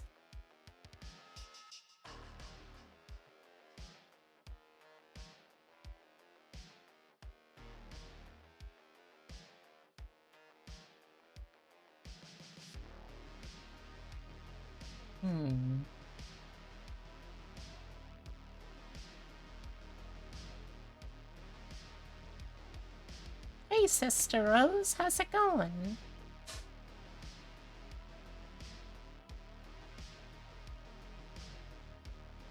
This is a test.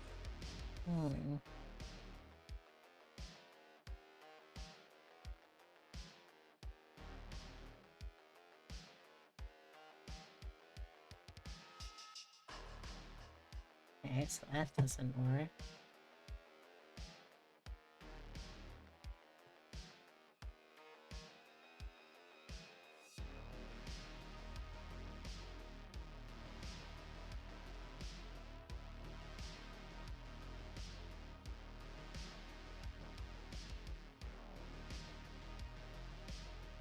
This is a test.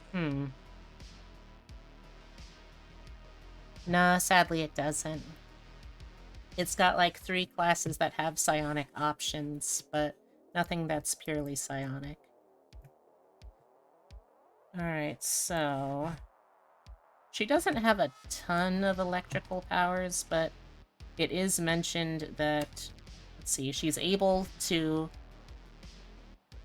like, get a car starting to roll without using telekinesis, and can make things spark without touching or damaging it through other means. I mean, I guess that's not really a lightning bolt per se, is it?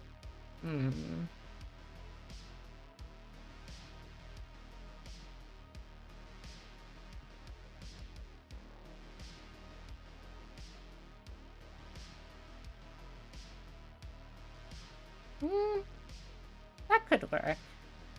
We might be able to save the third level. Or the third or fourth level, or it could even be a second level spell, or a first level spell, I guess. Let's see, what do we want instead, then?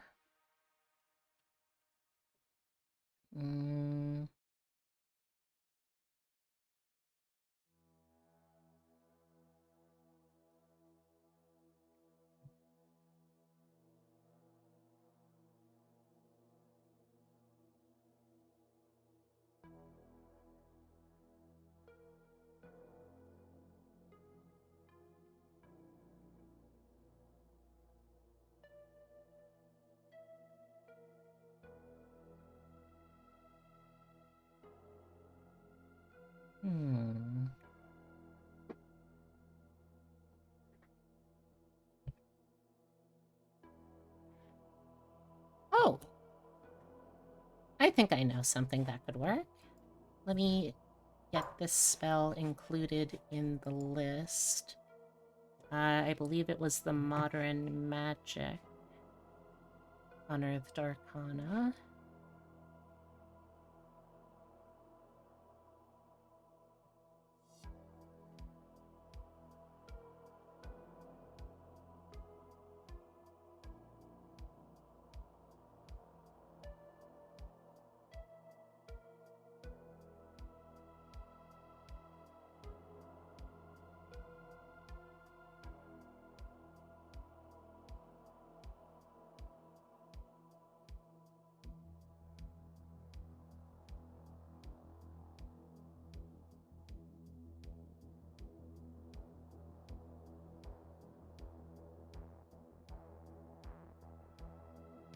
So this is actually going to be going back to first level, I think. Yeah. And this is called Remote Access. So this spell allows you to target any electronic device within 120 feet and manipulate it and use it as if it was in your hands. So you could use this to... You could use that to start the car by, like, targeting the engine, or if it's an electric car as well. And it also says that in at least one of the movie adaptations, she was able to disrupt electric appliances. So we could consider that a use of it as well, maybe.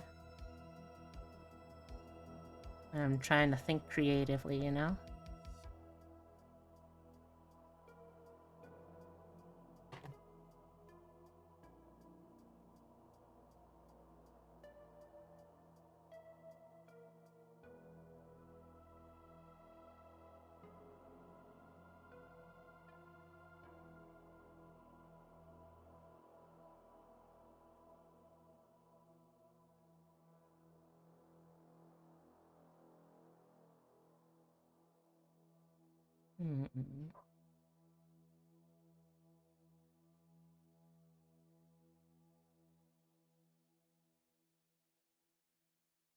Oh, wait, but this...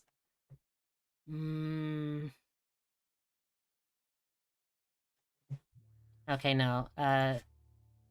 Remote access is good, but I think instead it would make more sense since one of the things was overloading was Haywire.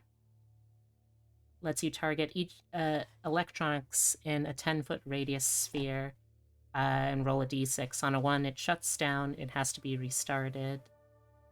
2 through 4, it does not function. A 5, there's a power surge which can electrocute people within 5 feet of it. and 6, it's usable as normal. Oh, hey dear. That's alright.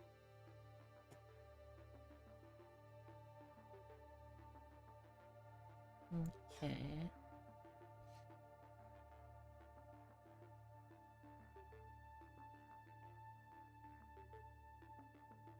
Another ASI here. Let's cap out our charisma. Why are you making her so charismatic?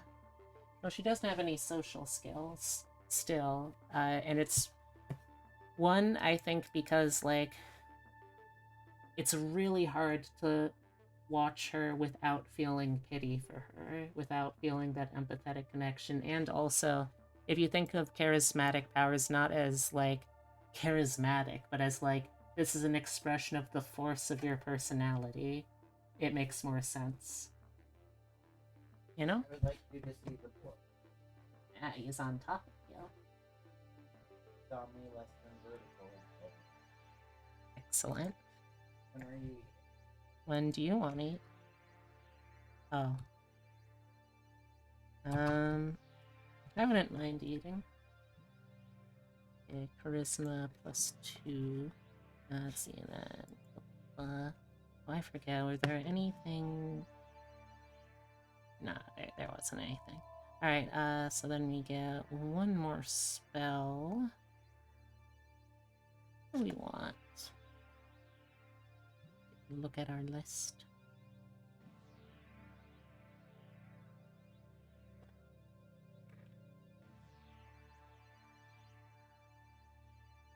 I'm trying to keep my face from getting on. Thank you.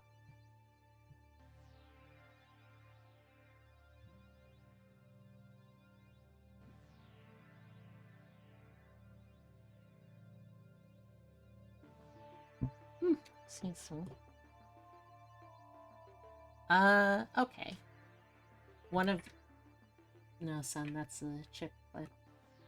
So, one of the, things that happens early on in the book is she summons a shower of rocks in defense of her, mother's attack. I think the best way to do that would be with...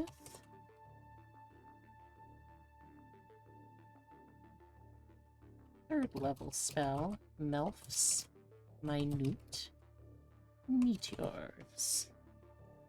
That sounded like MILFs. Hey, I mean, if Melf's a MILF, I aren't complaining. So this creates 6 tiny meteors in your space that float in orbit for the duration of up to 10 minutes. And then when you cast the spell and as a bonus action on each of your turns after, you can spend... son, off of the desk. You can spend 1 or 2 of the meteors to shoot out and hit a target within 120 feet.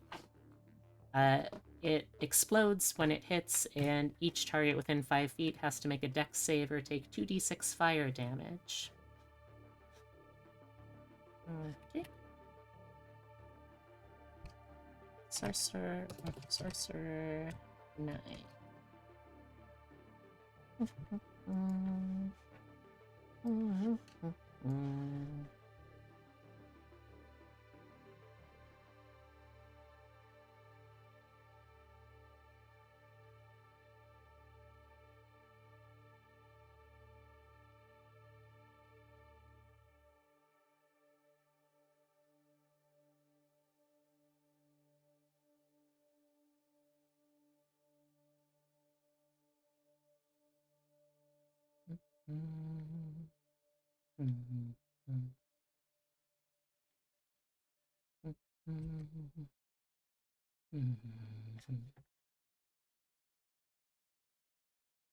Baby boy.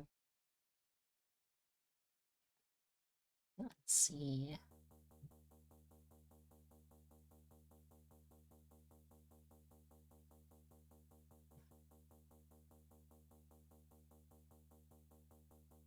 Son. Stop trying to step on the desk, baby. Son. I can keep pushing you back.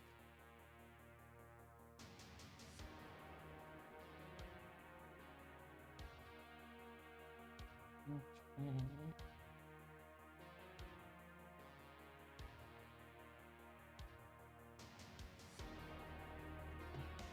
Hmm. 619, right. Sorry, I forgot where I was for a second there. Okay, we get 5th level spell slots now.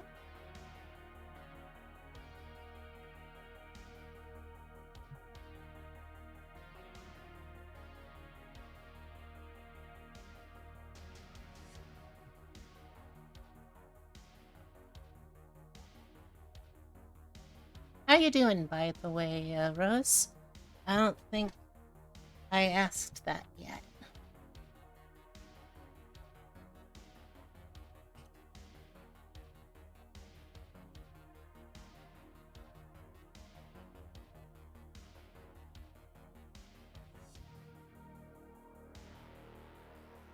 Ah, thank you for the head pat, Salamander. These chicken muffins are scary. Thanks, you get raries. Unless...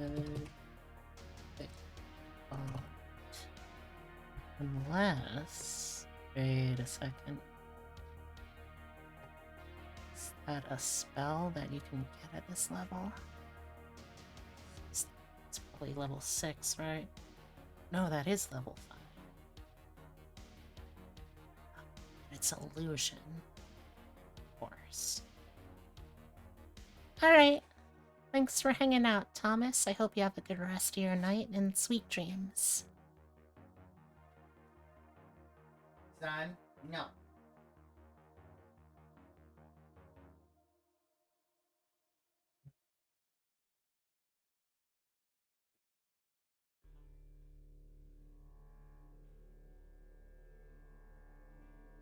So Rory's telepathic bond lets you create a mental link with up to 8 creatures. You only have like 1, maybe 2 actual friends, so you should be good there. And for the next hour, you're able to communicate telepathically, regardless of if there's a common language over any distance.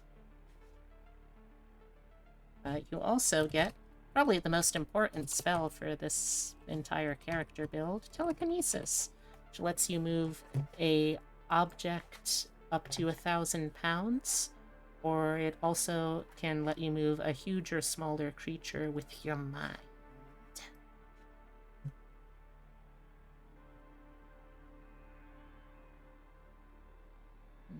Okay. Okay.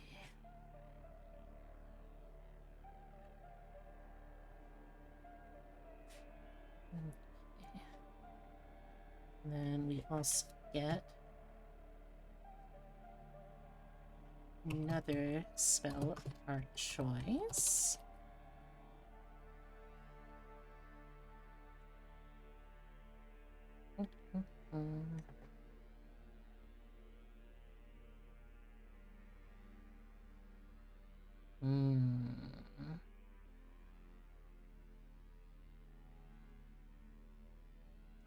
There's a lot of fun ones.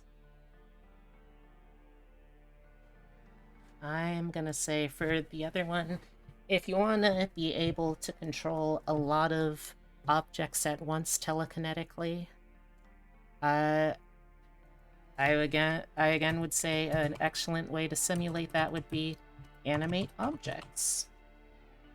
You can animate up to 10 non-magical objects within 120 feet. There's rules that, like, the bigger an object is, it changes what its stats are, and it's considered more objects for the sake of how many you can summon total. But it's a whole lot of rules, but it's also just you have the ability to create a whole lot of backup that you can do an awful lot with. With a single bonus action, you could command up to 10 companions, by which I mean inanimate objects, because those are the only things brave enough to support you in any meaningful way.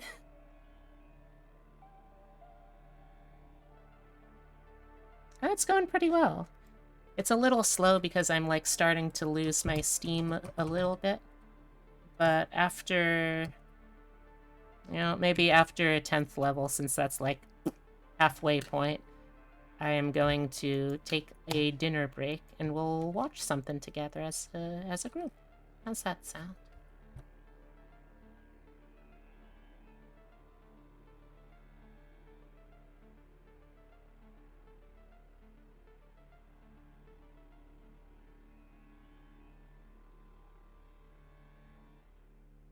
Hmm.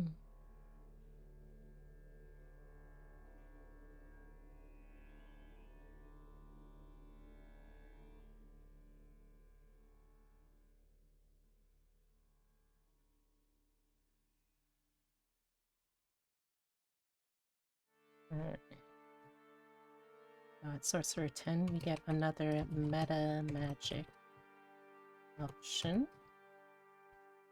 I know that Harry does not really have that many friends, but she does have like at least one, so ideally she'd be able to at least kind of avoid hitting her. So let's get Careful spell, which allows you to spend a sorcery point per person to make it so people up to your charisma modifier, a number, automatically succeed on saving throws against area of effect spells. If you take this, your team will thank you, which will be nice, because then they'll acknowledge your existence as well. Let's see, let's also get...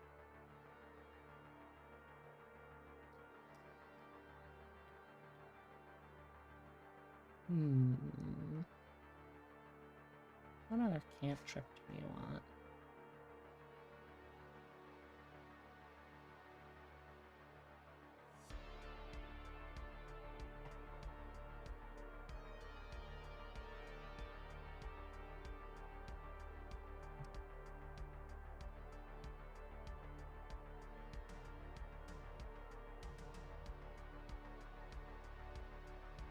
Now it says that it seems she can rearrange and assemble objects with telekinesis, so let's say for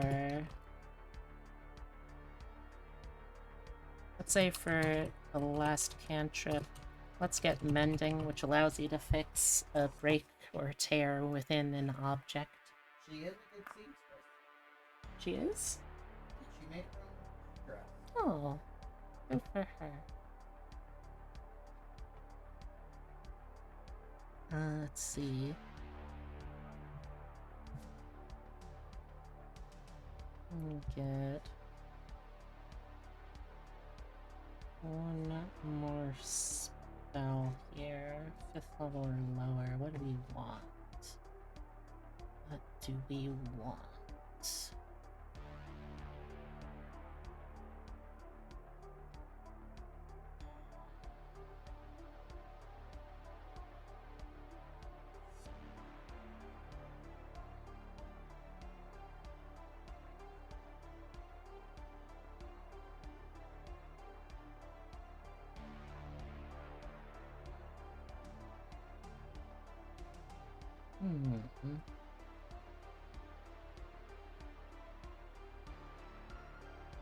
It's going pretty well, though, Bernadette. Thanks for asking.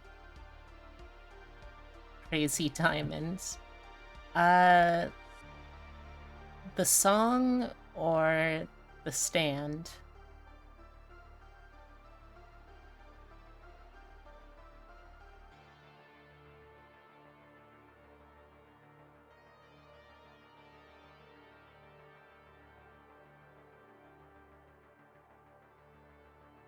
Okay, okay. Let's get another one of the,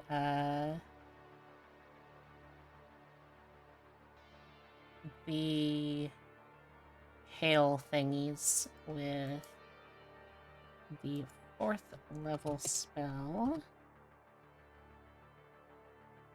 A storm. This creates a 20-foot radius, 40-foot high cylinder in which creatures have to make a dexterity saving throw or take 2d8 bludgeoning damage and 4d6 cold damage, which also makes the area difficult terrain.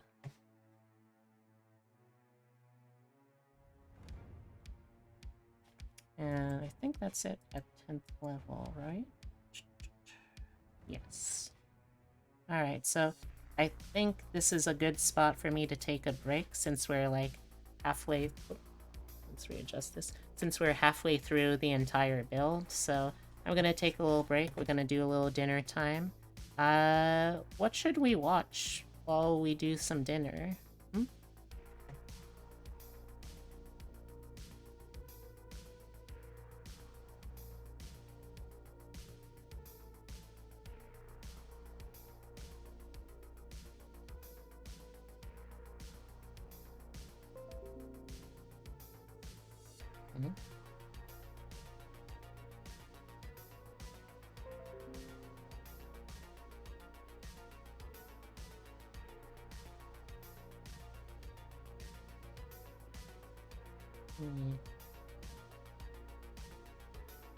This is a test. No, still broken. I'll have to figure that out again later. Alright, well.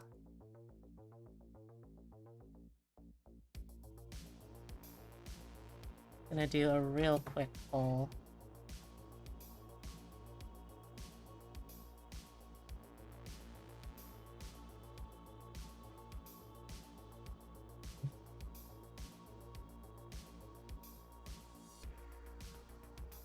Actually, you know what? No, I think I've got an idea that would be appropriately seasonal.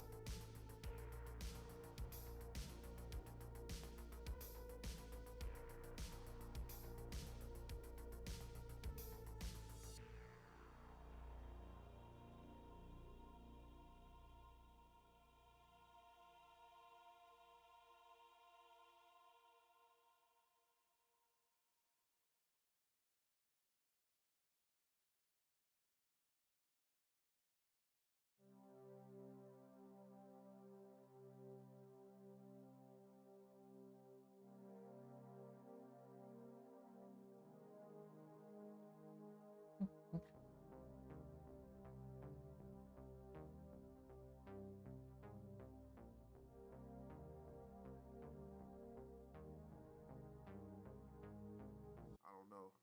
I don't know who it is or what it is.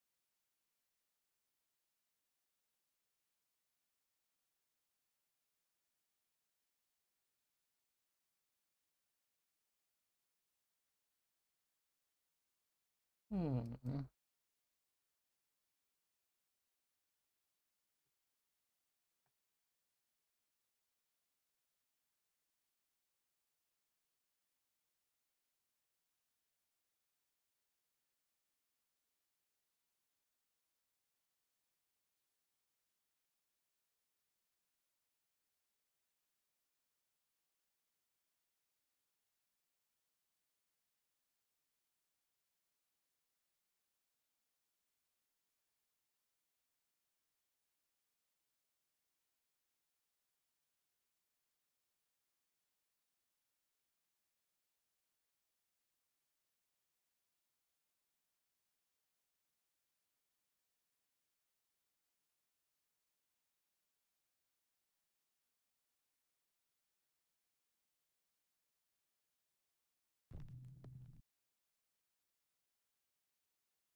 There we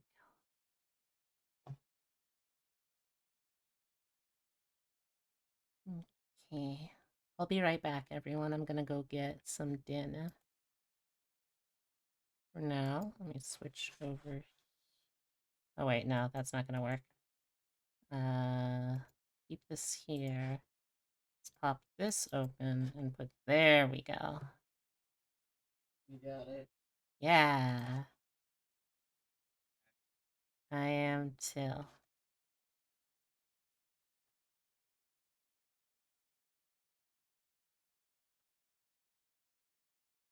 Okay, I'll be right back, everyone. I'm gonna go get dinner. In the meantime, I'll put some viewing material on for your pleasure. Top 5 scary ghost videos to give you brown pants. And Yeah, that's what it says. Watcher. Popular former BuzzFeed Unsolved hosts Shane and Ryan are back with an all-new paranormal investigation series called Ghost Files, over on their very own YouTube channel, Watcher. Now, for those of you who don't know the series, Oh, the door Shane is is a in room diehard order. skeptic who does not believe in ghosts at all. But Ryan, on the other hand, does believe in the supernatural, and often finds himself scared senseless on these paranormal investigations. Alright, apparently this is where a recurring ghost is seen.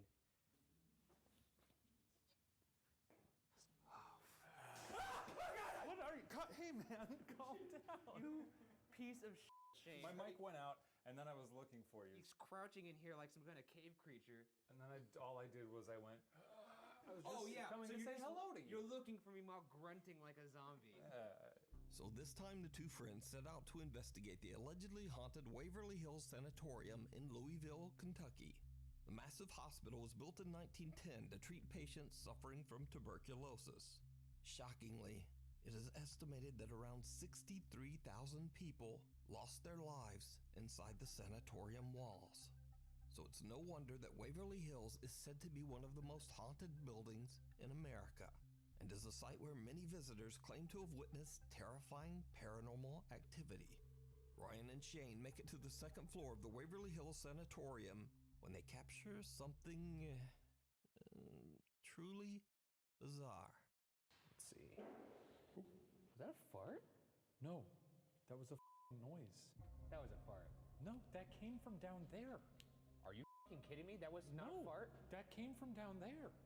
Because I'm surprised you didn't react to that, boy. I thought you farted. No. Maybe that's what the jack-o'-lantern face was. was that you farting? It was. Oh, thank God. Oh, thank God. Sorry, guys. Now, of course, some sounds have more to do with bad dietary choices than the paranormal. I'm back. But no worries, because things are about to get weird. In the past, many visitors and paranormal investigators have reported hearing creepy, unexplained humming in the morgue of the Waverly Hills Sanatorium. When Shane and Ryan explore the area, this happens. Can't be hard to get a hum. Ghost Guy, I mean, come on, just a hum, you don't even have to move your lips around. Just give it a. If you could hum a tune, can you hum Yankee Doodle Dandy for us, please? I mean, that's probably the one song they knew back then.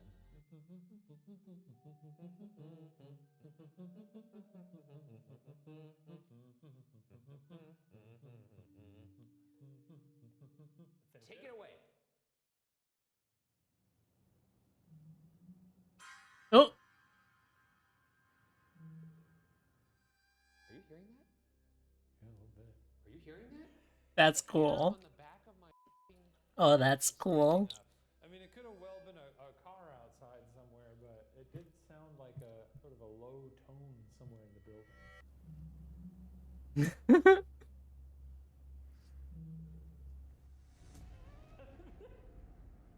I certainly heard something there. Oh, that was Do cool. I think it's a ghost? No. Do you? Yes. Fully, yeah, I'd say if I were someone who believed in ghosts, I'd be a little unnerved right now. I'd probably get the little shaky knees. my back is tingling. Could you, whoever was humming, could you hum again, please?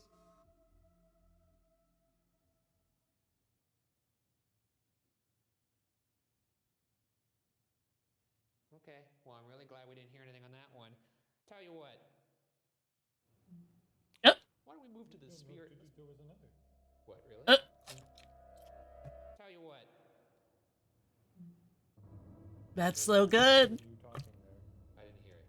Thank God, I didn't hear it. Something seems to react to the investigator's requests and hums not once, but twice. What a polite Shane and ghost. Ryan are put a little on edge from what they just experienced. And to this day, they still have no explanation for the creepy sounds. Now, for the final part of their investigation, the guys decide that they will each explore the entire sanatorium, one at a time and all alone. When Shane does his walkthrough investigation of the hospital, he just kind of cracks jokes and trash talks the alleged spirits haunting the sanatorium. Y'all Yeah, wanna play that's a his whole fucking deal. game? You little punk. I actually have always long been curious if the reason why Shane never gets anything in his solo investigations is because he's an enormous D-bag. I love kids. I love to play games. What I need you to do is roll your ball to me. Where's my tinny? To me! And yeah, he's just an enormous D-bag. It's just confirmed. If you don't show yourself, I'm going to make you show yourself to me! But something very strange Mhm. also happens. When Shane finally makes his way back to Ryan and the rest of the team, he admits that at some point he believed he might not have been alone. Oh? Oh yeah, was it really scary down there? I did actually hear some stuff. For a minute there, I thought you were up there, like trying to prank me. So I didn't actually react to it in the moment, but it sounded like a person walking around us. Ooh. But I guess not. Are you serious? Did that actually happen upstairs? Because if that didn't happen, that's your best lie you've ever come up with. No, it actually happened. It sounded like there was a person upstairs. It turns out Shane wasn't lying. Do you want to play? Oh! Y'all want to play a f***ing game? Did you see it? Watch again slower. Do you want to play?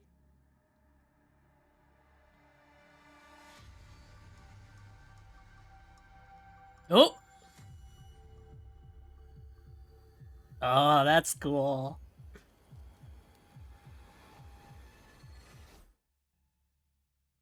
Like, it's probably just the reflection of lights in the window, but A creepy translucent figure can be seen that is standing still pretty behind cool. Shane in a doorway. Now, Shane doesn't see the apparition, but he does admit that he heard some strange noises at the exact same moment. So could this be the spirit of a former patient of Waverly Hills Sanatorium? As always, I leave it up to you to decide. I'm not convinced by that, but I did really like the humming. Shane and Ryan exploring haunted places over on the YouTube channel Watcher. If you found a great ghost video online or recorded one yourself, please send it my way at nukestop5@gmail.com. Not clowning around. Uh-oh. TikTok user Jacob explains in his videos that he's recently inherited his grandmother's house after she passed away. But Jacob says that he can't shake the strange feeling that something in the old house just doesn't want him there. Oh? Then things just get weirder because Jacob finds a creepy old jester doll that belonged to his grandmother. Oh, I hate that. Old house. She left it for me, and when I got here, I saw a bunch of cool stuff. And one of the best things is right behind here. Why is that one of the best things? Are you fucking... Jeffrey. Grandma left him for me, I guess. Real creepy. Kinda cute, though. Jacob says that when he was a child, the sight of the doll used to terrify him. Yeah. He says it doesn't really bother him anymore. But then, late one night, Jacob wakes up to hear knocking coming from his bedroom closet. Why did you have it in your closet, my dude? I just heard knocking from the closet.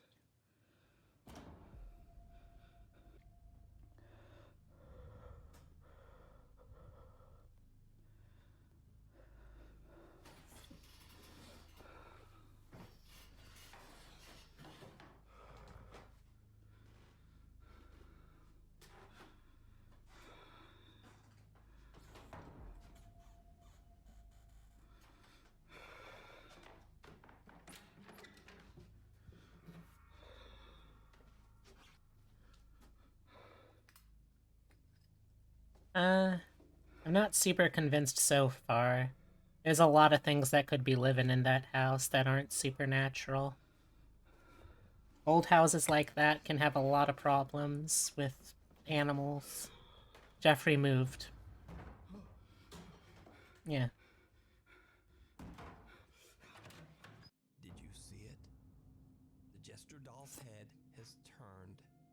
Before, it was facing the bed, but now it is staring right at Jacob as he closes the closet door.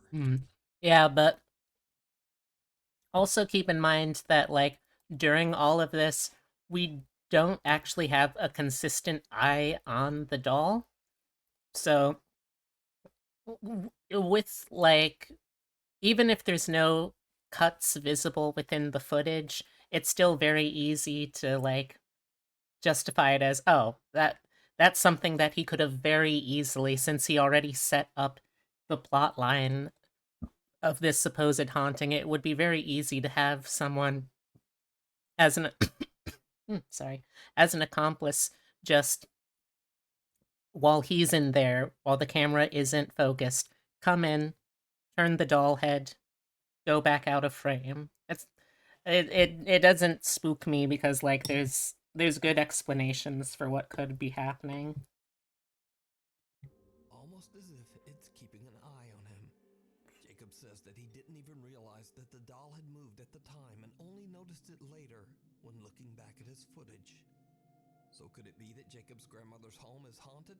Could there be an entity attached to the creepy jester? I'll leave that to you. Just ordered a new CPU? Og. A haunted hello. Christine Wright from the Paranormal CVS? Paranormal. Oh no. All alone to explore the so-called First, they've taken over the American pharmacy industry. Now they're after ghosts too. and has gotten its odd nickname from the many gravestones that feature carvings of skulls and crossbones. I mean, I wouldn't call that an odd feature. For old graves, that was a super common motif. Can explain to this day. Completely out of the way, so nobody. Oh, hello. Oh. Oh.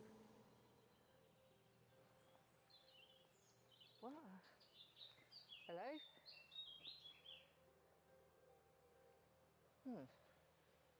Sure, I saw somebody shouted hello then, or said hello.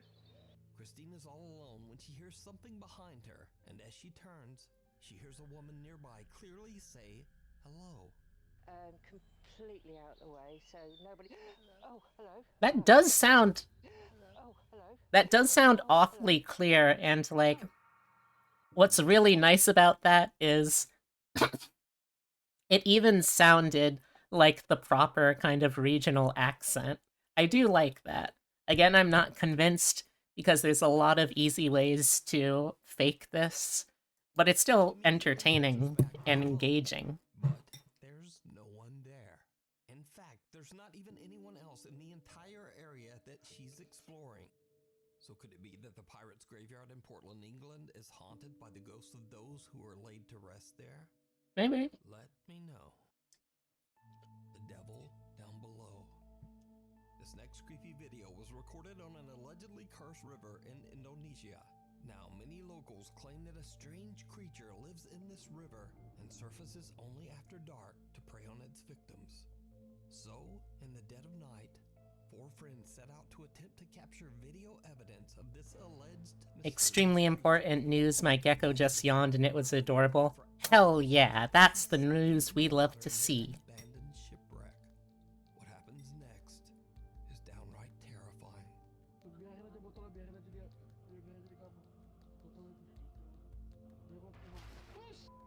Hmm?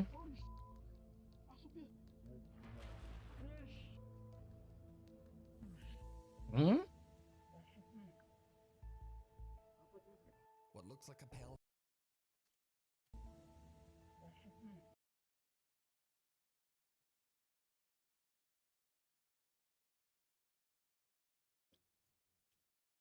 Huh. Hmm. I mean, that does kind of look like a hand, I guess.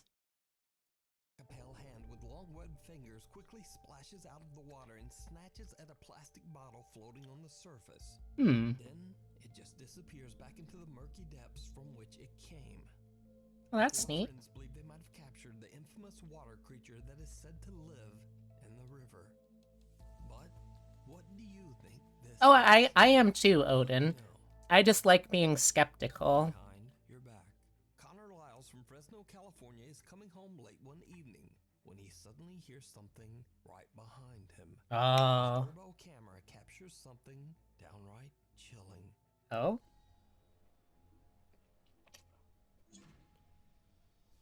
Hmm?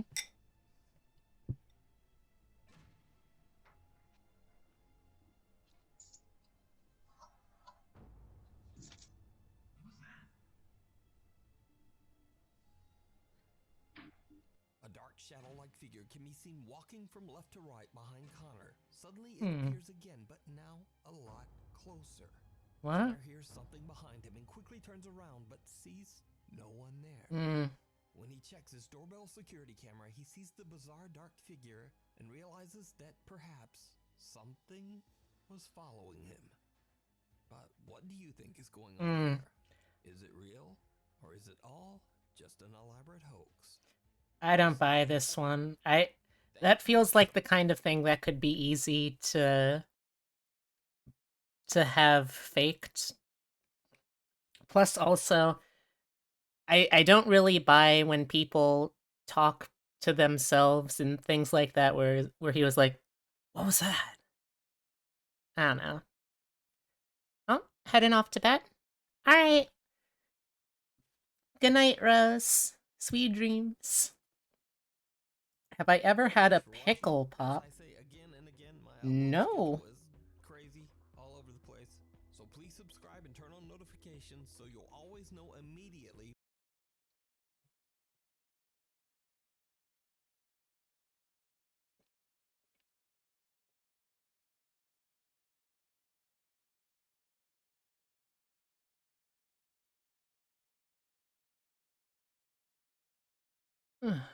Let's see. Mm.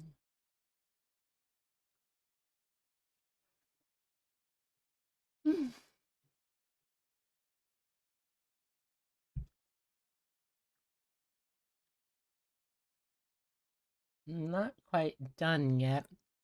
I could keep watching a little more. Frozen pickle juice. No, I can't say I've ever had that before. It's the creepy video that freaked everyone out. I'm honestly just kind of scared. Welcome to Watch That's a child. Counting down our picks for the top 20 creepiest unexplained security footage.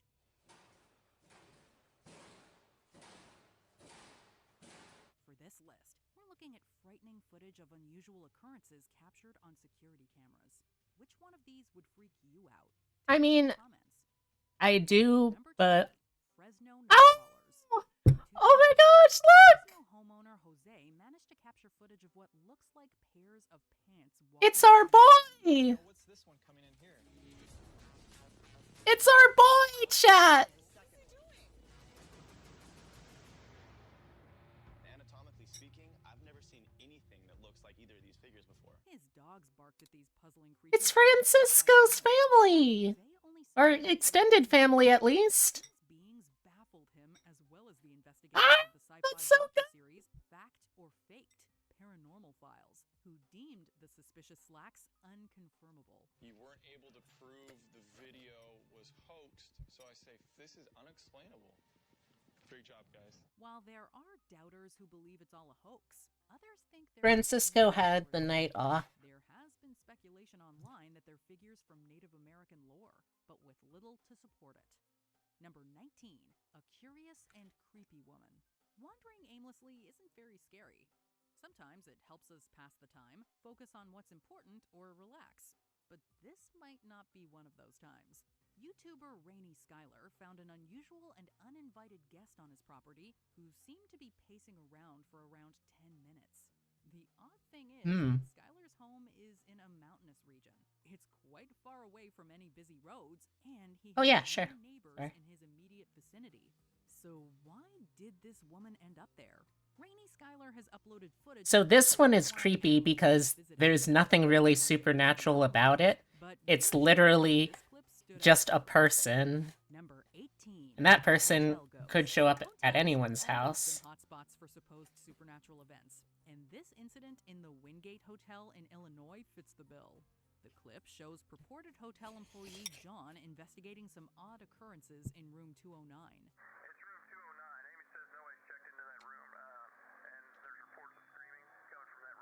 No one had checked in, yet there were reports of screaming coming from that room. His hotel manager insists on waiting for the police to arrive before checking it out, but John ignores this advice and all the rules of horror films. What he finds is a completely wrecked room with ripped up carpets, a running shower, and upside-down furniture. Oh.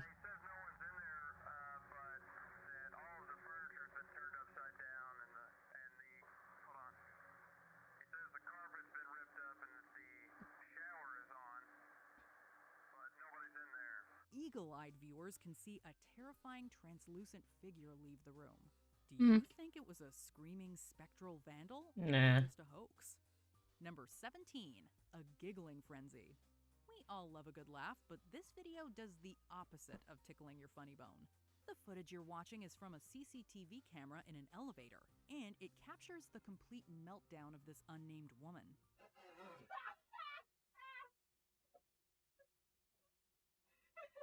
That's a really small elevator. What the hell? Everyone's radar, but when she begins to laugh uncontrollably, you can feel the unease in that cramped elevator. As people shuffle in and out, you can see her visibly trying to contain her laughter to no avail. She starts to get dangerously delirious when she's finally alone, but manages to sort of keep it together in the end. Okay. Okay, this one's not creepy to me because I literally have that exact same experience. There are some things that I've seen which are so inexplicably funny to me. I can literally laugh so hard I, like, lose control of my muscles. I can laugh so hard that, like, I'm in danger of hyperventilating or blacking out because I can't breathe. I'm laughing too hard. And I do that thing where, like, when I can't help but laugh, I just sort of stagger to try and get away, but I mean, if you're stuck in an elevator, it's gonna look even weirder. But we just hope she's all right now. Yeah, same. Number 16, driveway ghost. You know when you see something weird for a moment, but as soon as you look closely, it's Excuse gone? me. Luckily for Mr. Hernandez, his suspicions were confirmed after he took a look at Oh. what his home security cameras had caught. That's someone He walking. noticed something odd pass by his home while he and his family were enjoying their dinner. My husband happened to look over right when I guess the image came up. Brianna, his wife, didn't see it then, but after reviewing the footage, it sent shivers down her spine. The Hernandez family believes they witnessed a ghost and speculate that it could have been the spirit of someone who had passed away in the area. Looks like a person in an otherworldly form. I don't know. Explanation? It kind of just looks like someone who's... Claim it was just a camera error or Yeah. some trick with the lighting. It looks like it's just someone who's walking too quickly for the camera to super clearly see them. But how often do you hear about a ghost car? Officer Wayne Daniels from Garden City, Georgia was pursuing a perp who was zigzagging down a lane and managed to zip past him after taking a sharp turn. Officer turns around, follows. Boom. Now he's on the other side of the fence. What? Wow. He tried to follow the suspect's car, but he reached a dead end in the form of an intact chain link fence. The folks at Fact or Faked put this urban myth under the microscope and theorized that the car most probably managed to go under the fence and left it in one piece. His final turn. That's he turns doable. Left. Fence goes up. Wow. Goes down. There's a fence. Yeah. Not even moving. Does this theory track with you, or does it need more gas? Oh, that makes 14, sense to me. Face in the night. People who say my door is always open clearly haven't been visited by this individual. Oh. A Redditor named Fat and Depressed was in that exact situation after receiving numerous notifications Oh. from his smart home app over 3 Hate days. that. They usually popped up in the middle of the night, and he assumed it was an animal or some prankster. Unfortunately, he was greeted by this ghastly-looking person. Fat and Depressed shared this image to the subreddit r/creepy and was promptly met with naysayers. They questioned its legitimacy, but after he shared screenshots of all the notifications he had received and gave them more information, he was advised to call the authorities. Number 13, Ohio Clown. At the height of 2016's creepy clown craze, a homeowner in Ohio was frightened by the chilling sight of this clown. The video was recorded using a Ring doorbell camera and was posted by them on their Facebook page. Instead of brandishing a balloon animal like the goofy and comical clowns we're used to, this one preferred a machete. Apart from his worrisome weapon of choice, he also decided to take being horrid to another level by wearing a hazmat suit and waving at the homeowner's camera before scurrying away.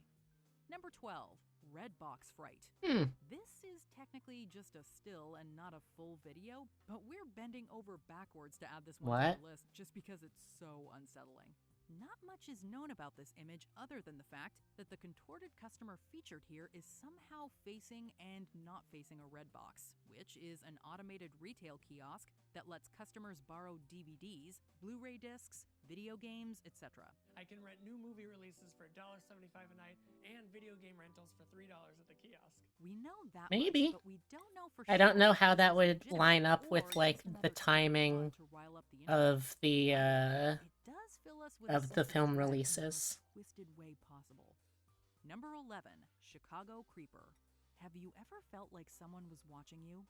Jack McKercher and his girlfriend, Jordan Baranskis, didn't, so we're glad their security camera was on.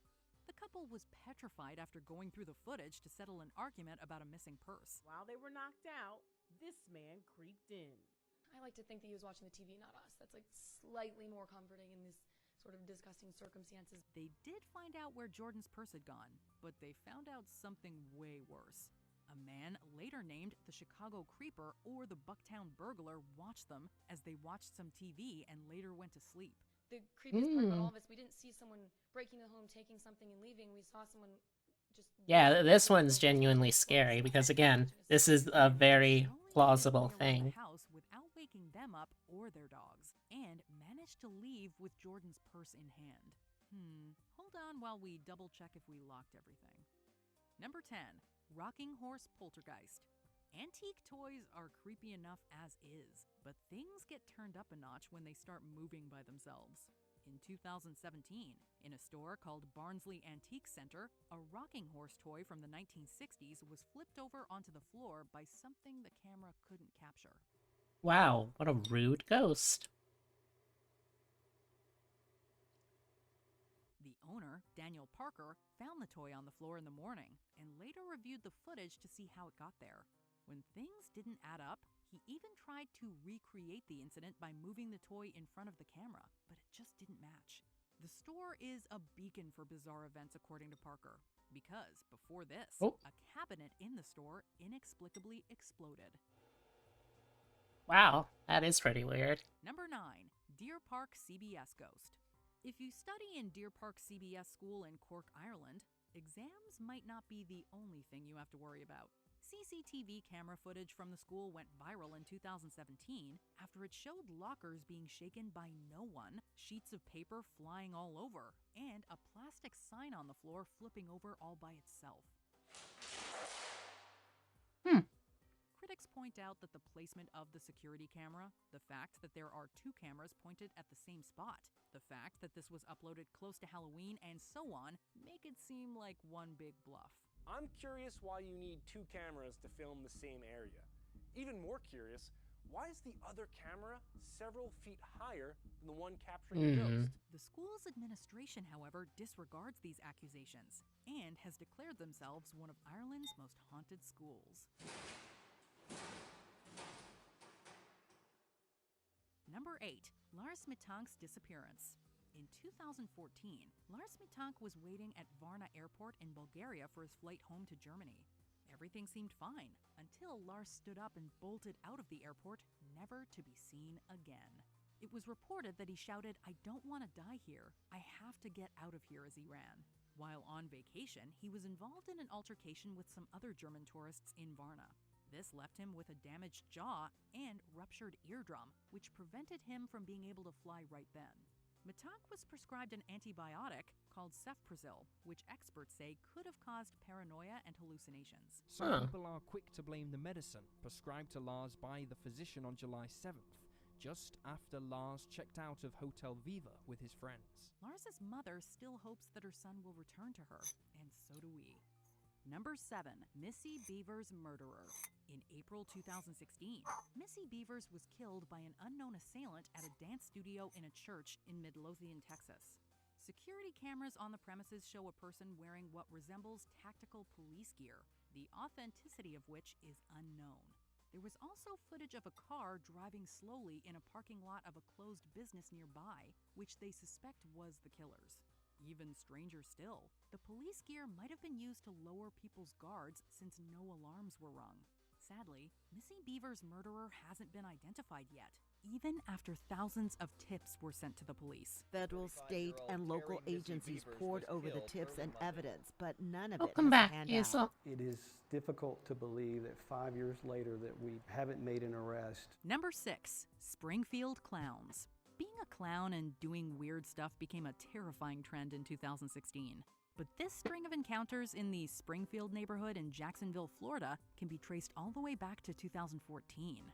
These goofy, masked individuals would frequent people's porches and front doors and spook the owners when they reviewed the footage the following morning. Eventually, these clips were shared, and it wasn't long before news stations started broadcasting them. No one really knows why it's happening. One theory is the remake of It, based on Stephen King's book. Most people believed these were just pranks, but no one ever confirmed anything. Were they all pranks, or were the clowns out to spread carnival-themed chaos? Number 5, Adam Ellison. Dear David. This one is fully explained because he came out as saying that this was just straight up something he had set up. This one is actually confirmed as Ellis fake. apparently sometimes suffers from sleep paralysis, which is where one can't talk or move while waking up or falling asleep. So when he began tweeting about seeing a boy with a misshapen head in his home, many would have thought that it was a hallucination. Except, video captured his cat behaving very oddly, like something invisible is bothering it. What seals the deal is the set of images Ellis took using his phone of Dear David himself. Number 4, Ring Hacker. A parent's worst nightmare came to life as a hacker managed to infiltrate a family's Ring security system and interact with their 8-year-old daughter Alyssa while she was in her bedroom. Oh, gosh. I'm your best friend. This horrific ordeal was caught on Oh. camera, but the perpetrator has not been identified. In the video, you can see Alyssa approach the camera as she sees the blinking light and gets startled by the stranger's voice.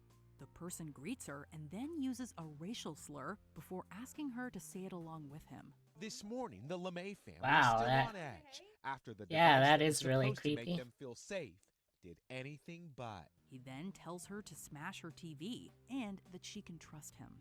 Poor Jeez. Alyssa was left understandably shocked by the incident. Number 3, Mysterious Attack.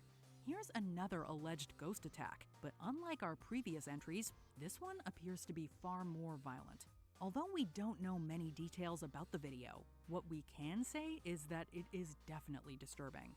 The woman in the video is distressed and seems to be running away from someone or something that the security camera seems unable to pick up.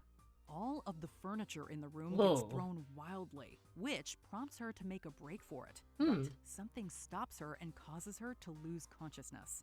Since the details are scant, the credibility of the clip is a Hmm. mystery too. Number 2, the Erickson twins.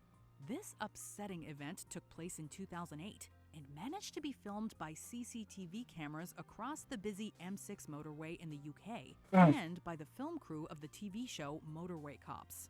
Swedish twins Ursula and Sabina Eriksson were running into traffic to the horror of everyone around them. You can't believe that two people have just done that in front of you. Ursula broke both her legs while Sabina was found unconscious. She woke up while the emergency services were treating both of them and assaulted an officer. She then started to spit at me, to claw, and literally to try and fight me, which is a bizarre situation. While Ursula was still recovering from her wounds, her sister was released from custody. A short time afterwards, Sabina murdered a man named Glenn Hollinshead and attempted to flee, but she was arrested. Wow. The defense counsel claimed that the twins had suffered from a form of shared psychosis. Before we continue, be sure to subscribe to our channel and ring the bell to get notified about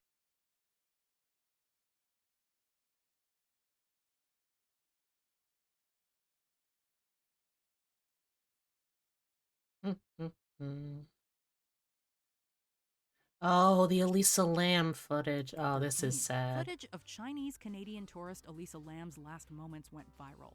Captured by a surveillance camera in an elevator of the Stay on Main Hotel in Los Angeles, it was released by the LAPD after her body was found in the rooftop cistern. You can see officials surrounding a water tank. This morning, someone complained about the water pressure at the hotel. When a worker went to investigate, he found the body inside. It shows Lam apparently hiding in the elevator, pressing all the buttons, and making unusual gestures. There have been contested claims from people online that the footage was edited before release.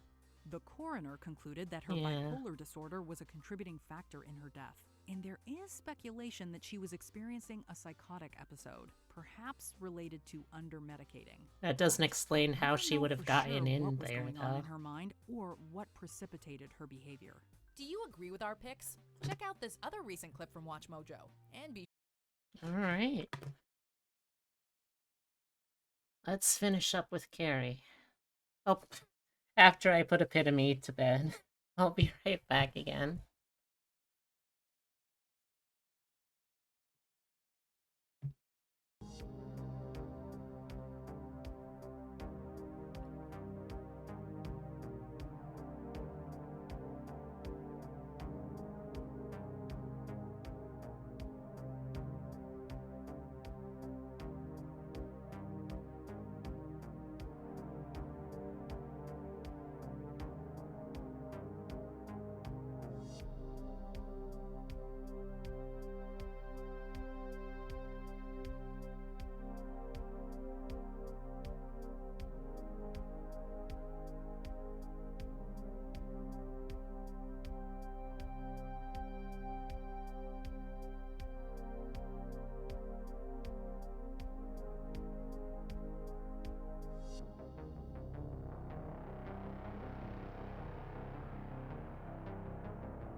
And I'm back.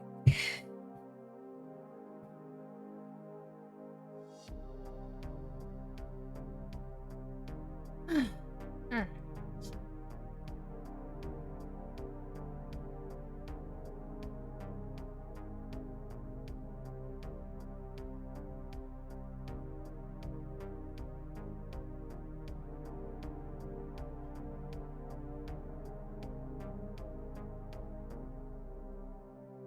Okay.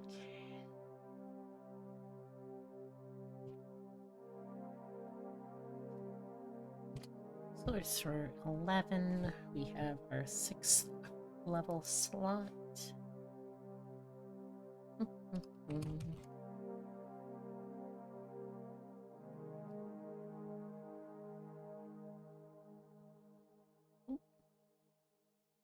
Nope. Well, please. Here we go. Alright, let's see. What, if anything, do I want here?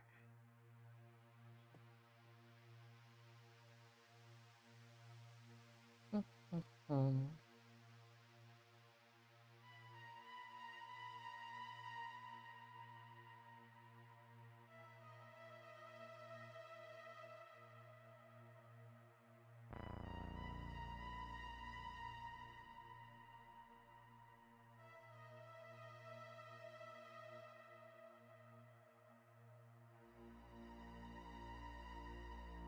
Hmm.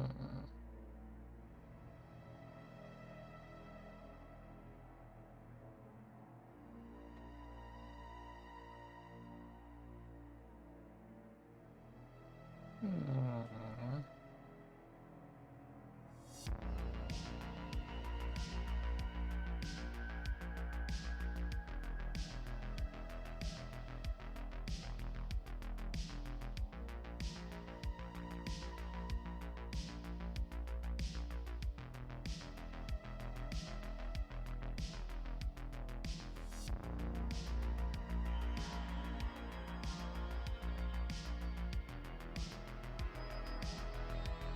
Hmm.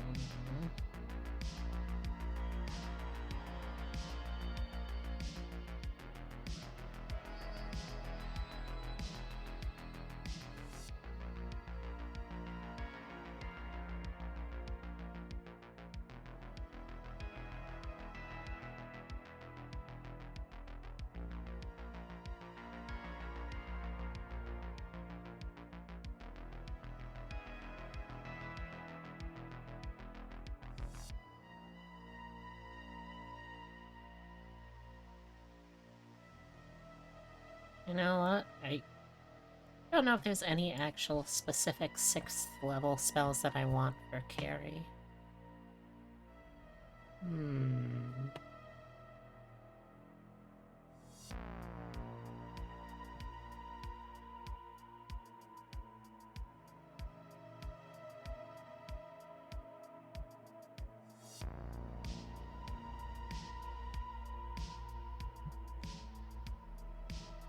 So I guess instead, let's actually drop back down to the 3rd level to get the fly spell. The fly, 60-foot speed, it's pretty good.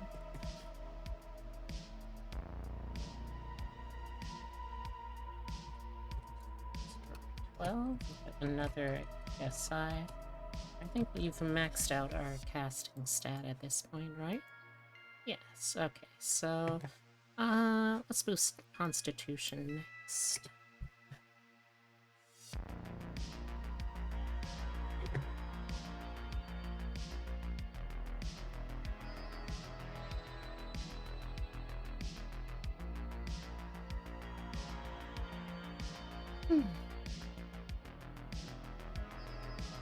Alright, let's see.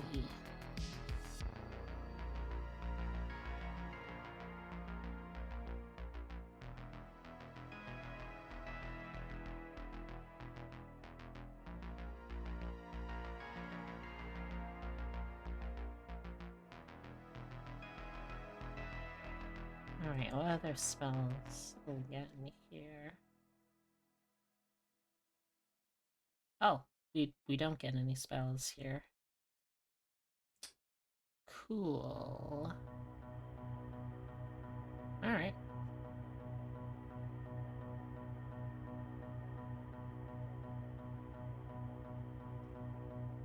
So it's our 13. We're at 7th level slots now, at least.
I'm sure I can. Shame I can't just get earthquakes. That would be nice here.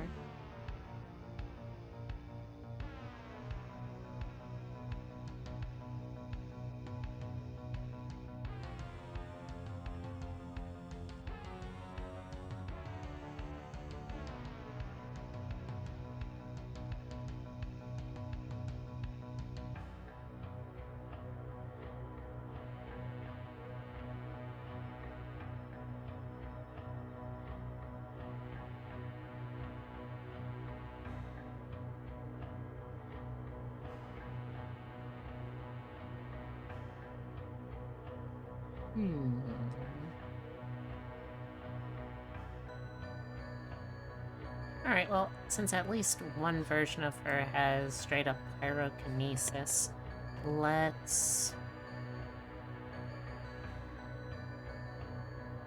dip back down to...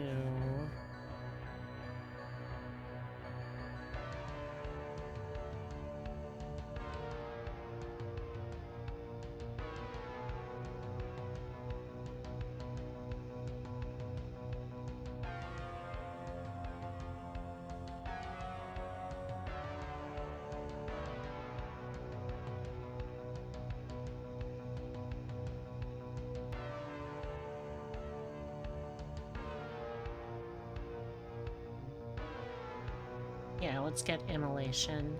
So let's jump back down to 5th level here.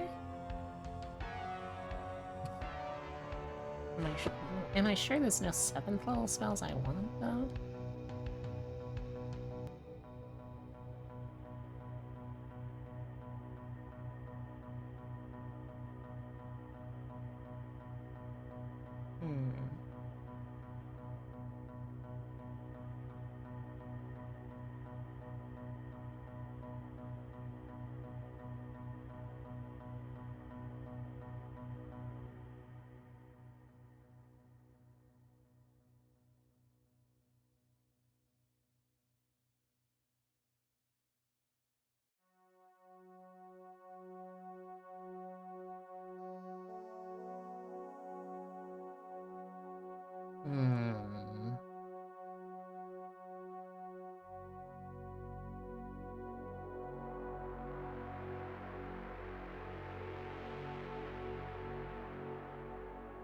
Let's...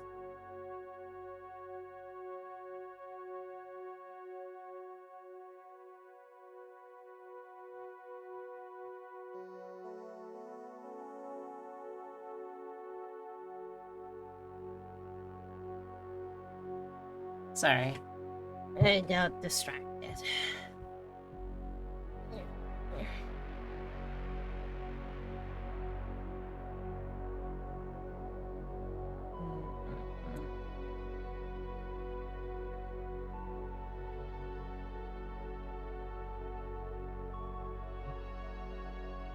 Yeah, let's just stick with immolation so I don't think too hard about it.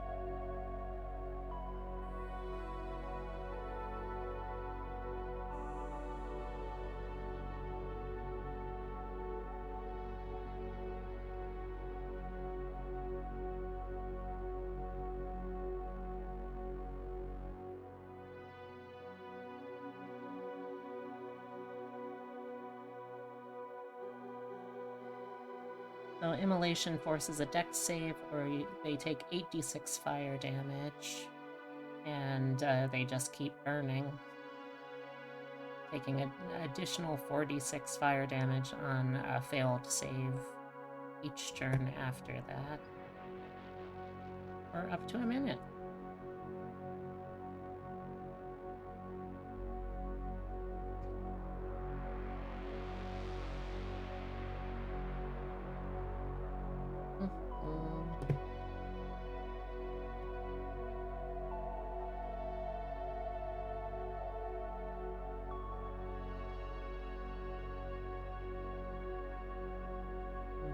Okay.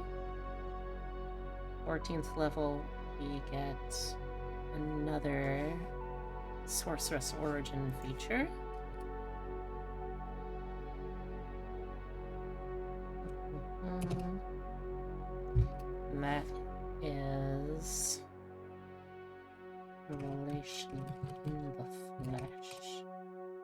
know what, actually, if we have that, then we don't need fly at 11th level. Okay, let's see what we can pick instead, then. We have up to 6 level slots.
In that case, let's get immolation here.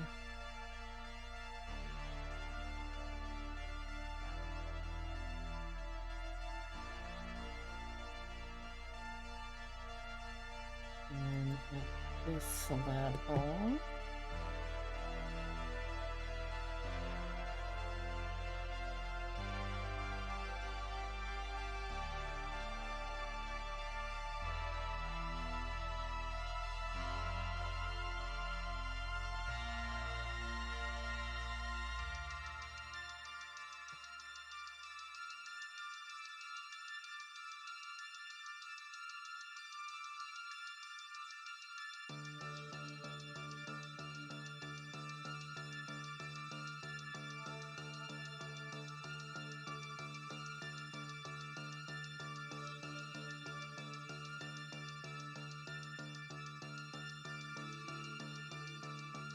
alright, let's go back to another 5th level spell with Synaptic Shock.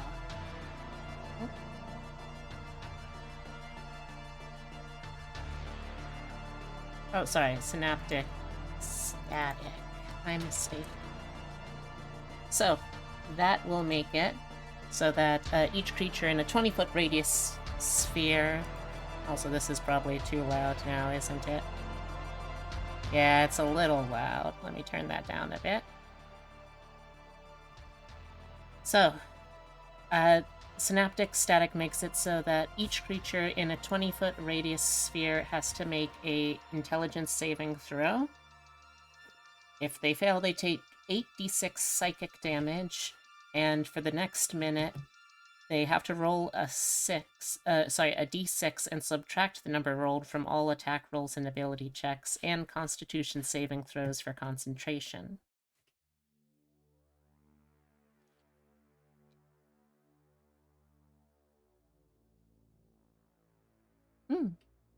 I don't know if I've heard that one before. Probably not, but that's interesting. Okay, so... Revelation... Sorry, that should be Revelation in Flesh.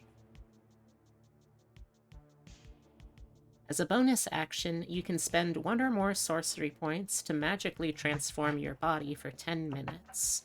For each point you spend, you can gain one of the following benefits, the effects of which last until the transformation ends. So, you can see any invisible creature within 60 feet of you, gain a flying speed equal to your walking speed and can hover, gain a swimming speed equal to twice your walking speed and breathe underwater, or you become able to move through any space as narrow as 1 inch without squeezing, and can spend 5 feet of movement to escape from non-magical restraints or being grappled. Obviously, the one that's most in character is going to be the flying speed, but any of those would be fun. I think, anyway.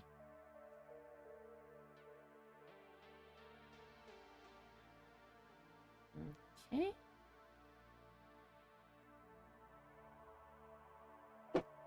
Excuse me.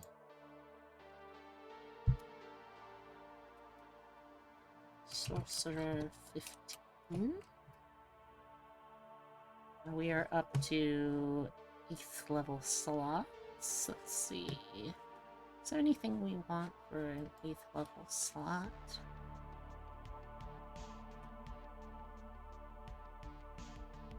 Ooh, yes there is.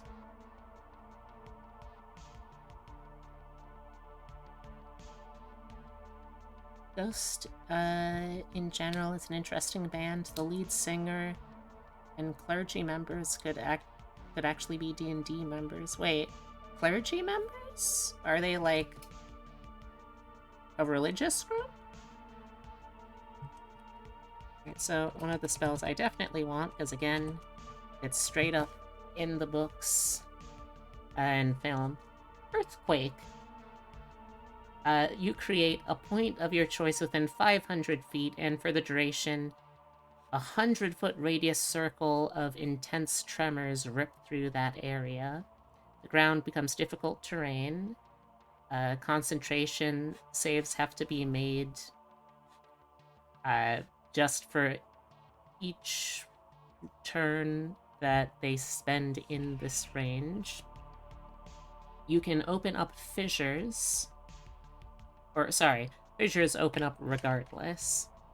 1d6 fissures in a location the DM chooses. Each is 1d10 by 10 feet deep, 10 feet wide, and extends from one edge to the spell to the opposite end. Anyone who's standing on top of one has to succeed on a dex save or fall in. And if they successfully save, they move with the opening fissure. Also, the tremors deal 50 bludgeoning damage to any structure in contact with the ground in the area when you cast the spell, and at the start of each of the turns after until the spell ends. And if a structure drops to 0 HP, it collapses and potentially damaging other creatures who have to make a dex saving throw, and if they fail, they take 5d6 bludgeoning damage, get knocked prone, and get buried in the rubble, which takes a DC 20 athletics check to escape.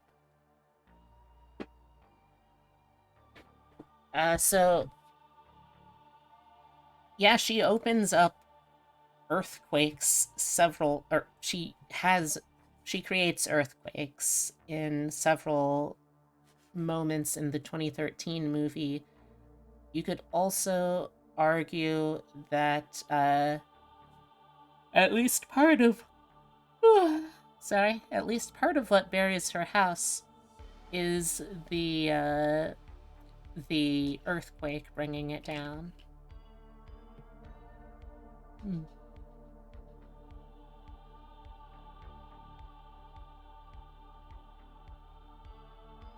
Sorcerer 16.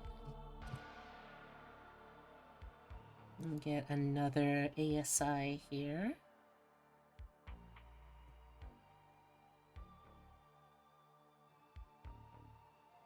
Actually, hold on.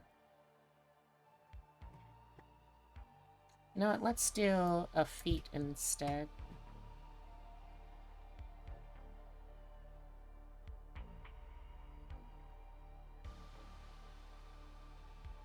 Let's get the resilient feat again.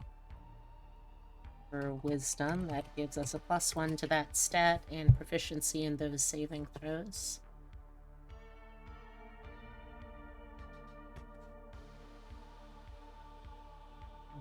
Okay.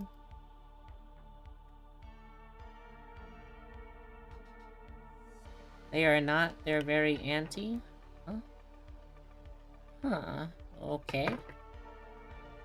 I don't know why they're called clergy then, but fair enough. Each their own and all in all. Alright, so 17, we get one more meta magic option. Which meta magic do we want here?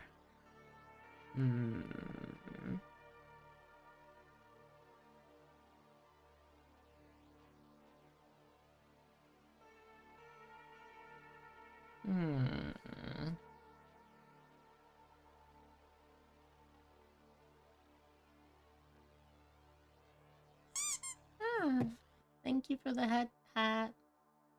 I appreciate that.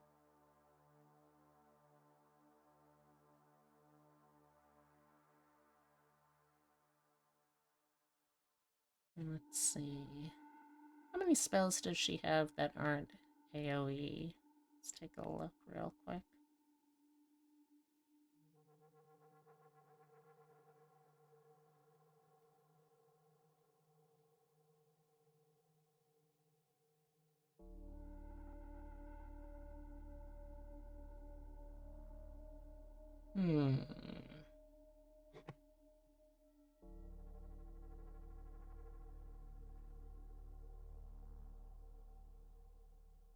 I mean, she definitely had some, I suppose.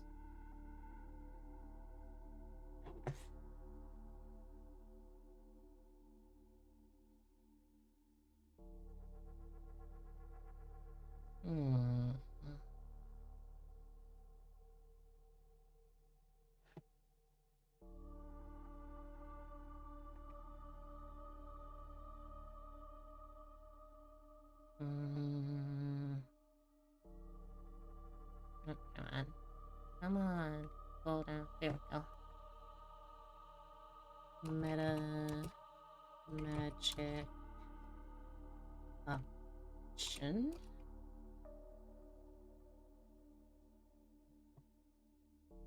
What do we want?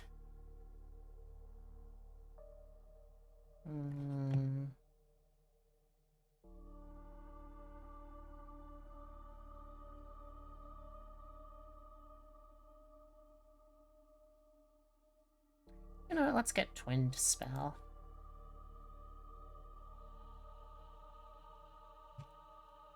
Twinned Spell allows you to spend a number of sorcery points equal to the level of the spell, and that spell that can only target one creature and doesn't have a range of self can instead now target 2 creatures. It's pretty straightforward, but it's still good.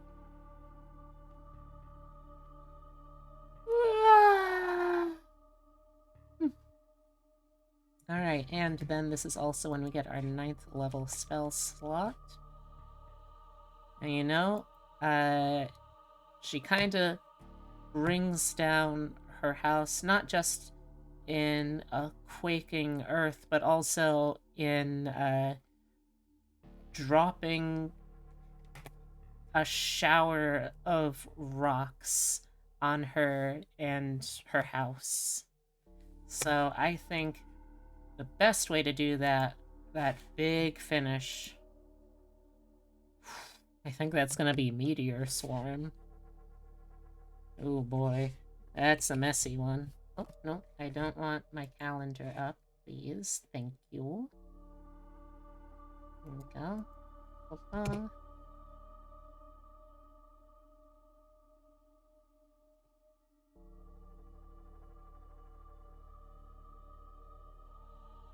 If I ever go crazy, I want to make the Killdozer 2 Morphing Boogaloo. Well, I hope you don't go crazy then. Alright, so Meteor Swarm. You can target things from a mile away. Each creature in a 40-foot radius sphere centered on one of 4 different points that you can choose. So, oh god. You can choose 4 points. Each one is a 40-foot radius sphere. Anyone inside that has to make a dexterity saving throw, which they can't get the benefit of cover. A creature takes 20d6 fire damage and 20d6 bludgeoning damage on a failure. That's crazy, and it's also absolutely what she needs as the big finish. Okay.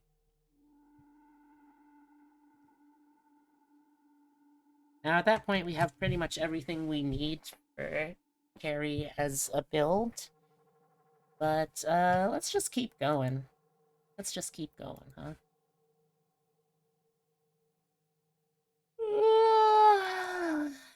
Okay, so at 18th level we get a little feature called Warping Implosion. This means that as an action, you can teleport to an unoccupied space within 120 feet of you. Immediately after you disappear, each creature within 30 feet of the space you left has to make a strength save. On a failure, they take 3d10 force damage and get pulled straight towards the space you left.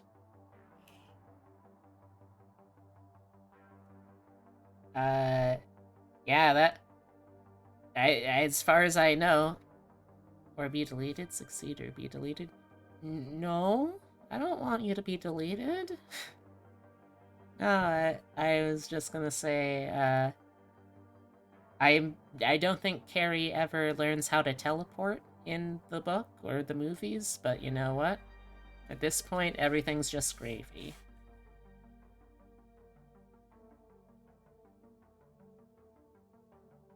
Okay, come on, scroll down.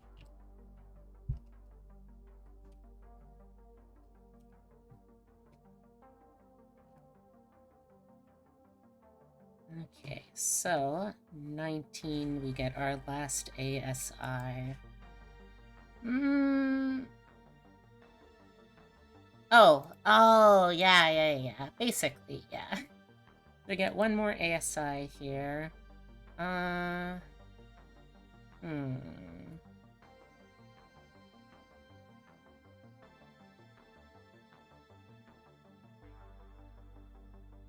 Let's do more Constitution.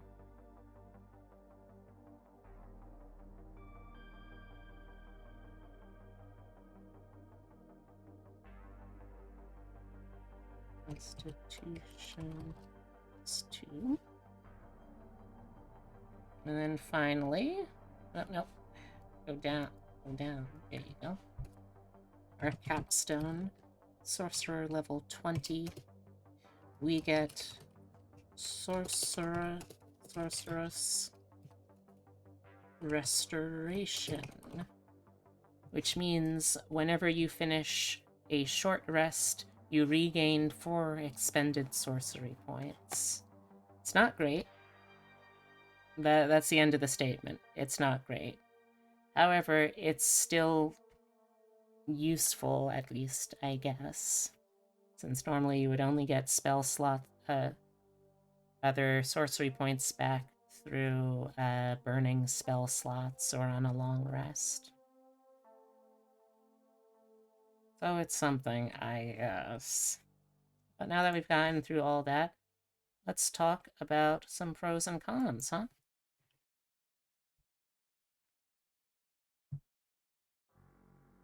Let's see, so... In general,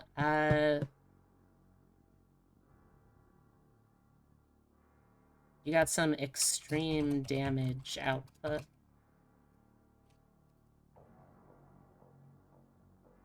Even taking some of the higher level spells out of it, you still have the ability to do a lot of damage consistently with things like Animate Object, Immolation, the psychic damage from Synaptic Static. I can talk, jeez. You are very strong in that regard. Oh, no, I don't want my calendar to load. Thank you very much. Let's see, on top of that...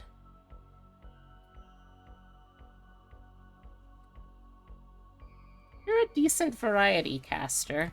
You don't have the best variety, but you do still have a fair amount of utility spells, damaging spells, of course, as well as a status effect, mobility, crowd control, area denial. You've got a lot of options there.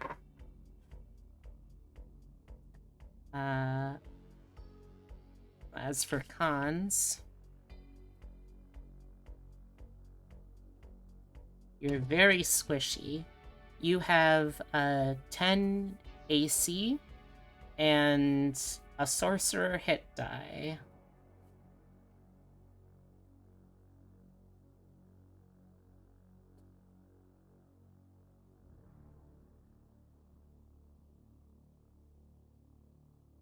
You're also failing PE with a a 0 for your dexterity modifier into those pretty important dex saves, and a -1 for strength, meaning that you can get grappled and pushed around pretty easily, which again is sadly in character for her.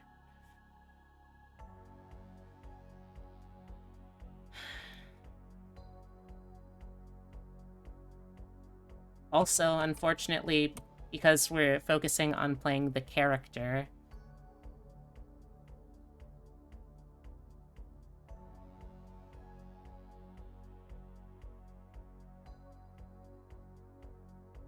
you're a potentially good face, but you have no social skills to take advantage of that high charisma.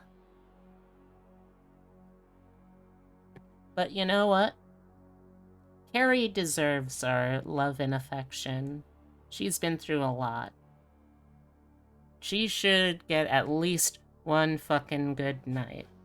And maybe that one good night is if you, as one of the viewers at home, decide to try playing this character for a one-shot. Maybe that will be her one good night. It's up to us to do it for Carrie. Do it for Carrie. Alright, so we only have 8 minutes left.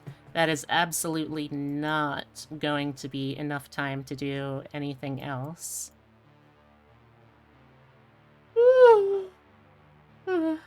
Plus, I am also sleepy bench. She does need a hug.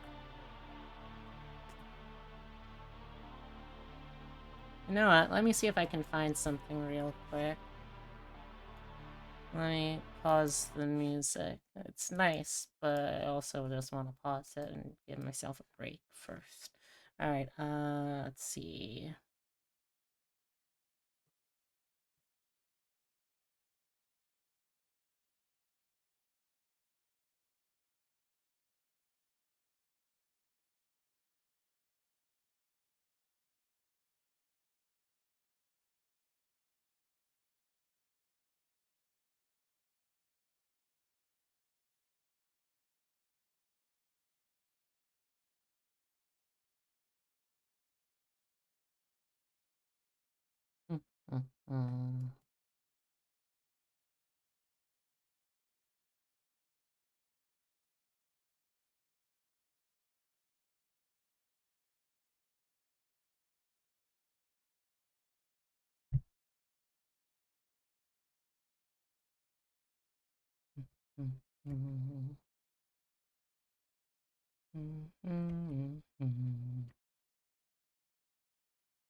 Let me see if I can find something.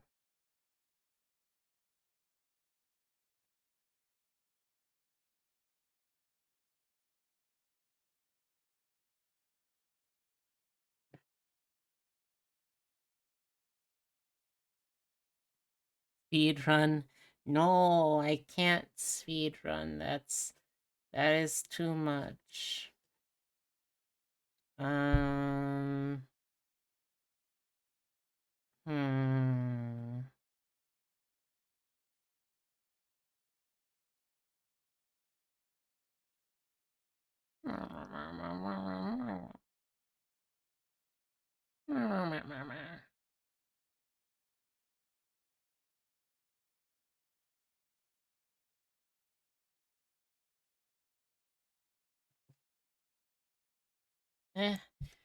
Yeah, I think we'll just call it here, probably. I don't see getting, like, any silly raids within 5... Oh, also, I never took down my dinner break. Y'all know that I'm getting real zonked out of it when I don't even remember to take down the dinner break sign. Thank you all for Thank you, Odin. Thank you all for keeping me company. Let's jump over to just chatting.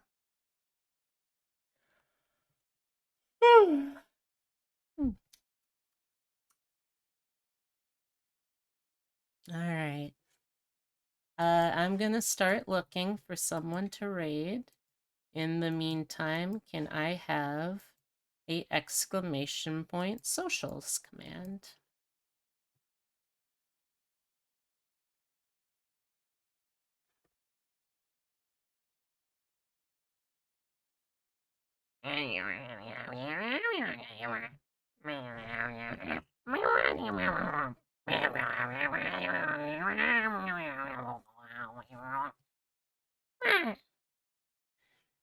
Alright.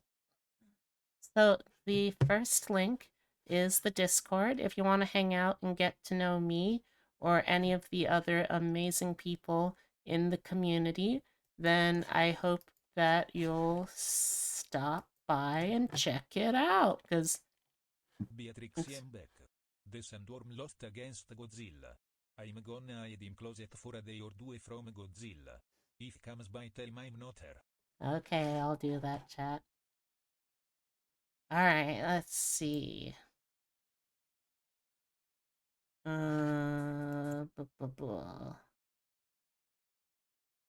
Let's see. Oh, right. So Discord. I'm pretty regularly doing stuff over there. I'm always on. If I am awake, I am there, and I am down to clown until I'm dead in the ground. I'm trying to do some spooky month movies while I still got the time for it. So if you want to hang out, then I hope you'll join the Discord and hang out. Okay, and then we have the Twitter. I post artwork, I post memes, I post D&D, homebrew, and builds that I make. You can find all that stuff and more, including my schedule, which gets updated every Sunday and also gets posted over there.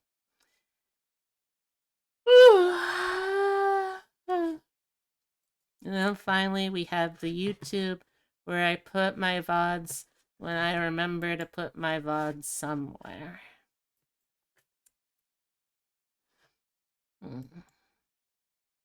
Alright, our next stream is going to be tomorrow night at 6 p.m. EST. We're going to be doing some artwork. Got a little bit of drawing to catch up on, and maybe by then I will have a little more that I can figure out about with the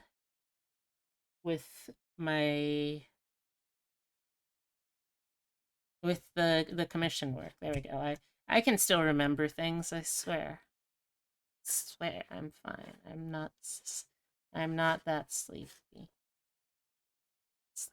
pretty sleepy. Alright. So yeah, tomorrow night, 6 p.m. EST. Hope to see you there. Let's find somewhere to raid.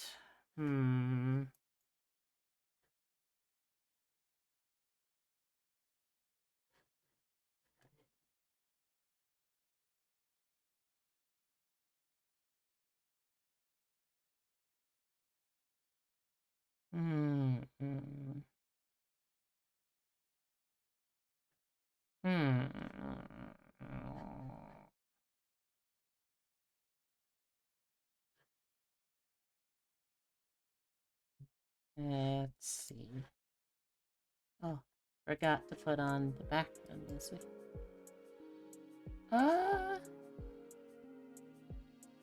Yeah. I think we could raid code. Sure. It's been a little while. Let's see, what's she playing right now? Oh, more potion seller, or potionomics. Alright. Okay. So, let's raid code channel.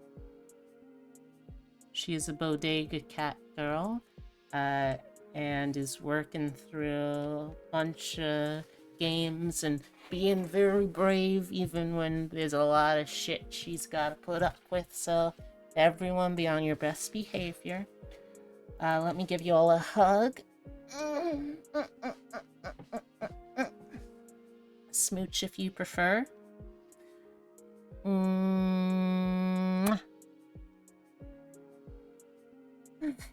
And until I see you again, take care. Sweet dreams. And remember that some bunny really cares for you. It's me. I'm the bunny. Thank you. Thank you. Thank you. You're too you're too kind. And thank you for the biddies. I appreciate those. It's very nice of you. Alright. But yeah, tomorrow at 6 p.m. EST for some art-in and fart-in for now. Let's go hang out with Code, okay? Alright. If you need the raid messages again, here they are real quick. Take them. Alright, here we go. I love you. Goodbye. I love you. Goodbye.